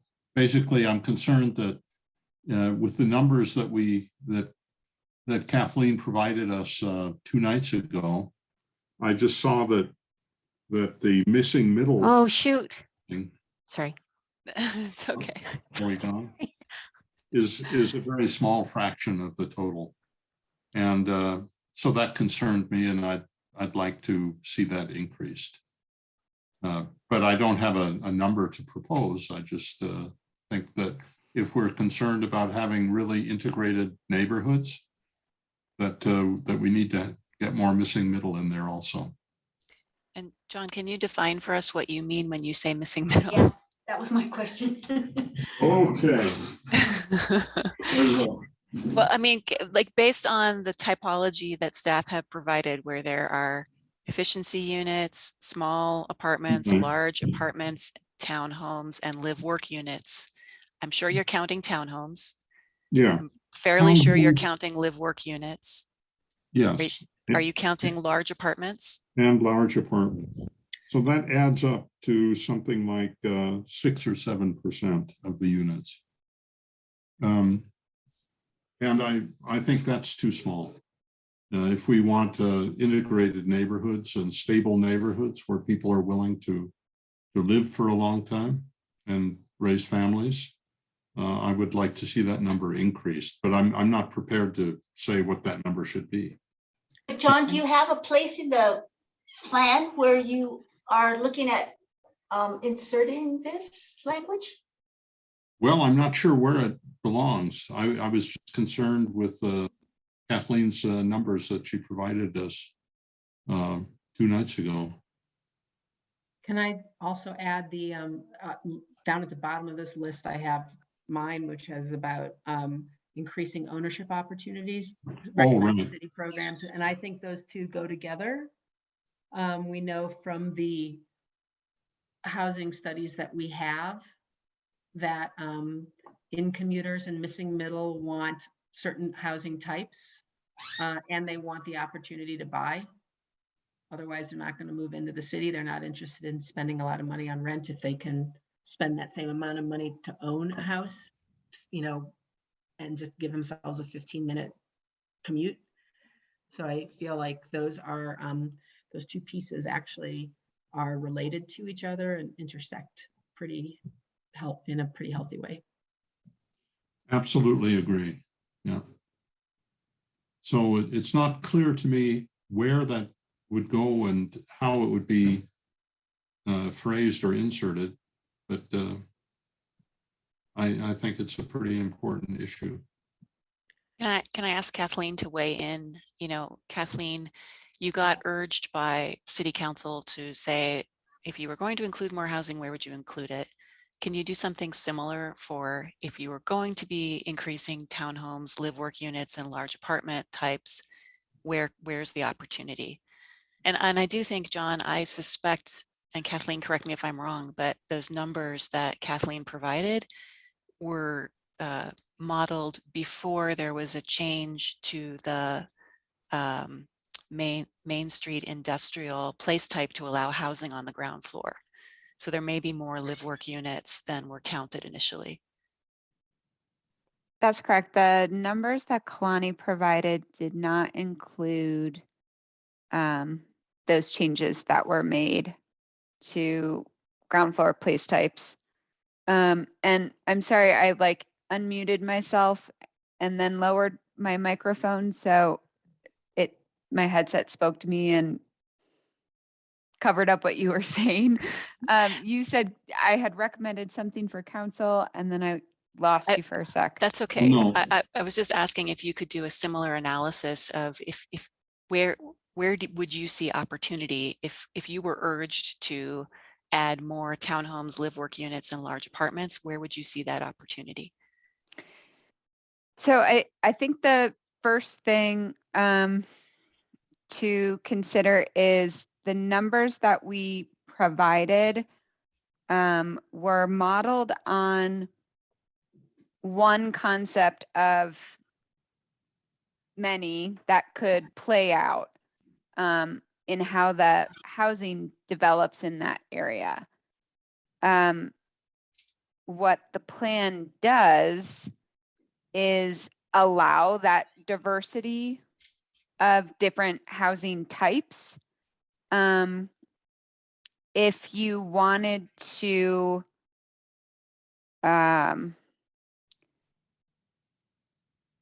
be more specific in you want to only allow the formats of housing that you consider part of that missing middle, that would be an edit to the place types.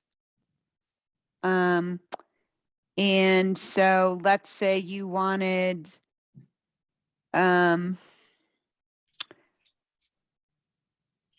Parkside residential to really be focused on that missing middle format.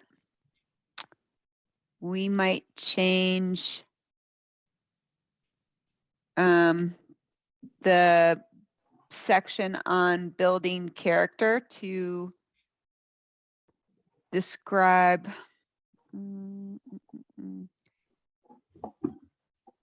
well, we already do that in the allowed uses ground floor.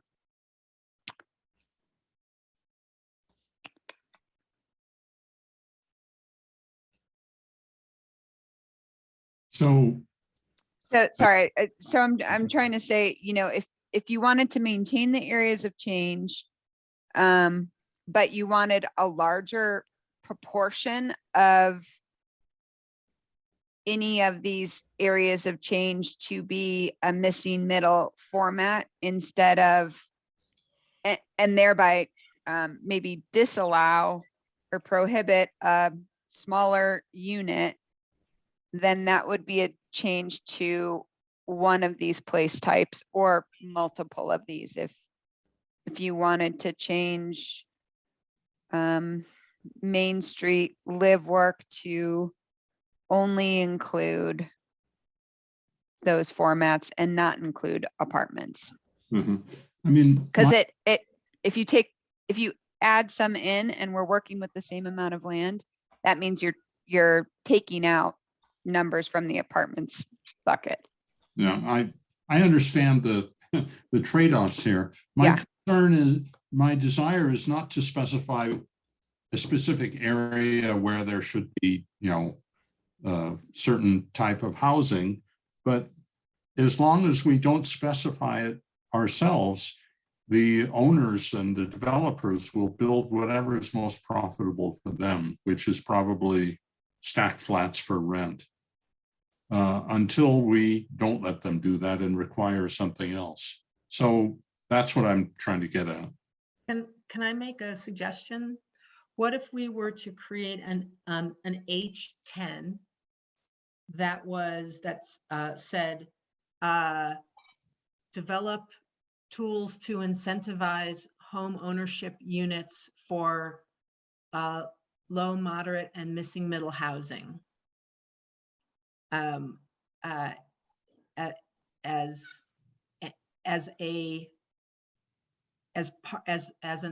an effort to expand and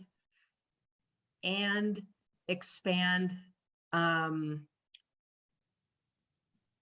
the areas available to build missing middle.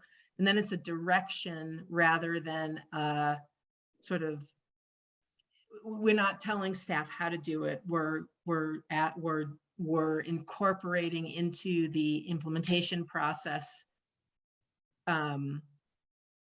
to the goals of diversity and housing diversity and home ownership, which I feel like isn't necessary. I know there's gestures to it.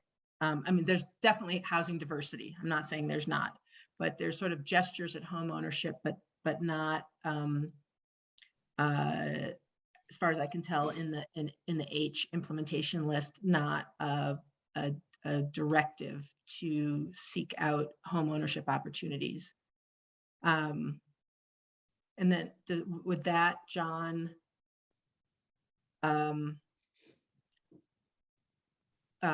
help to, because I don't think we can say there should be more missing middle in this location and this location. Yeah, no, I don't Right. think it's appropriate for us to even try to do that. I think your approach is fine. Is the new language up there? No. So let's start. So H10, which doesn't exist yet. It's just, Oh, okay. So, yeah, H10.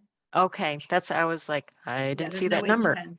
Okay, That's got it. because there isn't one. So H10, and it would be develop or explore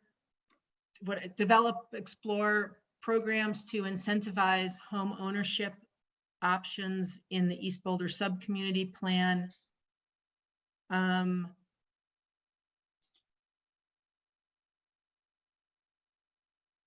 Programs to incentivize home ownership. I think you could just copy and paste from above, Right. Holly, incentivize homeownership units in the East Boulder subcommunity plan, or just cut and paste. Yeah. And I would say programs, and then because there are probably different ways, and then to say home ownership units for low, moderate, and missing middle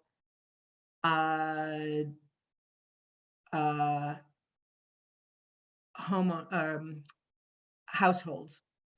Can I say something? Missing middle is generally in reference to a building type, not Yeah, an incomes, not an income.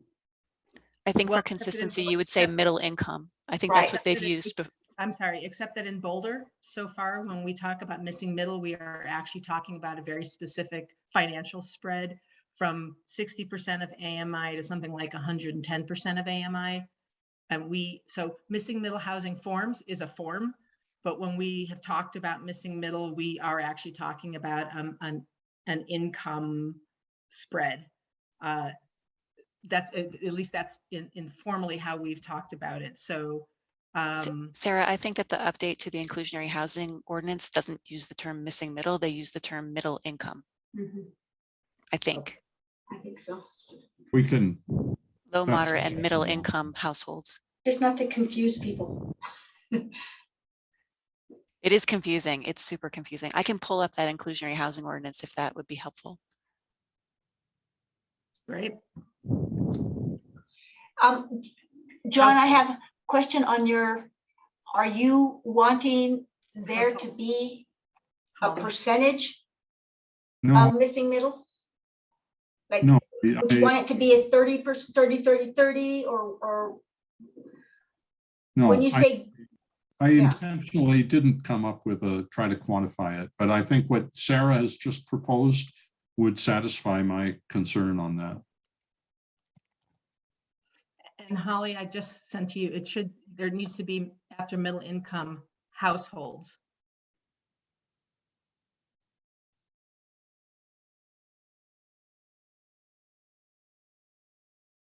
So it's actually one word. Yeah, perfect.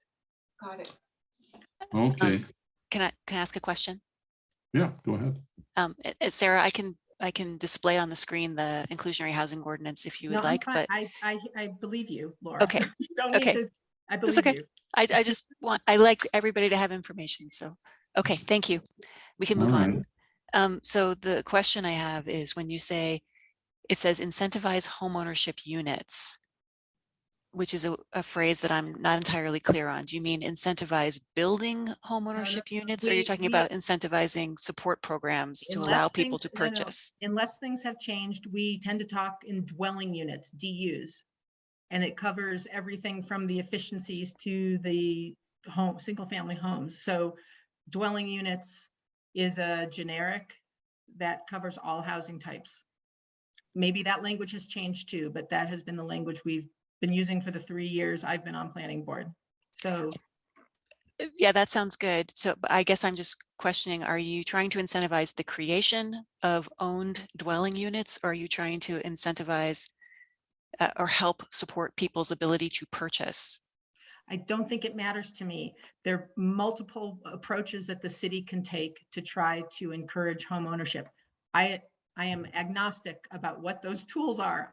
I want the city to identify and develop and expand existing programs. So that's why it says programs, not this project, this program. So if you want to add dwelling units, dwelling in front of units, so that it's very clear that it's about home ownership of units of any type, great. But this is not about a specific incentive program. The city is going to explore. It's got some programs already in its toolbox. We need more. And because we're going to be building, hopefully over time, 5,000 dwelling units, and we know that right now the market keeps producing rentals, but we know we have a home ownership need, especially when we're talking about missing middle and equity issues. I think we need to make that a priority in the project, since this is going to be where much of the new housing is built in the foreseeable future.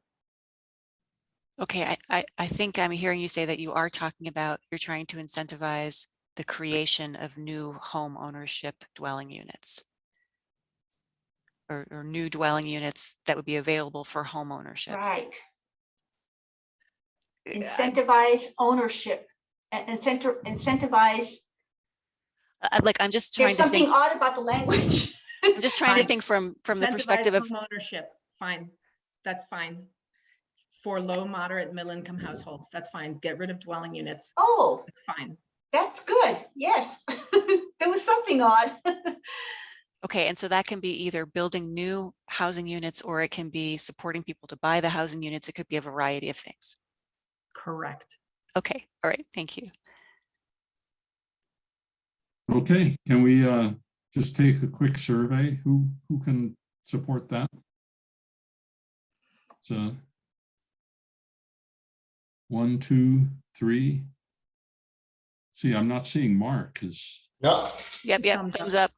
Oh, okay, good. All right, so we can all live with that. Great. Hey, we're making some progress here. See, can we go to the next?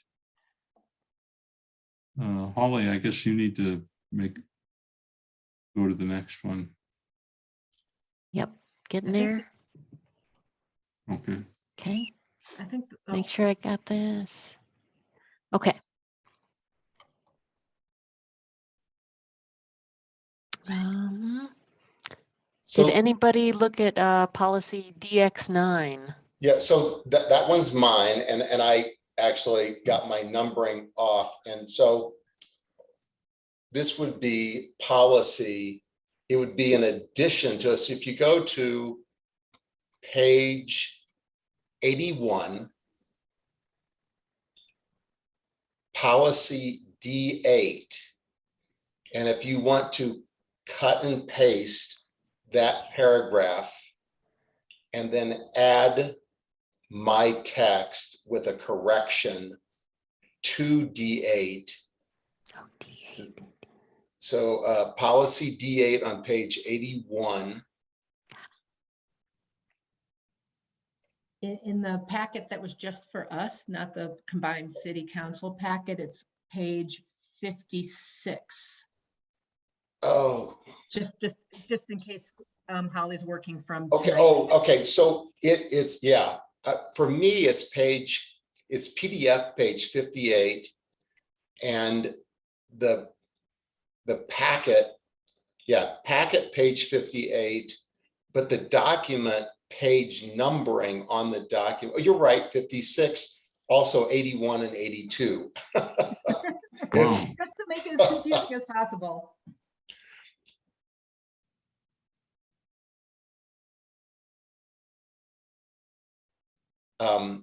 did you get that? Is it on the screen? Yeah, okay, here we go. Yeah. Okay. And then, so the second sentence would be the one that I have down there. The city plans that form-based code will, it's missing B, the word BE.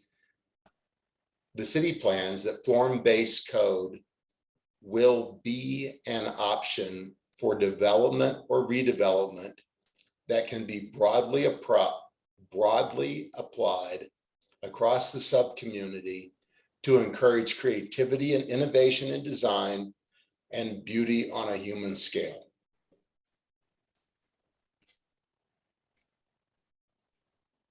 So that would be in addition to D8. And then on the then on the next page down, D9, under description. Okay. And you can cut and paste the whole thing or whatever.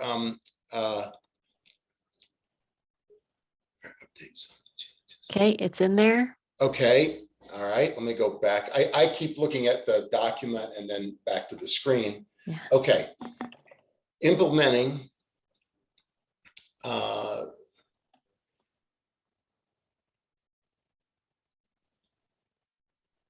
after updates,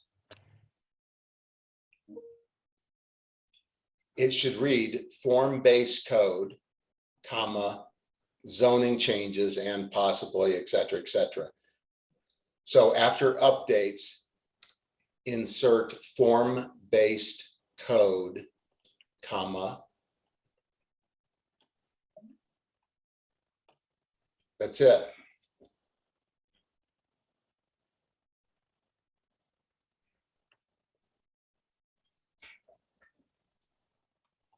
So, and I'll just speak to why I'm proposing this.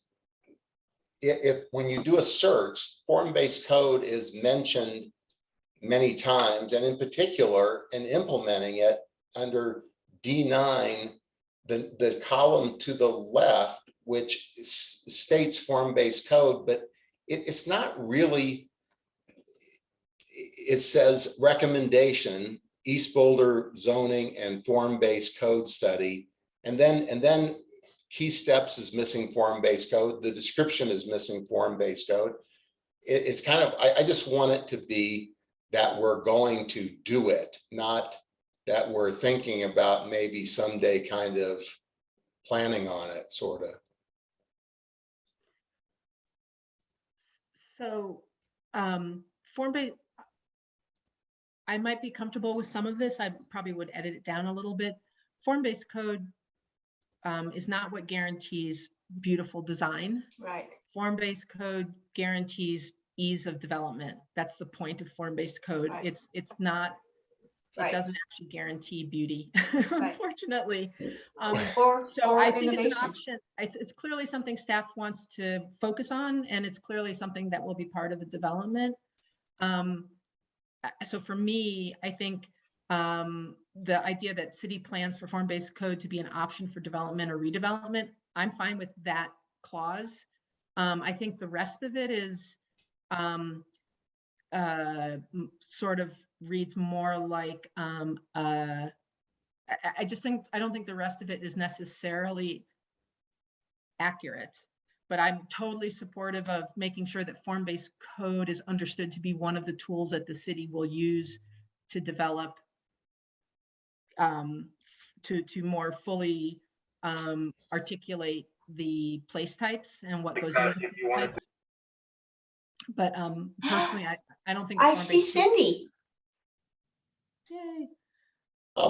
Sorry. So It's more just of an emphasis thing for me. yeah. Can I, but Mark, before you offer Yeah. edits, can I just add in a comment that I think the thrust of policy D8 is contributing to citywide goals for climate resilience. It's talking about innovation in architecture and new materials and methods, but specifically for the purpose of contributing to citywide goals for climate resilience.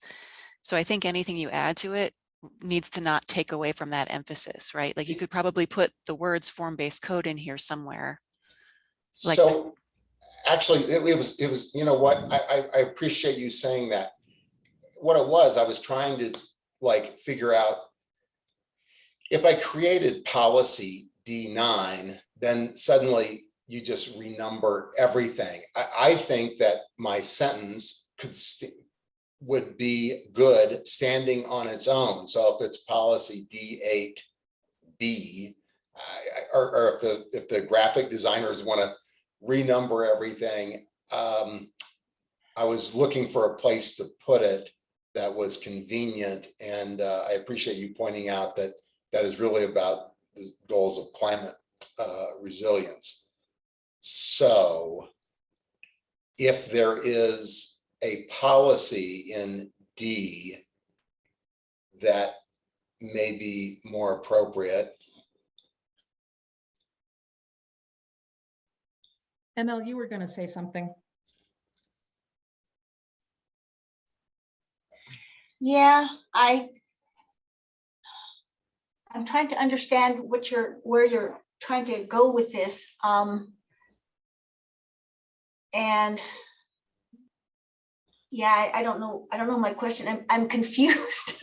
Sorry, Mark. Well, so, you know, if you read D8, maybe it is, well, it begins with the city will support innovation in architecture and work with development teams to advance the potential of new materials and methods. That, well, all right, it's really a climate change thing. Right, and I think if you want to add it to D9, then we would want to change, see, I think the verb require, we're not requiring form-based code any more than when we're requiring non-form-based code. Well, I don't have require in there. I don't see the word No, require. but it is in there. That's the language right now. What show? D9, just it's right here. D9, implementing the vision of the East Boulder land use plan will require code updates. And because you've added form-based code in there, it Oh, requires form-based code. So, I don't know the proposal as nearly as well as Laura does, but I feel like staff has made it clear that form-based code is going to be in the mix of as they move forward to try to implement. That's my sense. If you don't feel it's adequately emphasized, then we should find the right place to emphasize it. But I think we could resolve, Sarah, potentially this concern by saying, I think it's just it's a matter of parallel structure. And so if we added the words, the development of form-based code, so it says that the land use plan will require code updates, the development of form-based code, zoning changes, and possibly the creation of new zones. but I love that. But it doesn't require, I mean, this is the problem. Well- It doesn't require form-based code. Form-based code is going to be one of the potential tools. Not saying that it won't exist, but it is not required. Can we say, The verb is the wrong verb because we're trying to mush form-based code. So maybe there's another place in the D list where we can emphasize form-based code. But could we just change that verb require to involve? Implementing the vision will involve code updates, the development of form-based code, zoning changes, and possibly creation of new zones. Yes, very good. I would accept that. Yeah, I- you I are would- good, Laura. I would suggest the following: will require code updates. Whoa, zoning whoa. Wait, before you we're- change anything, I'm offering an Okay. alternative. So it would be, will require code updates, zoning changes, and possibly the creation of new zones and the use of form-based code. I think that works too. Because that way we're not changing, require is not our verb. We know that it's gonna require code updates. Like that's gonna be what staff is working on for the next year is code updates. All this stuff has to be updated. So to tie their hands with requiring form-based code, which we know they're gonna use, but requiring it might tie their hands in ways that we don't wanna do. So my Well, suggestion would be. if and we know possibly- they're going to do it, then I'm all for Because stating it. require is a very specific verb. And so Laura, She's what saying was the involves. involve? So I was suggesting changing that word require to involve. It will Right. involve And- code and updates. It will and I involve the support development that. of form-based code. And I don't know if Kathleen, if there would be a problem with changing that verb require to involve. Nope, that works fine.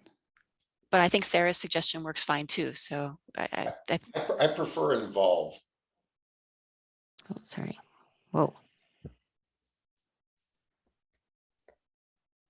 Okay. there needs to be like a Zoom host safe mode where like nothing that pops up on your screen will show unless you want it to. I'm going to develop a new app. Well, the weird be. thing is I can't, my Teams is not open, but the communication still pops up. Oh, weird. Yeah, that's annoying. So Carol, Holly, you have to, there's editing that needs to be done on this D9. Is it after the zones or just putting include instead of require? I think it's, oh, go ahead. Or Sarah. involve, sorry. Involve. I think it's involve instead of require.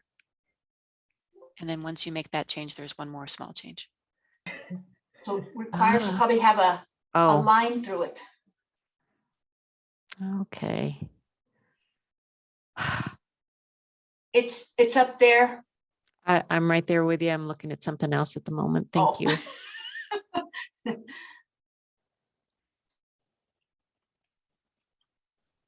Okay, involve code updates and then comma, the development of form-based code. And I don't think it needs to be in quotation marks. I think I was just keeping that as a way of knowing what in your motions, what you're proposing is the changed language. Gotcha. Okay, gotcha. Okay, shall we How many people can would move ahead with this? Mark? I think with Oh. D9 I can, but I think we still need to do something with D8. So, What is your thought on D9? D9, I'm thumbs up. Okay, Sarah? I would prefer it to be, we still keep, I would prefer it the way I had originally suggested.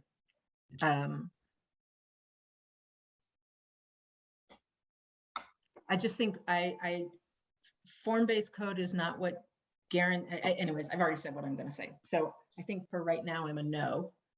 I would be a yes if we added it at the end, kept the, whatever the verb was before we changed it to involved, require, and then put development of form-based code after possibly the creation of new zones and form-based code.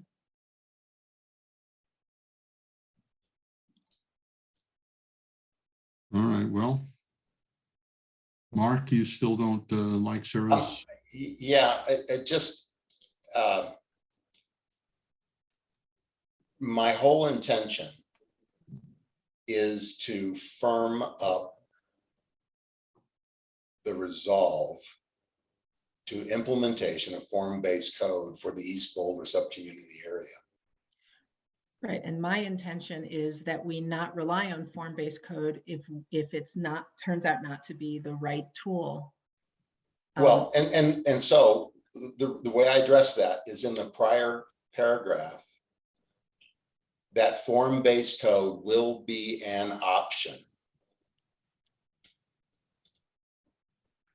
Except to Laura's point, that sentence has nothing to do Right. with climate So resilience. I would make that an additional policy and let the renumbering begin. So just a return. Mark, does it need to follow immediately after D8, or could it be policy D13? The end of section D. Oh, sorry, D17 would be the end of section D. Okay, hold on. I don't know that, is this Well, listed so- priority order or anything like that, Kathleen? Or is it No. random? Laura, so Oh, sorry. so it took me a while to figure this out. So the section is design quality and placemaking. Then you have policies, and the policies are numbered D1 through D8. And then you have design quality and placemaking. And then you have the projects and programs that are implemented different. It's a different section than the policy. So the sentence I wrote, I think, is a policy. The words I added to D9 are part of a project. I So- totally did not get that. That makes sense. Well, Yeah. you left me in the dust there. So what I think it would be, as a placeholder, policy D8A or D8 plus or whatever, but it would just, everything would renumber. And so the policy, it would just fall on page 81. And it would be its own policy, and then the rest would get renumbered. Oh, Mark, what if you just added as a second sentence in D9, form-based code will be considered as an implementation option?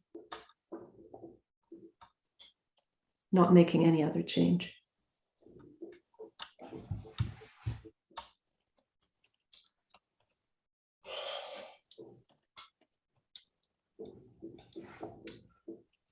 Well, if that's the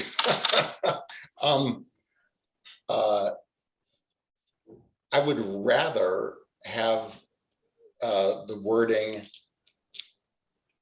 under D9 that Laura crafted. And when I read the policies in design quality and placemaking, it feels like it's lacking in mentioning how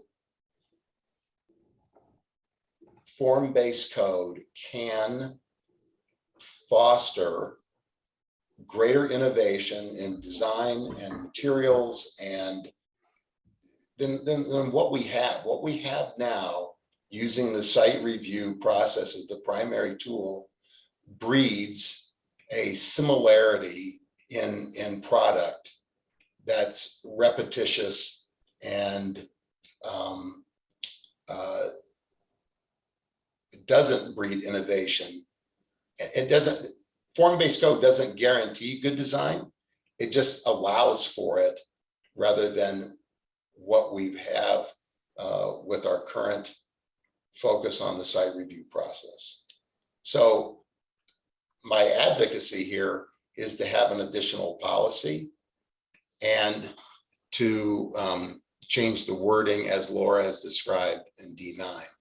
Now, if the renumbering is really it, then I'm looking here, and are there any other policies we could add my sentence into under the policies? So if I could just, I was not following along with you, Mark, until I was like looking at the document while you were talking. So I think what you're saying is that in each of these sections, section D being an example, there's a set of policies that are policies, and then beneath that, there are a set of programs and projects. Yes. And D9 is a project. D9 is a project to do a study, an East Boulder zoning and form-based code study.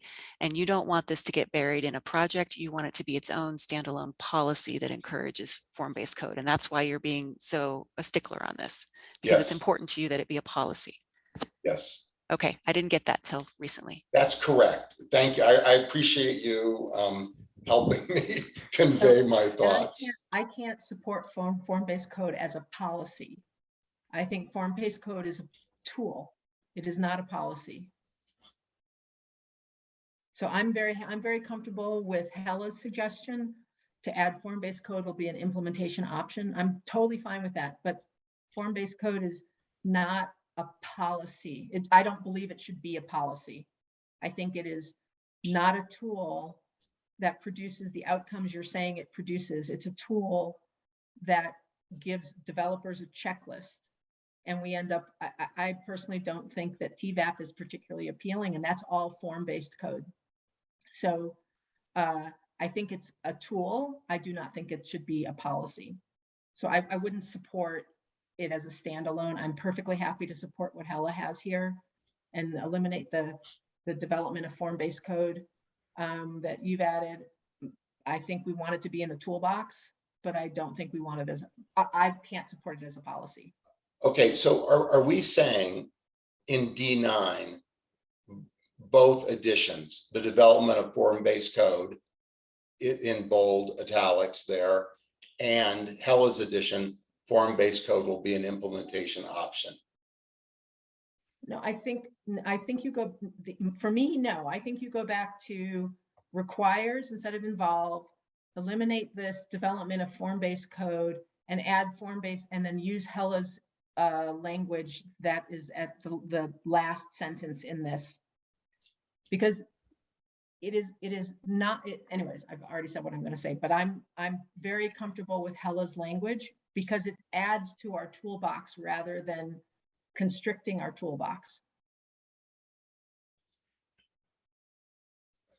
So, okay, here maybe I'm getting hung up on Hella's wording. Form-based code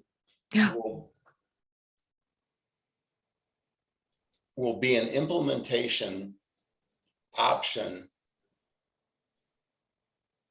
Is that making form-based code optional for staff to implement, or is that making it an option for the developer to use in their development project? The developer can't use it unless it's part of the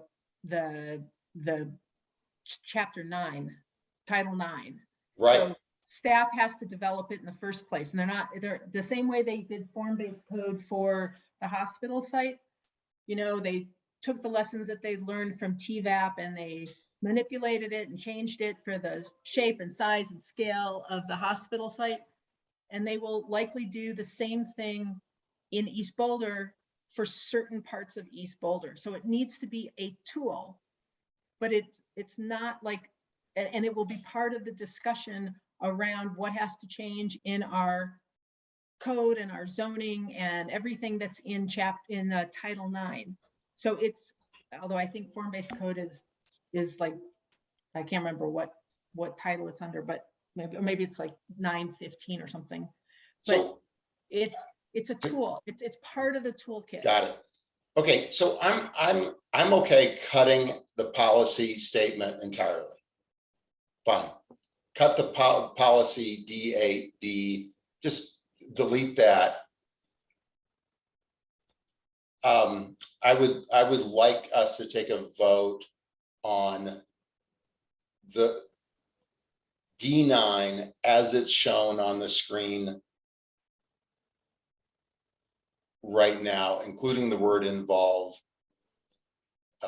So I'd like to call that question and we'll see what happens. And Mark, if I can just ask you to clarify the reason why you want to keep that code, the changes that were made first, where it says implementing the vision of the East Boulder land use plan will involve code updates, the development of form-based code, is because you don't want it to be optional for staff to develop the code. You want to make sure that staff will develop the code and then that code will be available as an option for development. Excellent. Yes, thank you. Okay, so that's your purpose. That's why you like this wording. Yes.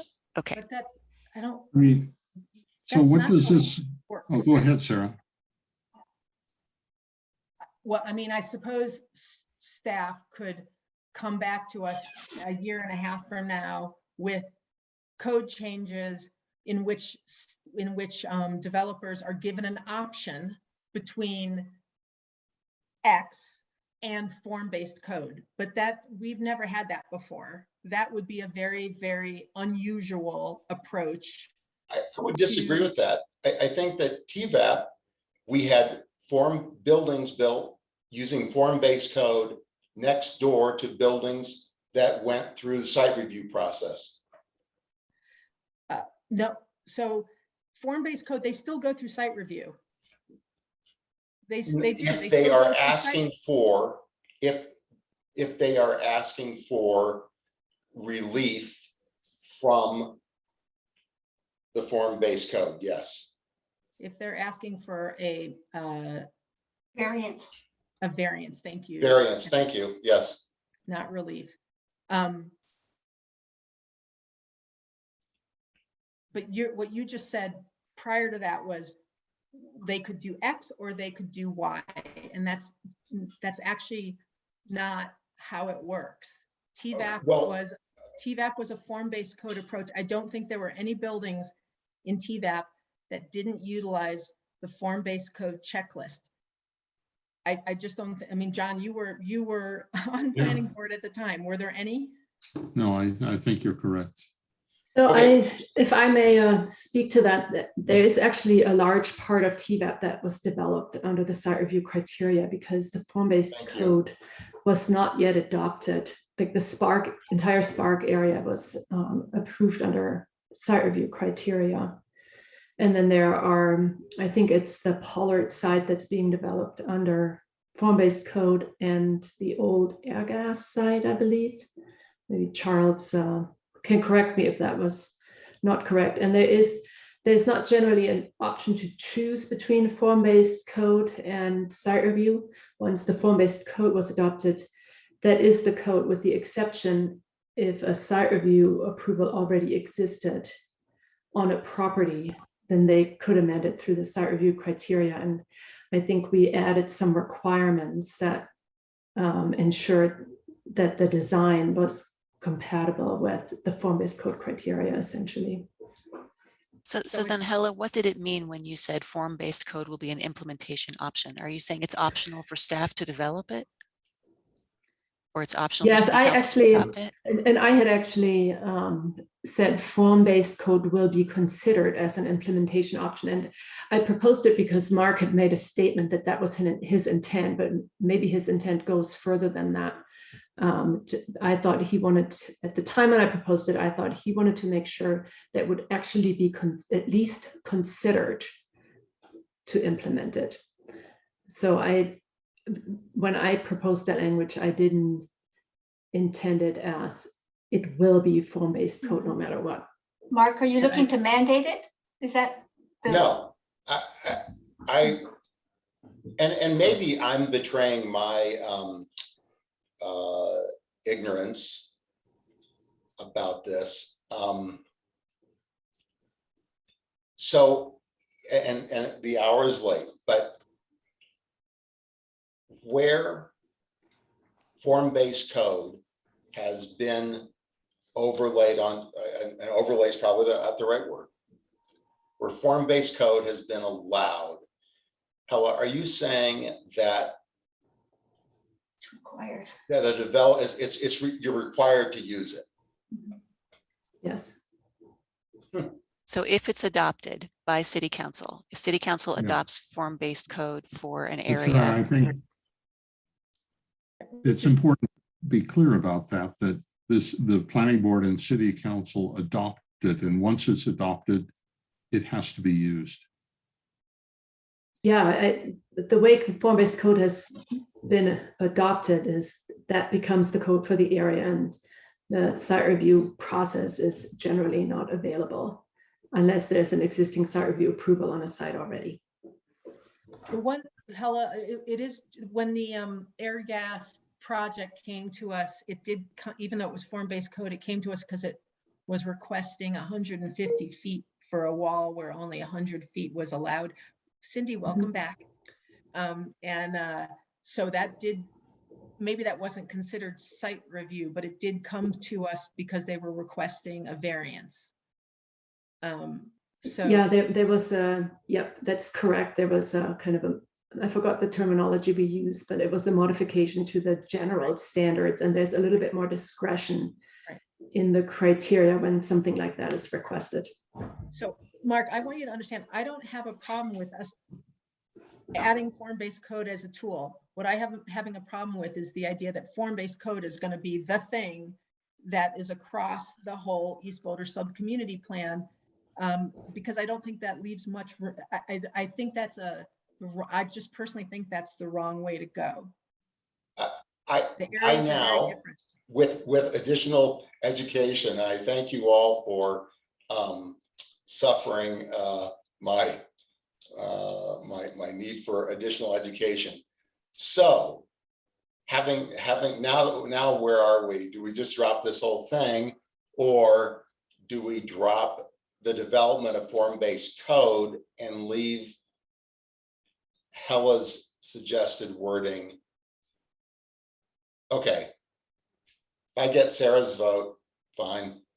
Well, no, Let's and then I think we can change involve back to require, which is in fact what it requires. And then form-based code is clearly in there as a component of you're describing the recommendation, and it's in there and it's in the toolkit, and staff will move forward with it in the places that they determine make the most sense, in conversation with hundreds of people, including all the folks from community vitality and chamber and the developers and everybody.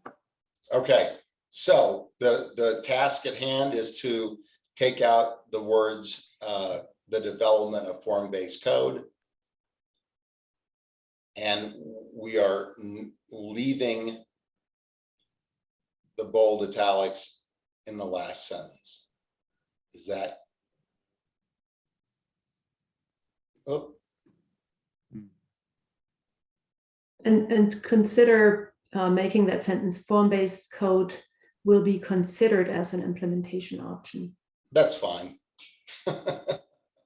Congratulations. Down at the bottom, That's fine.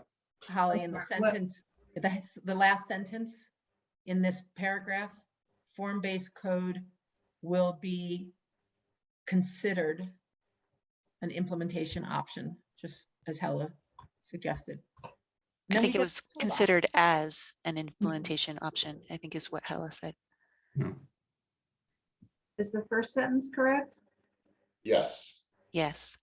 And you can delete, It's what was existing. yeah, and you can delete that policy D8 above. That is just existing text, so we don't need to change that. yeah, yeah. Ooh, that was easy. That was exciting. Are we doing thumbs up, thumbs down on this one? Oh, yeah, let's see if everyone's happy with it. Okay. Congratulations. Congratulations. Okay, let's see, Mark, did you have more? No, I definitely do not. Okay, That was painful, but important and useful, and I'm sure it will save us time in the long run. So thank you, Sarah, for insisting on that one. Really appreciate that. see, ML, did you have some more? Did we get all yours? I think the only one we didn't finish was the one we started with, which is now this last one at the very bottom, which I tried to incorporate the inputs that we were working on before we lost Cindy. Well, First one. I think okay, it's- I did have some, those next ones, I wasn't sure where we were at, but D7, H9, B6, those are all mine. Do we want to put them to the end? Were you going ahead with? I don't know. It doesn't matter to me. Can, What are we doing? Can we make those a little bit bigger? It's just hard to see what those are. Yeah.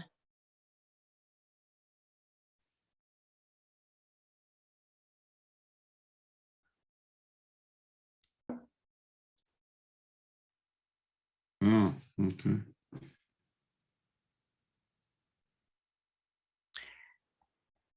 So ML, We're back. coin toss. Should we go to ML's first or Sarah's first? Let's do MLs first. Okay, ML, you're on policy D7. I know, and I'm saying we're back because Laura, you and I had talked about this previously. So policy D7 is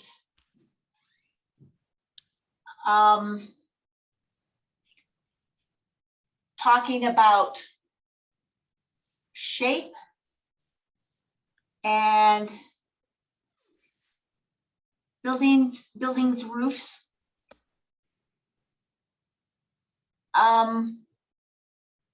Oh, sorry. My thought is, and I think I already stated this earlier, is that the function of a roof is to deal with climate and environment. I heard Laura speak about people. One of the, I guess, consistent comments about buildings was that they were big boxes and bulky. I would suggest that has more to do with the articulation of their form than with their roof.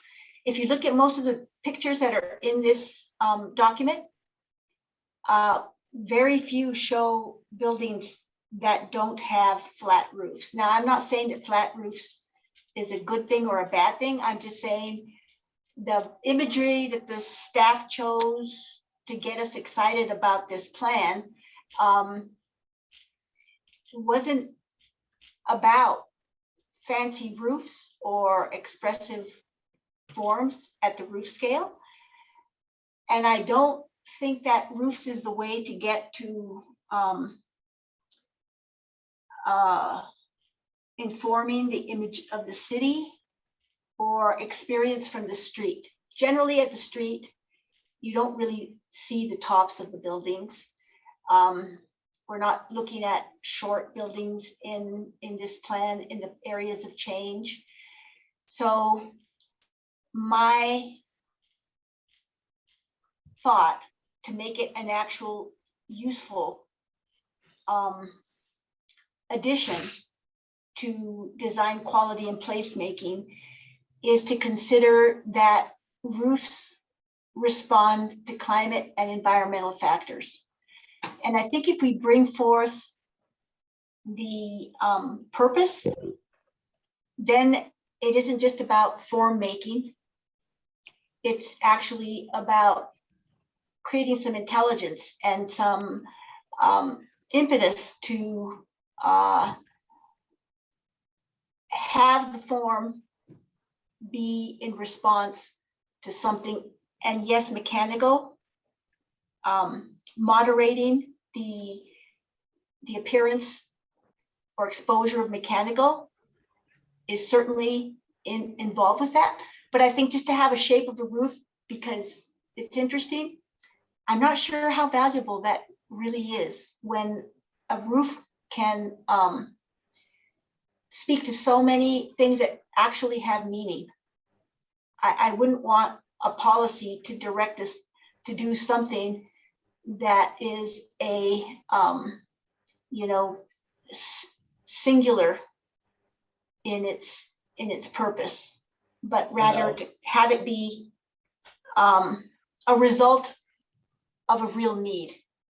So that's why I'm looking to change the language. Okay, ML, are you proposing to replace? Wait a minute, where did it go? I'm still seeing it. Are you proposing to replace D7, which is there, with your D7, which is that one short sentence? Oh, yes. Yes. And, I think there's too much specificity in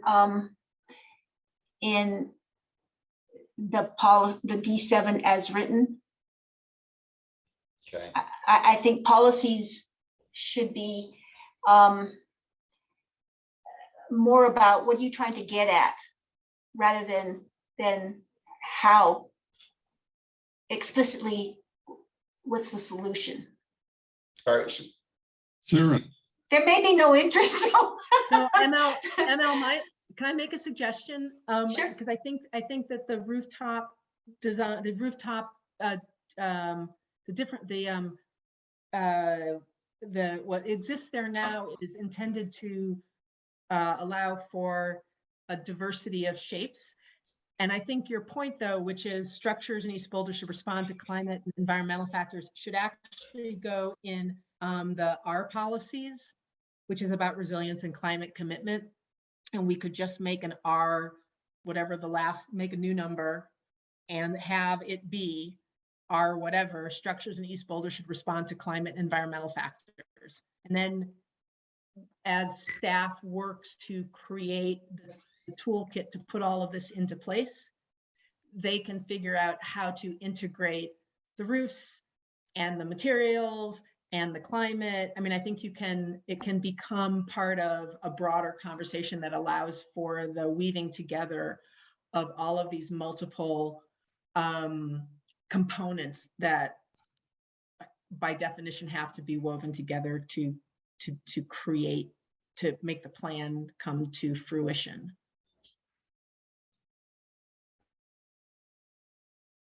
Can I ask a question? I appreciate, ML, your attention to, building design contributing to the needs of the building to be resilient. And I guess my question to staff is how you would see a policy that says structures in East Boulder should respond to climatic and environmental factors. How would you see that being implemented? Is that something that would be in form-based code, or is that something that a developer would have to justify when they, talk about their building design? I don't know how you would implement that. So I'm wondering if staff have some insight. Structures in East Boulder should respond to climatic and environmental factors. And we're considering this as a policy statement in section R. So City of Boulder does have the, I think it's the most restrictive energy code in the country. And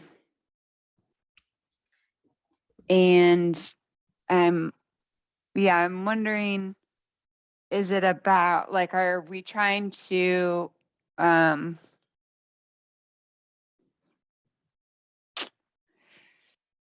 we trying to get people to think about the way they use roofs and design roofs in a new way or a different way so that they are, like, ML, what you were describing is a function over form desire for roofs specifically. Is that? I think when we use the language in the current policy D7, East structures in East Boulder should offer varied roof lines. My response would be, why shouldn't I offer the roof line that is appropriate for my building rather than a varied roof line? You know, I think it causes people not to think about what they're doing and just say, oh, okay, I'm going to vary the roof and that'll be good because I'm varying the roof. But it should be, you're creating the roof that makes sense. Right. Right. Not just to do it because it's a cool form and people want to see a cool form and it may have nothing to do with anything. Right. I think that's a dangerous direction if we want to accomplish what, you know, Mark was talking about, creating beauty and human scale and all that. Well, you have to talk about qualitative drivers. And what better qualitative driver than the environment? Because that's what roofs are.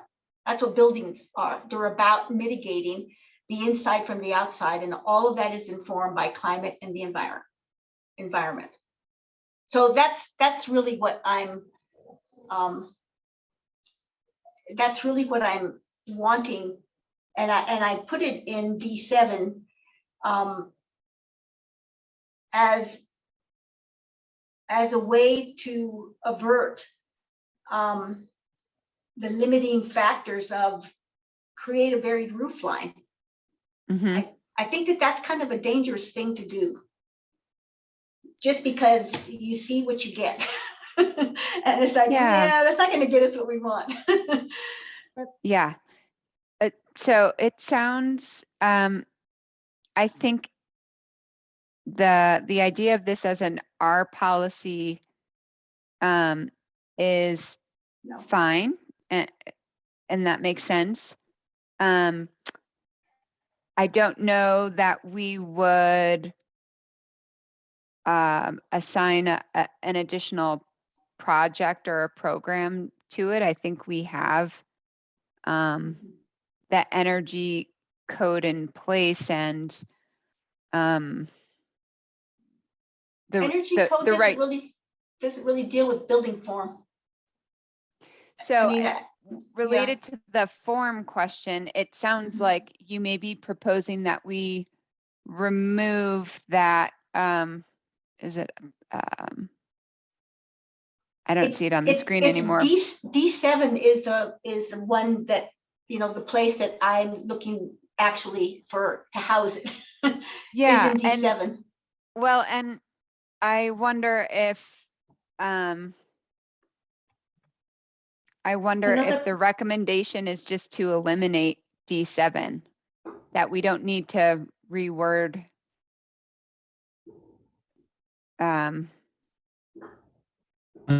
have to say, I'm wondering what proposal would we ever get where the architect and designer had not considered climate and environmental factors? Am I being naive that that's part of an architect's or designer's duty?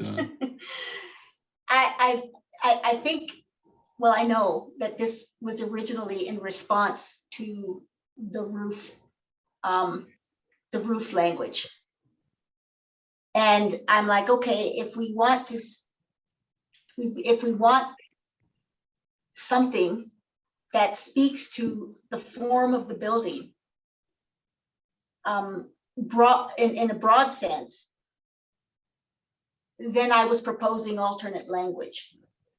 I think if we want to not have a roof-driven policy, I'm good with that too. And then another option might be to include your language in D8, which talks about climate resilience, and it's kind of specific about being creative and finding new methods. But your language is kind of a little bit broader and more general, and it could be the first sentence in that policy.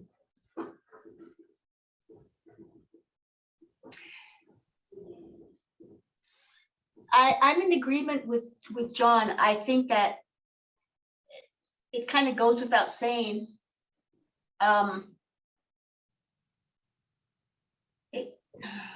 city will support innovation in architectural work at the potential that contribute to citywide goals for climate resilience and structures that respond to climatic and environmental factors. Is that what you're talking about? D8? Yeah, I was talking about D8 and put it at the end or at the. I would make your language the first sentence because it seems a little bit broader. So responding to climatic and environmental factors, the city will support innovation. Is that what you're thinking? I think we could just use your sentence. Structures in East Boulder should respond to climatic and environmental factors, and then keep the sentence that's there as it is as the second sentence. Mm-hmm. And I read it as very broad. It can be building code, it can be building form, right. It can be right. Flat measures, passive solar orientation, all of that. Your sentence is very broad in that regard. Correct. What would you do with D7? Well, you could leave it that way, and there are two policies to be considered. If you're comfortable with that, it sounds like you may not want to have a policy that supports a varied roofline because it might be counterproductive to your climate goals, but there might be a balance that can be found. Or maybe you make it broader and make it about varied. I don't know, I'm not a planner or architect, but not focus so much on roof line, but right. Varied building form or something like that. Mm-hmm. Well, does the rest of the board have any interest in spending time on rethinking that policy D7 and or is this a futile effort here?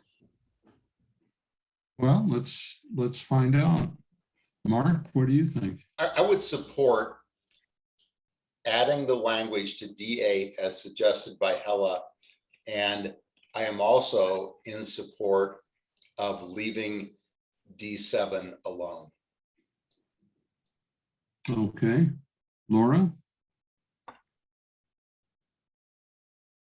You're muted, Laura. Well, I'm one of the people on the East Boulder Working Group who promoted policy D7 to begin with, largely because that's my understanding of where the community aesthetic is going, that this is something that the DAB regularly suggests when they give input on building design. This is something that was basically required of Diagonal Plaza, that they had those kind of townhousey style of buildings.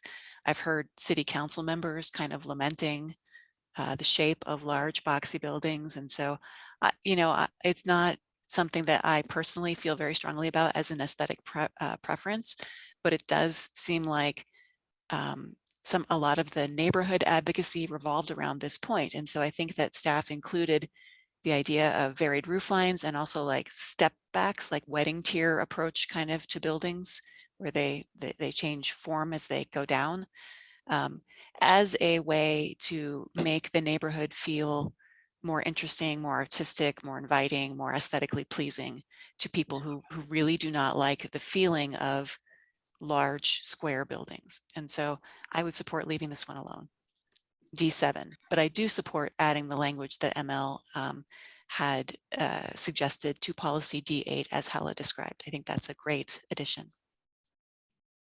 Okay, Sarah, what do you think? Yeah, I'm fine with what Mark and Laura just said.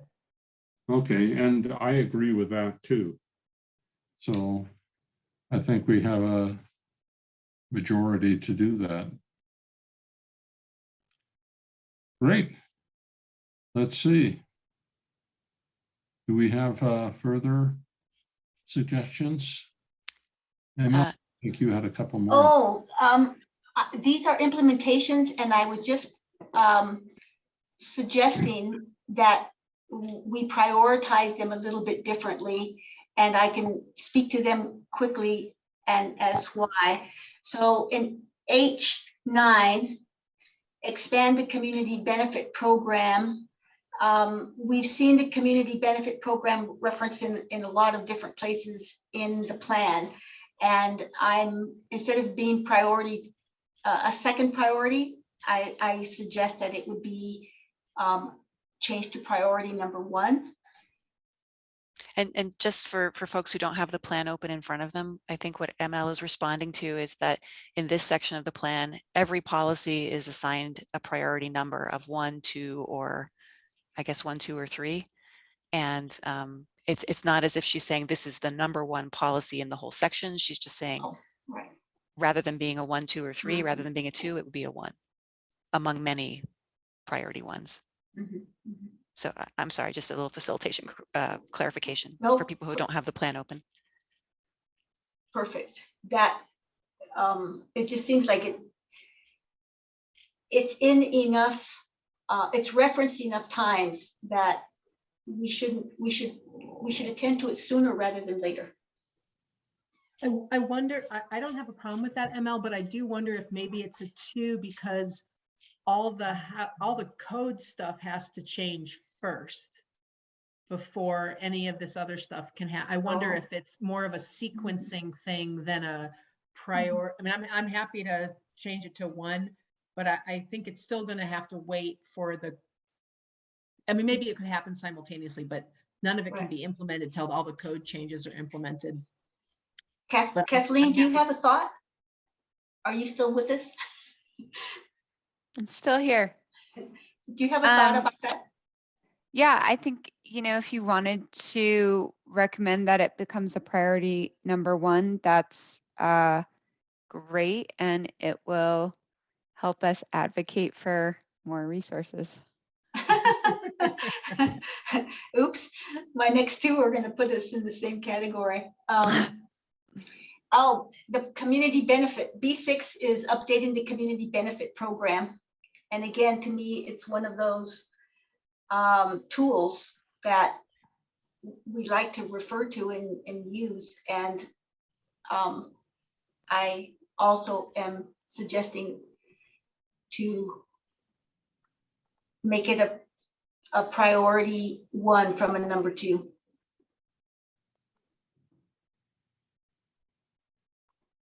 And I'll just go on to the last one, which is R8. This is establishing an adaptive reuse incentive program. If we're going to be seeing change with existing structures, we've got a big loophole right now in people being able to not deconstruct the building and just to pay the fees because the fees are cheaper than the deconstruction would be, or the fine rather.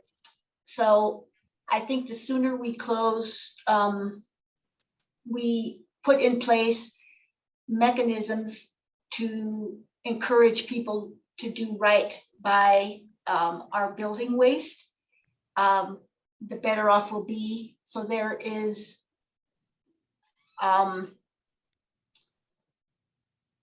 especially at the scale that big buildings, the scale of waste that is created, I think it would make sense to try to get that loophole closed. And it's currently a priority too. So I have a question, ML, because I agree. I've talked about this. I agree with you that we want to incentivize deconstruction rather than paying a fine, and we want to encourage adaptive reuse. I'm just thinking about what the building stock is in the East Boulder sub-community plan, and a lot of it's not really amenable to adaptive reuse for the kind of development that is embodied in the plan. So I'm wondering if in addition to change priority, you might want to add some language that has to do with that incentivizing of And deconstruction. Yeah, the deconstruction. Establishing adaptive reuse and deconstruction incentive program. Right. So I think we have the deconstruction requirements, but we have an out. So maybe revising the deconstruction program, that might be language that's you might want to add. Yeah, I would agree with that, because I think that is a factor. Yeah, I just am not sure how much adaptive reuse in the neighborhood, in the whole area, is really realistic, given what's there now and what 20 years from now we expect to see there. Mm-hmm. Can I ask a clarification on terminology? Sorry, newbie here. So when we say adaptive reuse, what that means is you don't demolish part of the building and you just build an addition or build another story, but there's part of the building that you're keeping basically the same. So like when my neighbors wanted to do a redevelopment, they didn't knock down their entire house, they just knocked down half of it and added on, rather than a complete deconstruction. So is that what adaptive reuse means, or does it mean you're recycling materials, like you took some great beams out of it? And it generally means that you are going to reuse the building in some capacity, and you're adapting it to another use. So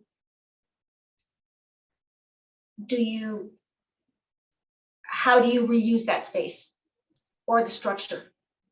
Okay. Rather than taking it out, or what part? Maybe you just, like they did at Casey, right? They just leave the facades and take out the rest of the building. Right, but that was a hell of a fight. Casey? They wanted to tear the whole thing down. Right. So, I mean, having these kinds of measures in place, right, gives people pause for the easy way out, which is to bring a bulldozer in. So, excuse me. And I think the more times we can I'm sorry to interrupt, but I just want to ask. We are discussing particular items, and your proposal is to just rearrange their order. Is that right? So on these implementation Let's just take R8. We were just talking about R8. Yeah, so, down at the very end it says priority. Okay. Right? It goes description, key steps, champion, and then priority. Mark, if you have the plan open in front of you, I think it'll make. I do, yeah. And I'm looking at R8 under key steps. And then keep going up on top, it says champion, and then one more, it says priority. It's just how it's prioritized as to when the staff will look at it. So instead of being a priority 2, ML is saying it should be a priority 1 item for staff for their work plans. Oh, got it. Okay, finally, I see that now. A translator, I love it, Laura. Sorry. No, professional hazard. It's wonderful. Okay. And then Sarah is suggesting to add, I don't see it, but Just to add, so to add to the recommendation on R8, which is currently establish an adaptive reuse incentive program to add and revise the, well, what's it called, ML, revise? so it's not the key steps. It's under recommendation. Yes, but what, I don't remember the name of the program, the Deconstruction. right, revise the deconstruction program to incentivize deconstruction rather than fee paying, or I don't know exactly how to say it, but I think that's an area that I know you're very interested in. And this is a place where it can be proposed, and if approved, you know, have a real impact on a very large area of town. So I have a follow-on question, and this is, again, are you proposing, as you make something priority number one, again, I have R8 on my screen, are you proposing R8, make it priority one? Are you proposing to demote No. any other item? No. So, okay, There's a whole bunch of ones, there's a whole bunch of twos, I don't know how many threes there are, but it's just kind of like all of these kind of end up on the table at the same time. well, sure. I mean, everything's the highest priority, but yeah, sure. I can go for all three of these. I mean, maybe again, at this hour, rather than discussing them, I'm curious if people have a problem or support changing the priority of these three items. Yeah, I'm happy with it. I can support that as well. I don't want to lose the suggestion that ML and Sarah were working on together around deconstruction, because I think, Holly, we were going a little fast there. And so I want to make sure you have a chance to catch up. Cindy, are you back? We're trying to get, I'm back. It's Okay, Holly and I are working together. okay. So what part of R8 was it? It's under the recommendation in the sort of first sentence. Right now it says establish an adaptive reuse incentive program. Of R8. Yep. So let's let them copy that over. 8. Holly, can you grab that because you have the plan open and I don't? No, it's not the key. No, it's the very first, it's right after program. It's the name of the recommendation. It's in that second recommendation column, or I guess that's the third column, where it says establish an adaptive reuse incentive program. It's the name of the recommendation. Oh, Not these, Holly. I'm gonna get rid of those. It's not those. okay. I'm with you here, folks. I am paying very close attention. It's hard stuff. It's hard I stuff. know. And Oh. No, oh, okay, so we have that, and then we're gonna add to establish an adaptive reuse incentive. Sarah, you had the language. Yeah. And revise the, let's see, revise the deconstruction. Is it a policy? Holly, this would be after the word program. Establish an adaptive reuse incentive program and. I've got it. I'm doing it, Laura. Oh, So- gotcha. Okay, Cindy. So this is, we want to change the wording. And this is in R8. Yeah, Mhm. you're changing the wording in R8 recommendation. So what you have right there right now is what's in it. Okay. And after program, add and revise the deconstruction program. I think it's called a program. I need ML to help me here because this is her area of expertise. I don't know if it's a program or a policy or a code. Why don't we say Uh, program for now and then ask staff for help once we finish the rest of it? to incentivize, a word I hate, but it works here, to incentivize deconstruction rather than paying a fee.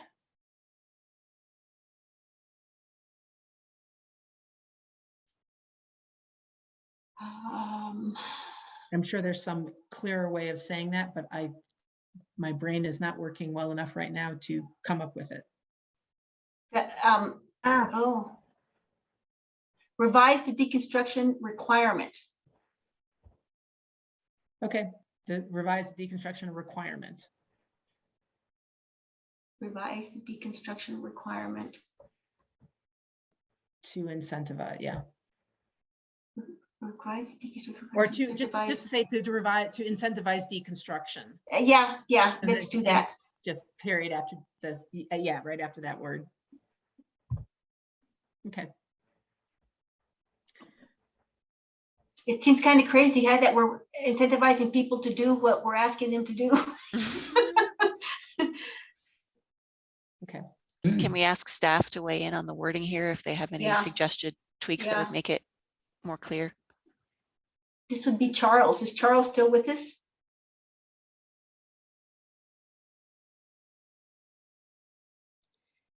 He might, and you know, the other thing to remember is we're making recommendations, city council will finalize, Right. and then staff will implement as staff can implement. So these are all great. And Well, you are actually an adopting body. Both city council and planning board are adopting bodies. yes, but don't, our recommendations can be overturned by council, yeah? Or changed. No, you both have to No, we ultimately approve the same plan. Got it, okay. this If is city- something where we're equal to council. Oh, I think I find the new language. So establish an adaptive reuse incentive program and incentivize the deconstruction requirement. It's fine by me.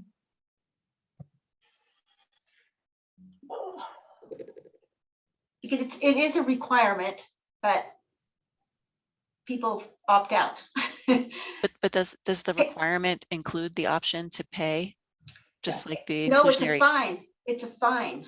Oh, I see. If you don't do it, you get fined. Yes, but it's cheaper to pay the fine than it is to deconstruct. So people will pay the fine. Okay, so I It's think what happens. That's what happens. So we're trying to incentivize that they meet Okay, the requirement. Okay, Let's keep moving here. Are there any other? We just have to Amendment. finalize this one that we started with.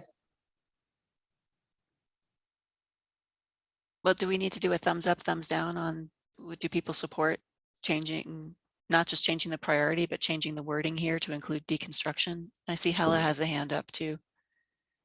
And I have a different issue. Oh, okay. I would like to take the D off of the word incentivized. It should just be incentivize. Thank you. Yeah, and I support what ML has recommended. I'm fine with that. Okay, we got 4, 5. I'm okay with it. Thank you. Hella has her hand up. Oh, Yeah, go ahead, Hella. Yeah. Thank you. Yeah, I was hoping you could take another look at H10. You drafted language, but if you look at the table, there's several columns that are filled in for each of these. And you haven't done that for H10. It just would fill in one column, maybe the description column, but it doesn't identify if it's a program or a project, and so forth. Well, I think it would be a project. The project is to explore programs. So I don't know whether that's just a description, goes into the description. And I haven't thought it through enough to have filled out the other columns. I can suggest some stuff. Great. H10 project. Kathleen, do you want to, just to save time, do you want to write it up and then provide it and then we can look at it rather Yeah. than having Cindy type it in real time? Yes. Thanks. Sure. Thank you. Sorry, I don't mean to cut you off. Just want to get us all to bed. Yeah, that, Yes. the Welcome to urgency planning- is growing there. Welcome to planning board, just FYI. Coffee and iced tea are essentials in this gig. I'm young again. I can party all night. Good for you. So I think so. Kathleen's going to give us some language there. Do we want to work on Sarah's last one in parallel and then come back to this one? So I think I captured what was in our notes before we lost Cindy. And I changed it from, you know, specifically on FAR to tools so that it doesn't limit staff's, what staff can consider. Whoops. Sorry, hold on. Let me bring up my motion again, my minutes that I was taking. Before I lost everybody.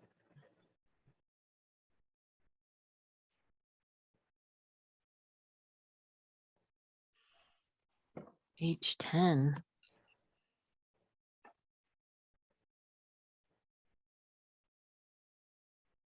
H10 would be the new one, Holly, that doesn't exist now. Got it. Okay, so we're looking at Sarah's D9 here, revise the key steps under D9. And this is the idea of, I think we had talked about having staff maybe do some modeling and come back.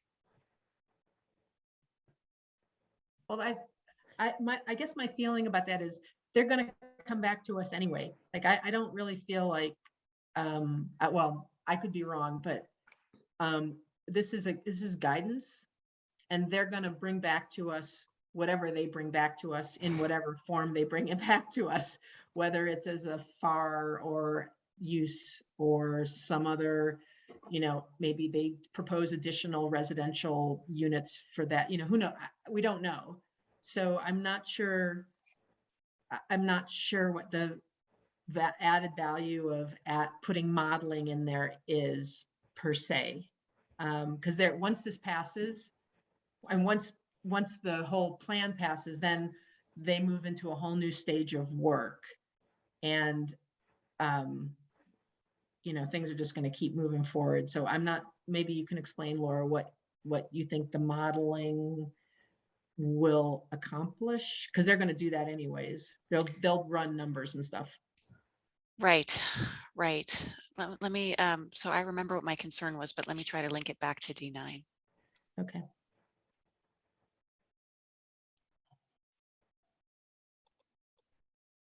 Can I ask a question while Laura is looking?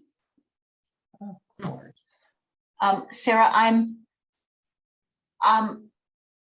are you looking to create tools to support job growth projection? No, the goal here is to let's see. The goal here is to remain at that 5,000 job projection in the destination office place type in Flatirons Office Park.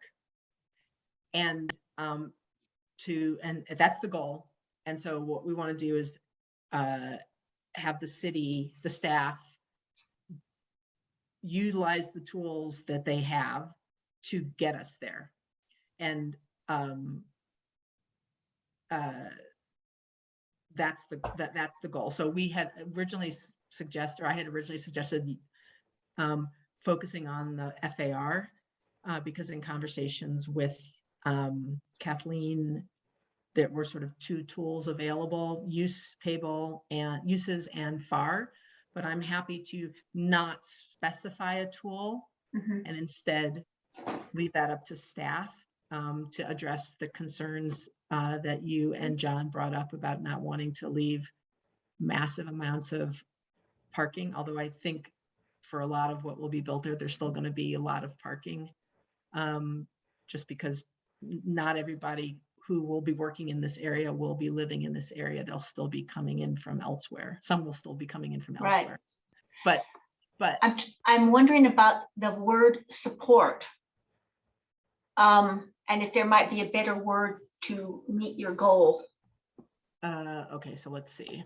Proposed revisions, Title IX and blah, blah, blah, to